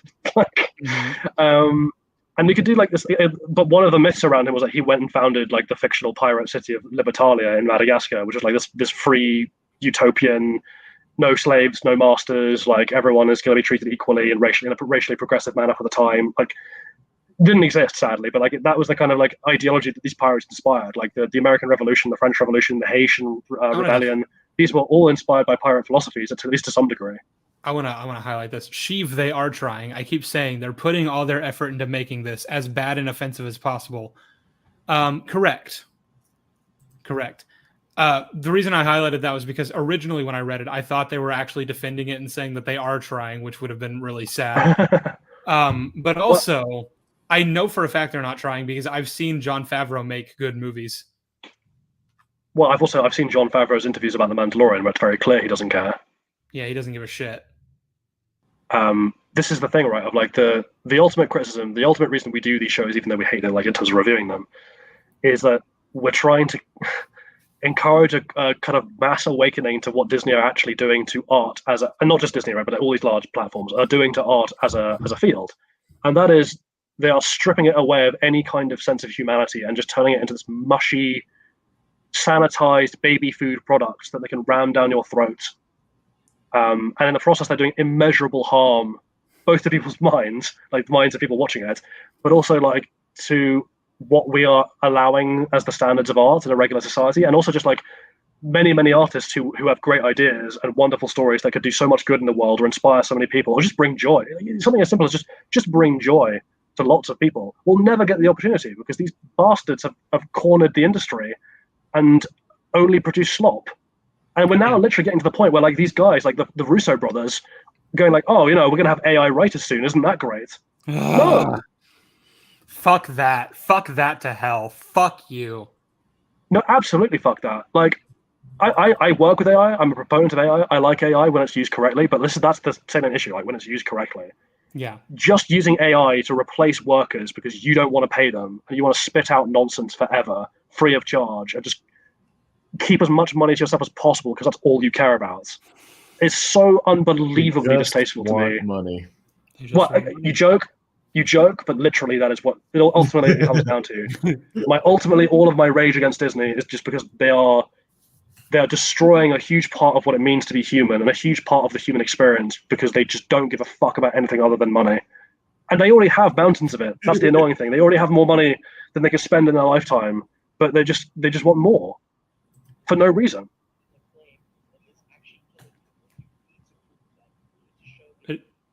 Is somebody listening to something?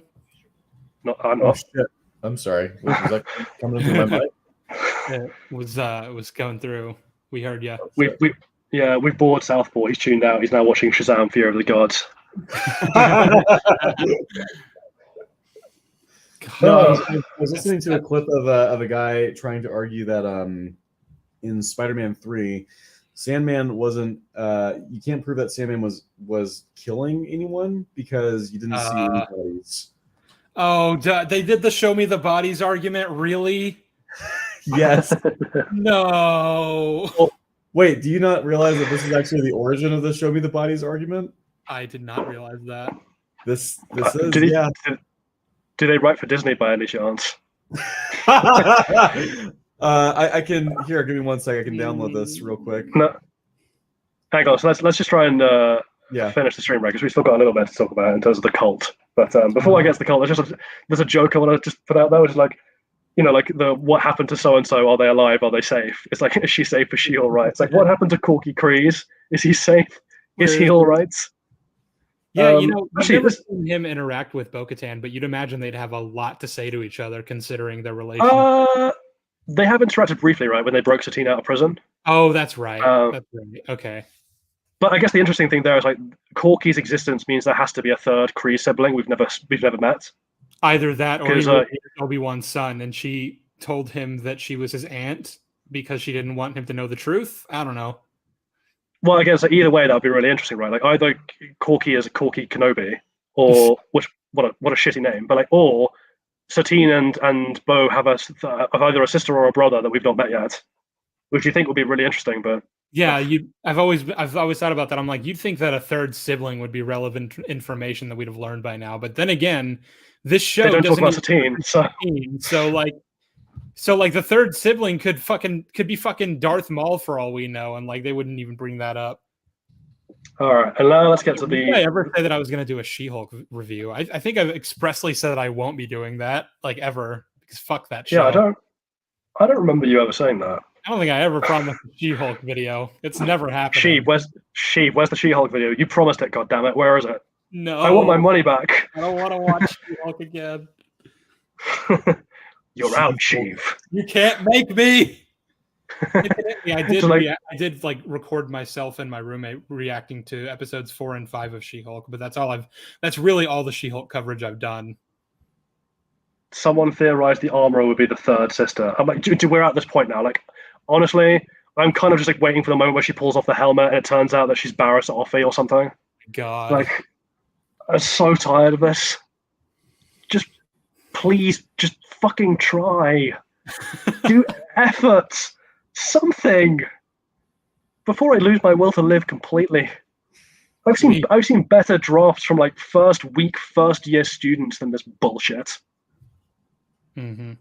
Yeah, she's recovering. She's doing well. Wait, hang on. You exposed your grandma to Flash? No. The title for my season 8 video was Flash Season 8 pushed my grandmother down the stairs. She flashed his grandma, confirmed. No!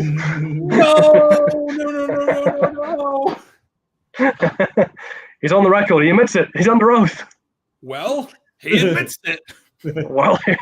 He flashed his grandma. Leave your grandma alone, Sheev. She's a sensitive woman. So he just admitted under oath that he flashes his grandma. No. Yeah. That's the meme that's coming out of the stream, Sheev, that you flashed your grandma. Fuck. God damn it. See, even the chat is starting to catch on. Like, whoa, man, there's something wrong with you. Do you need help, Sheev?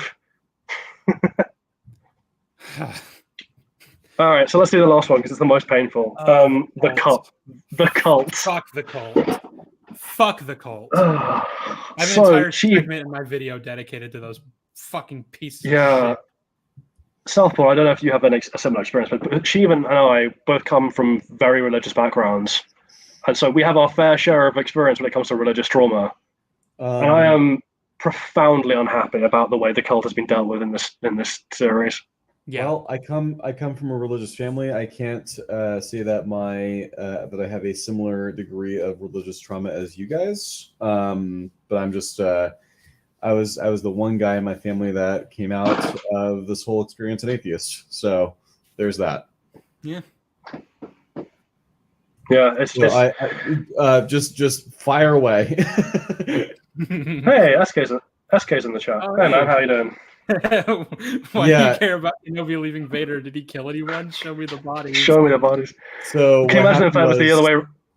Hang on, can you imagine that was the other way around? Of like Vader goes back after A New Hope, and he's like, "I killed Kenobi," and Palpatine's like, "Really? Show me the body." And Vader's like, "I can't. He vanished." I'll do you one better. Obi-Wan's confronting him on Mustafar, and he's like, "You fucking killed all the Jedi, you asshole!" And he's like, "Prove it." And then Obi-Wan's like, "I've seen it. I went into your house. Padme showed me the daffodils." Oh no. Yes. So I'm watching that clip because SK had sent it to me, and then I'm explaining it to you, and then after you had your reaction, I went ahead and told SK about it, and now SK's here. Hi, well, hey SK, I'm glad to see you. Yeah, you can watch us lose our minds over the way they've resolved this cult storyline. Mm-hmm. Pain. Right. So the first thing is, like, at the very beginning of the series, we were like, the first 2 seasons of the show, we've already been establishing that we don't think the cult is particularly good. We think the cult is, and again, to make it clear, this is not Sheev and I shitting on people having religious perspectives or religions in general. What we're railing against is when spiritual beliefs are used as a crutch to enforce brutal, unethical, cruel, manipulative, and just downright abusive practices on people, right? Like, it's not just that you believe something that's intangible or spiritual. It's that your belief is being restricting your followers from very basic and human freedoms, and telling them that their soul is impure if they break their arbitrary rules. Yeah, it's using someone's spiritual beliefs it's weaponizing someone's spiritual beliefs to enforce coercive behaviors, to reinforce a power structure that puts you at the top. It's just it's hideous, and I hate to say it. Despicable. It's disgusting, and I can't believe anyone would defend this. Sorry, and yet, and yet they have, Sheev. There are people defending this. I can't believe that you guys are getting mad over a TV show. I'm fucking pissed over a TV show. Actually, I'm murderously, homicidally enraged by this TV show. Good question, Dan. Isn't that the point? It's not the point. You would think. You'd imagine. Well, this is yeah. Because this is what we were saying, right? It's like the first 2 series, they don't directly address it. It's like, here are the practices, and the audience. I think most of the audience came to, like, because it was either a source of jokes or a source of genuine, like, no, this is really bad, right? Like, this cult is awful, and they treat Din appallingly. Like, he can't show his face. We have characters in the show that like the woman who invites him to settle down in season 1 on the planet he helped save, and she's like, you could stay here, you could remove your helmet, and he's like, I'd like that, but I can't because Sorry, go ahead. I don't know. Carry on. I'll finish after you. I was just gonna say, The Mandalorian season 3 threw a tantrum over disagreeing with me on a TV show, and then gaslit me into thinking I did it. Mandalorian season 3 just wants money. Yes, the armorer just wants money. Yeah. But like, yeah. So what we're getting at here is like the first 2 seasons were kind of sort of ambiguous in terms of like how we should feel about the cult, and then season 3 came along, and like we had the apostate arc for removing his helmet. Right, the consequences came home to roost, and so we had the practices of this cult became the center of the plot in a way they hadn't been before. So now we have to focus on them and talk about them, and we have to talk about Mando's experience of living within those rules and what that means for him as a person, what that does to him as a person, what that does to his relationships with other people. And particularly after we have Bo-Katan providing the alternate experience in season 2 about how she and her Mandalorians think that these guys are just a bunch of crazy cultists who can't be trusted. And so we were desperately hoping that they were going to actually give some level of critical analysis to the ethics of this cult, and Mando's place within it, and maybe have him question his beliefs a little bit. Yeah, you think maybe they'd put Din on a character arc where he would learn that this is not a good place to be in, and that these are not people he should be looking up to and trying to become a member of. And like maybe you could start him on this path now that he's an apostate. And a suggestion that I had all the way back in the first stream is, there should have been actual visible consequences of no longer being a member of this cult. Like he had to maybe give back his armor and his jetpack or whatever, because those were things he had to earn. Or Grogu. Yeah, well, that too. The point is, like, maybe he starts to like realize how much better his life is without being part of this, like without having to wear this armor all the time, without always having to have his helmet on. Just shit like that. Like, you start him down a path where he starts to realize that like there's more to life than this silly and restrictive way of thinking that's founded on bullshit principles to begin with. Yeah, well, principles that then end up being completely arbitrary, because after they've abused Mando horribly to make him arbitrarily wash his sins clean, Bo's just allowed to do whatever the hell she wants because it gets them more followers. Yep. So they trade their principles for political power. I'm sorry, do you not respect her station, Jolly? Well, does she not respect her own bloody beliefs? Apparently not. She's not a character, so she doesn't have beliefs. Well, and the thing is, like, this isn't even because so far we've been painting it as like he moves completely away from the religion, like he moves out of the religion and becomes like Bo stage. Like, you didn't even have to do that, right? You could have had a religious reform plot where he's like, it's not that the way is bad, it's the way in which the way is being implemented by the armorer. Like, she's bad and like vindictive, and like, honoring your helmet or having a spiritual component to your helmet, fine and dandy, but like forcing people to cover themselves where they can't even kiss their spouses or hug their children properly or eat food with others, where they're denied basic experiences. Like, that's the issue. You can still have spiritual components and respect your armor and still have that. Like, again, that's part of Japanese culture, is respecting your sword and your armor. Well, even the Mandalorians that aren't part of the Watch respect their armor. That was a whole thing. In the same episode we kept referencing with the Duchess, Ezra was like, so why don't, like, if this thing targets Mandalorian armor, why don't you just take your armor? No. Like, Sabine was like, this armor that I wear is 500 years old and I have serious reverence toward it. Like, this armor means so much to us as a culture. Well, yeah, so it's totally fine to have reverence for your armor, but like to the point where it restricts you from basic freedoms. They even draw in Rebels. They even draw a direct comparison, right, of like the armor to the Mandalorians compared to the Kalikori for the Twi'leks. Yeah. Well, like, here are the Kalikori, for those who don't know, is like a little like wooden figurine, basically, like a little wooden model. And it's supposed to represent the history of a family, and it's passed down from family member to family member. And so, like, Thrawn describes it as being like priceless to family, worthless to everybody else. And it represents your history, and it's a source of deep personal attachment to the point where she risks her life to go get it. Yeah. And then when they're talking about the armor, they make that comparison. They're like, oh, the armor isn't just armor. Like, it doesn't just serve a functional role. It's our history. It incorporates our family and legacies and who we are. And my great-grandfather wore this armor, and his great-grandfather wore this armor, all the way back to the founding of our civilization. Yeah. These techniques have lost to time and passed down from father to son, or from mother to daughter. Like, these are really important. You can have that without telling people they have to, like, dehumanize themselves and belittle themselves and remove their own sense of self-identity. Yeah. You don't have to choose between a group and I guess this is a general thing, right? And this is almost going full circle to the politics discussion we had at the beginning, when we're telling people not to view things through political lenses if they can avoid it, right? You can have a political allegiance, you can have a religious allegiance, you can have a group identity and an individual identity. You can have both. Any group that tells you that you have to sacrifice your individual identity to be subservient to the group, to dehumanize yourself in that way, avoid them. They're bad. Stop that. Don't do that. They're manipulating you. They don't want what's best for you. Yeah, I don't care what their allegiance is or what their particular beliefs are. If that's what they're demanding of you, they are totalitarian and should be stopped. But not only is it not really addressed by the show, it's actually like basically like this cult is painted as a good thing. Oh yeah, like it's treated like a found family. Like Bo is held up as having genuinely converted to the religion. She genuinely believes it because she saw a mythosaur one time, which is preposterous. But like on top of that, by the end, it's like, yeah, everyone's fully on board. The cult has reigned supreme. Their beliefs are unchallenged, and the way is now the way for all Mandalorians. At least, maybe not the helmet thing, but certainly like the adherence to this cult is mandatory now. It's part of the fabric of the new society.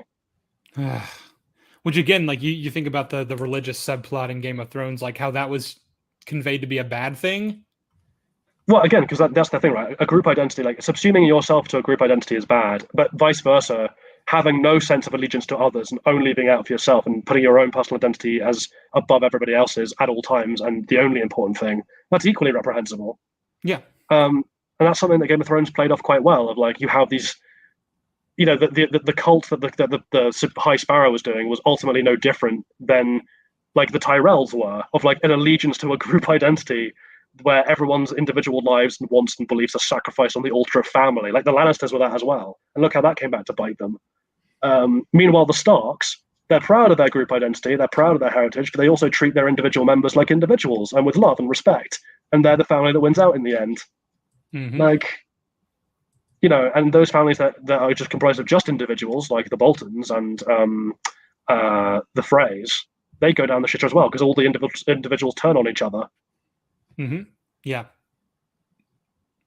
Yeah, I just this cult thing drives me up the wall. Nothing has made me angrier all season than watching Bo unironically bow her head in submission to these crazy lunatic bastards who are torturing children and abusing people. You think about it, like, so Bo-Katan's apparently the leader of the Mandalorians, but she submits to the Armorer. So yeah, the Armorer is literally basically Queen of Mandalore. Well, it's literally like an Iran situation, right? Like theoretically, Iran has a president, but he is underneath the Ayatollah. Like, it's that thing. It's like, yeah, she's technically in charge, but like, well, it's almost ironically like the Japanese thing again. Like, they have a de facto empress. Bo-Katan is de facto is like theoretically in charge. Sorry, not de facto. Theoretically, she's in charge, which is a puppet. The Armorer is the one actually running the show. Yeah, and it's like, we said this going into season 3, but hey, maybe in season 4 they'll paint that as a bad thing. They'll show the Armorer's true colors. Oh, like fuck, they will. I think since season fucking 1, people have been saying that the Armorer will eventually be the main antagonist of, if not the whole show, then at least of a season. But like, we still haven't gotten that yet, and it's been 3 seasons. Oh, can you imagine where we'd had the religious reform arc where Din ends up like challenging the Armorer in single combat? For the control of that group, and then he like unites them with Bo-Katan's. Like he forges the middle ground between Bo and the Armorer, where he's like, we need to have our principles and our traditions. It's not we can't throw everything out, but also Bo is right that we need to adapt, and he can be the middle ground and the bridge between two cultures. Yeah, these and two throw out the toxic elements of both. Yeah. These two people can work together to unite their clans respectively and usher in a new age of prosperity and unity. Or Din can take a backseat and not be a character at all throughout this entire season. Yeah. Is the turning Wiseau, is the Armorer of the Pope now? Yeah. Pretty much, basically, yeah, that's what she is. She is operating the same role that the Pope did in medieval Europe. I mean, it's the jury's still out to whether or not the show will even address that as the fact of the matter, but it is. That's really how it is. I mean, I don't think that the show's aware, because as far as the writers are concerned, it's just like, oh, it's a cool catchphrase, and like, this is the way. Woo! Fuck that. Fuck that phrase. Yeah, it's just the iconography, right? This is what I mean about like writers ripping off a culture in a shallow way to do member berries to sell toys, right? Like they've ripped off the iconography of the Mandalorians and the armor of the Mandalorians, and they've like spat out the most shallow bullshit unexplored, like, oh, there's a warrior way, this is the way, and made it a catchphrase. But there's no depth to what we're getting, and the little we do get is horrifically abusive, in part because they don't bother explaining it. Dan Ravis saying, SK, I am really bad at detecting sarcasm, but if you really think that, you don't understand a definition of a criticism and discussion. Yeah, no, SK is just memeing, don't worry. So the whole matter SK is an irredeemable monster. SK just wants money. No, I'm working on a video where all of these things will become clear. It's quite the rabbit hole to fall down into. He's fine though. SK is memeing. He's a good lad. We're in. Yeah, he's a good lad at heart. We're all in good company. He means well. That SK boy, he's going places. I like that SK child. He's doing well. Jolly, I saw your Born GIF last night. Are you okay? Oh yeah, that's fine. I was watching because like my Twitter feed has been taken up by like backs and forth between like SK and people about like with EFAP fans like. Mm-hmm. And again, to be clear, not generic like run of the mill EFAP fans, but like the diehard cultists who are just the toxic element of any fandom, right? And like some of these people were like giving it's almost like the rape stuff, the consent stuff from Terrors all over again. Like some of these people are giving us the worst, most terrible arguments for defending EFAP.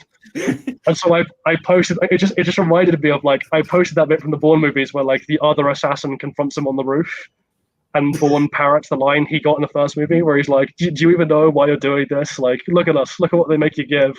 And so I just changed that to be like, do you even know why you're shilling for EFAP? Look at us. Look at what they make you give. Look at what they have to... what's the line? From Invincible. Look what they have to do to mimic even a fraction of our power. That's the thing I want to do, like regarding like, in order to come up with a crazy hot take that's contrary to the popular opinion, having to make this many inaccurate references, like, man, look what you have to do to mimic a fraction of my power. By the way, I don't want to be masturbatory with our congratulations, but like we have managed to do these episodes and all the chat in under the time we did the last two episodes in. So yeah, we made good time. Yeah, I mean, there was a lot wrong with those first two episodes, to be fair. Yeah, 5 and 6 were part of that middle chunk of the season that was just all shit from start to finish. Like nothing good happening through, like in everything. Because like 1 and 2 are bad. Like don't get me wrong, they're really bad. And 3 is like, oh, bright spot, and then 4 is like, oh no, and then 5 is like, oh no, and then 6 is like, oh no. What is this? No, a better representation. 4 is like, oh no. 5 is like, oh fuck. And then episode 6 is like, all right, fine, I guess. At this point, I don't care. Fuck you. Just this whole series and everything it represents about the state of Disney Star Wars is just. I don't know. It hurts me. I don't remember enough of this fucking stupid show. This fucking stupid television show. So yeah, I guess we're ultimately. I'm happy to stick around if you guys want to carry on chatting, but we're done with the Mando stuff, and at least until the debate on Sunday. Which people in the chat, we are doing SK. Yeah, SK. You can join if you want. Sheev and I are doing a debate with Joker about Mandalorian, where Joker is going to try and convince us that there is something to be salvaged from this radioactive dumpster fire. I am not going to be there because I'm likely to be at work when you guys do this. That's fine. Because Southpaw is too cool for us. Yeah, Southpaw's a bad person, but like that's fine. No, I just want to make money. That's the thing. I'm at work. I'm making money. I decided that places precedent over yelling about Star Wars. Oh well, I will never. Nothing ever takes precedent over yelling about Star Wars. One thing I will say though is that I already feel bad enough, like double teaming Joe. Essentially, it's going to be a 2v1.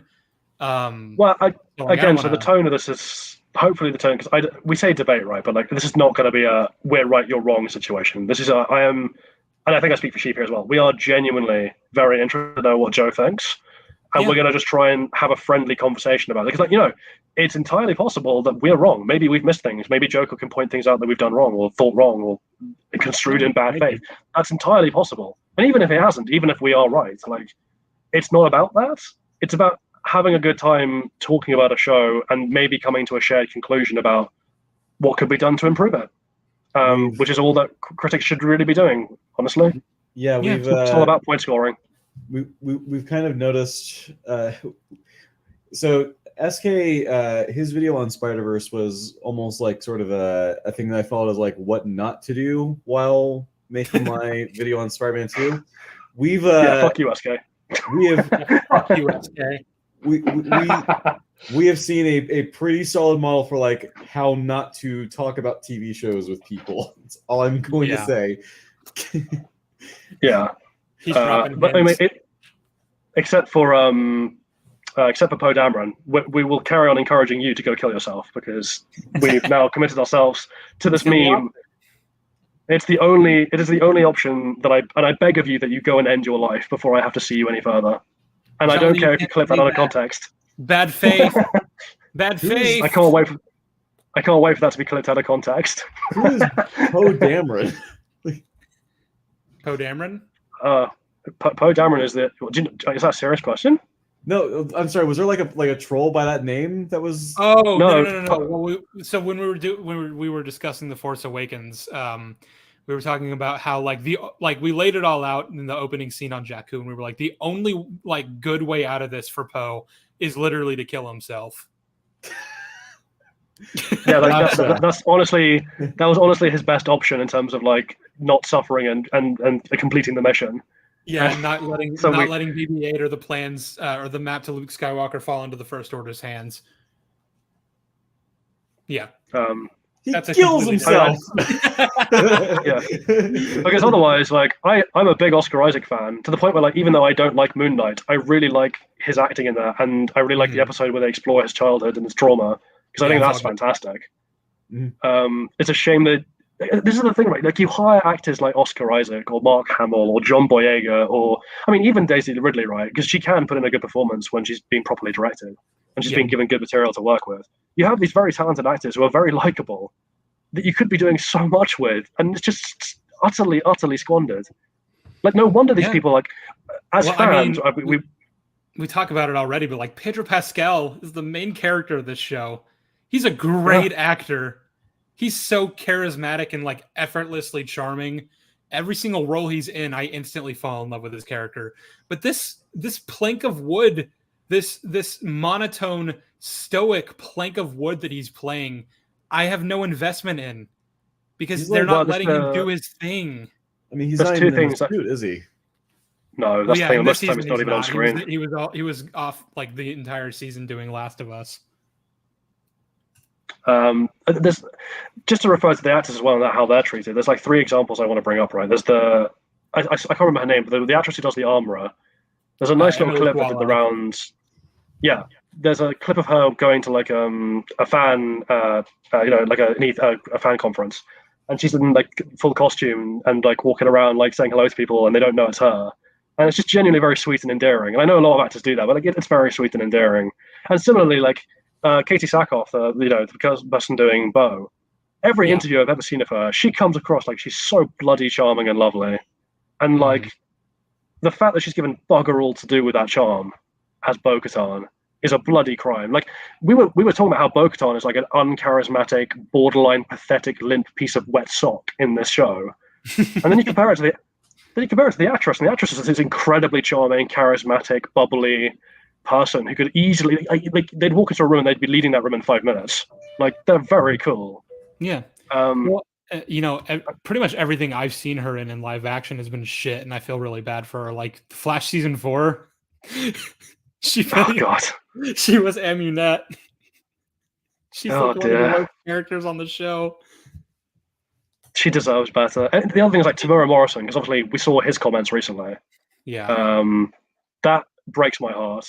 Not just because it squanders great characters, but like that man, you would be hard pressed to find a person who was more committed to creating the character in a way that fans would enjoy, and was so enthusiastic about being part of that world and taking, it's almost like John Boyega and Oscar Isaac, right? When they started off their journeys in this franchise as being like uber fans. Yeah. And by the end, they don't want anything to do with it. Oscar Isaac is just so disenchanted. John Boyega's pissed off. Oscar Morrison, like he was asked if he would ever come back, and he was like, maybe if I ever need a new house.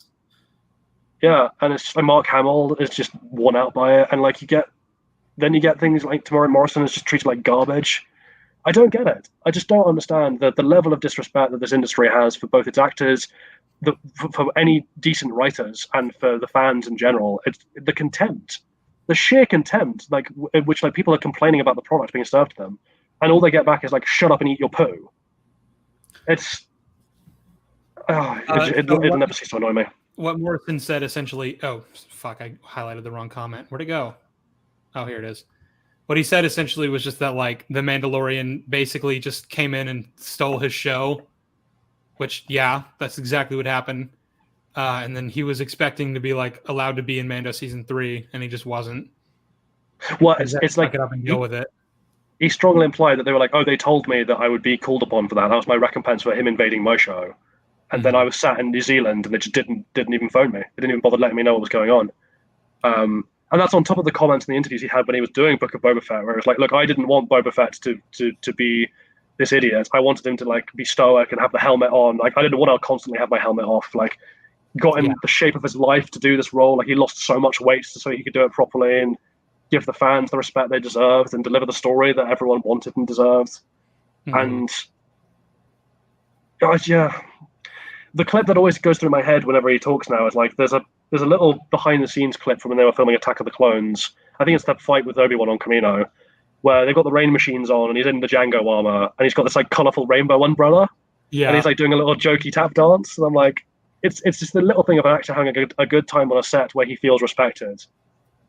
It just comes down to what we were saying about the prequels, right? Of like why we like the prequels and don't like the sequels. It's like regardless of artistic intent, it's like there is a heart to the prequels. The people there care. They want to make a story. They have fun on the set. They enjoy their time there. It's a collaborative experience where everyone feels valued. Well, again, it comes down to they actually tried.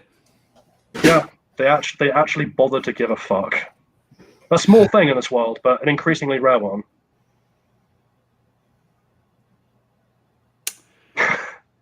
Anyway, fuck this show.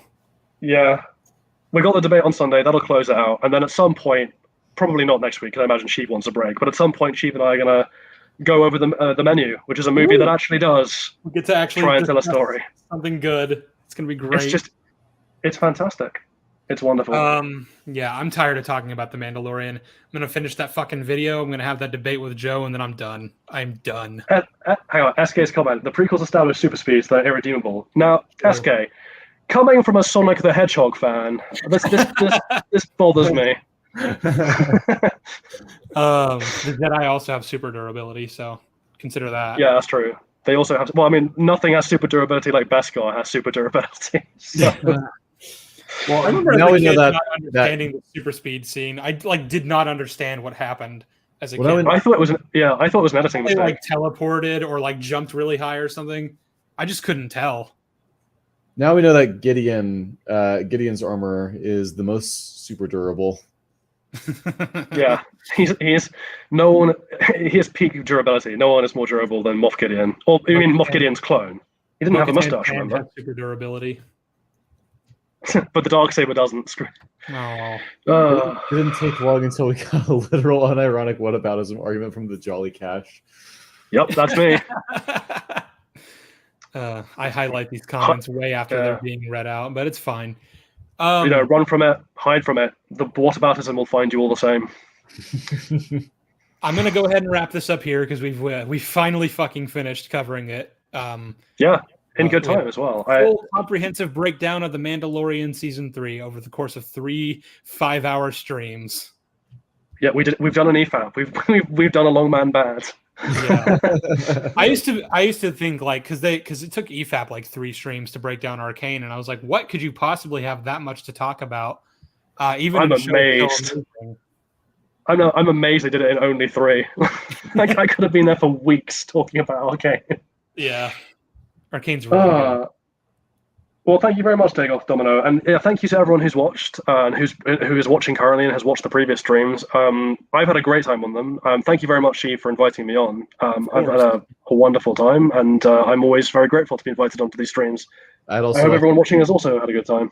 Yeah, I'd also like to thank Sheev for inviting me on, and the people who are in the chats for tuning in.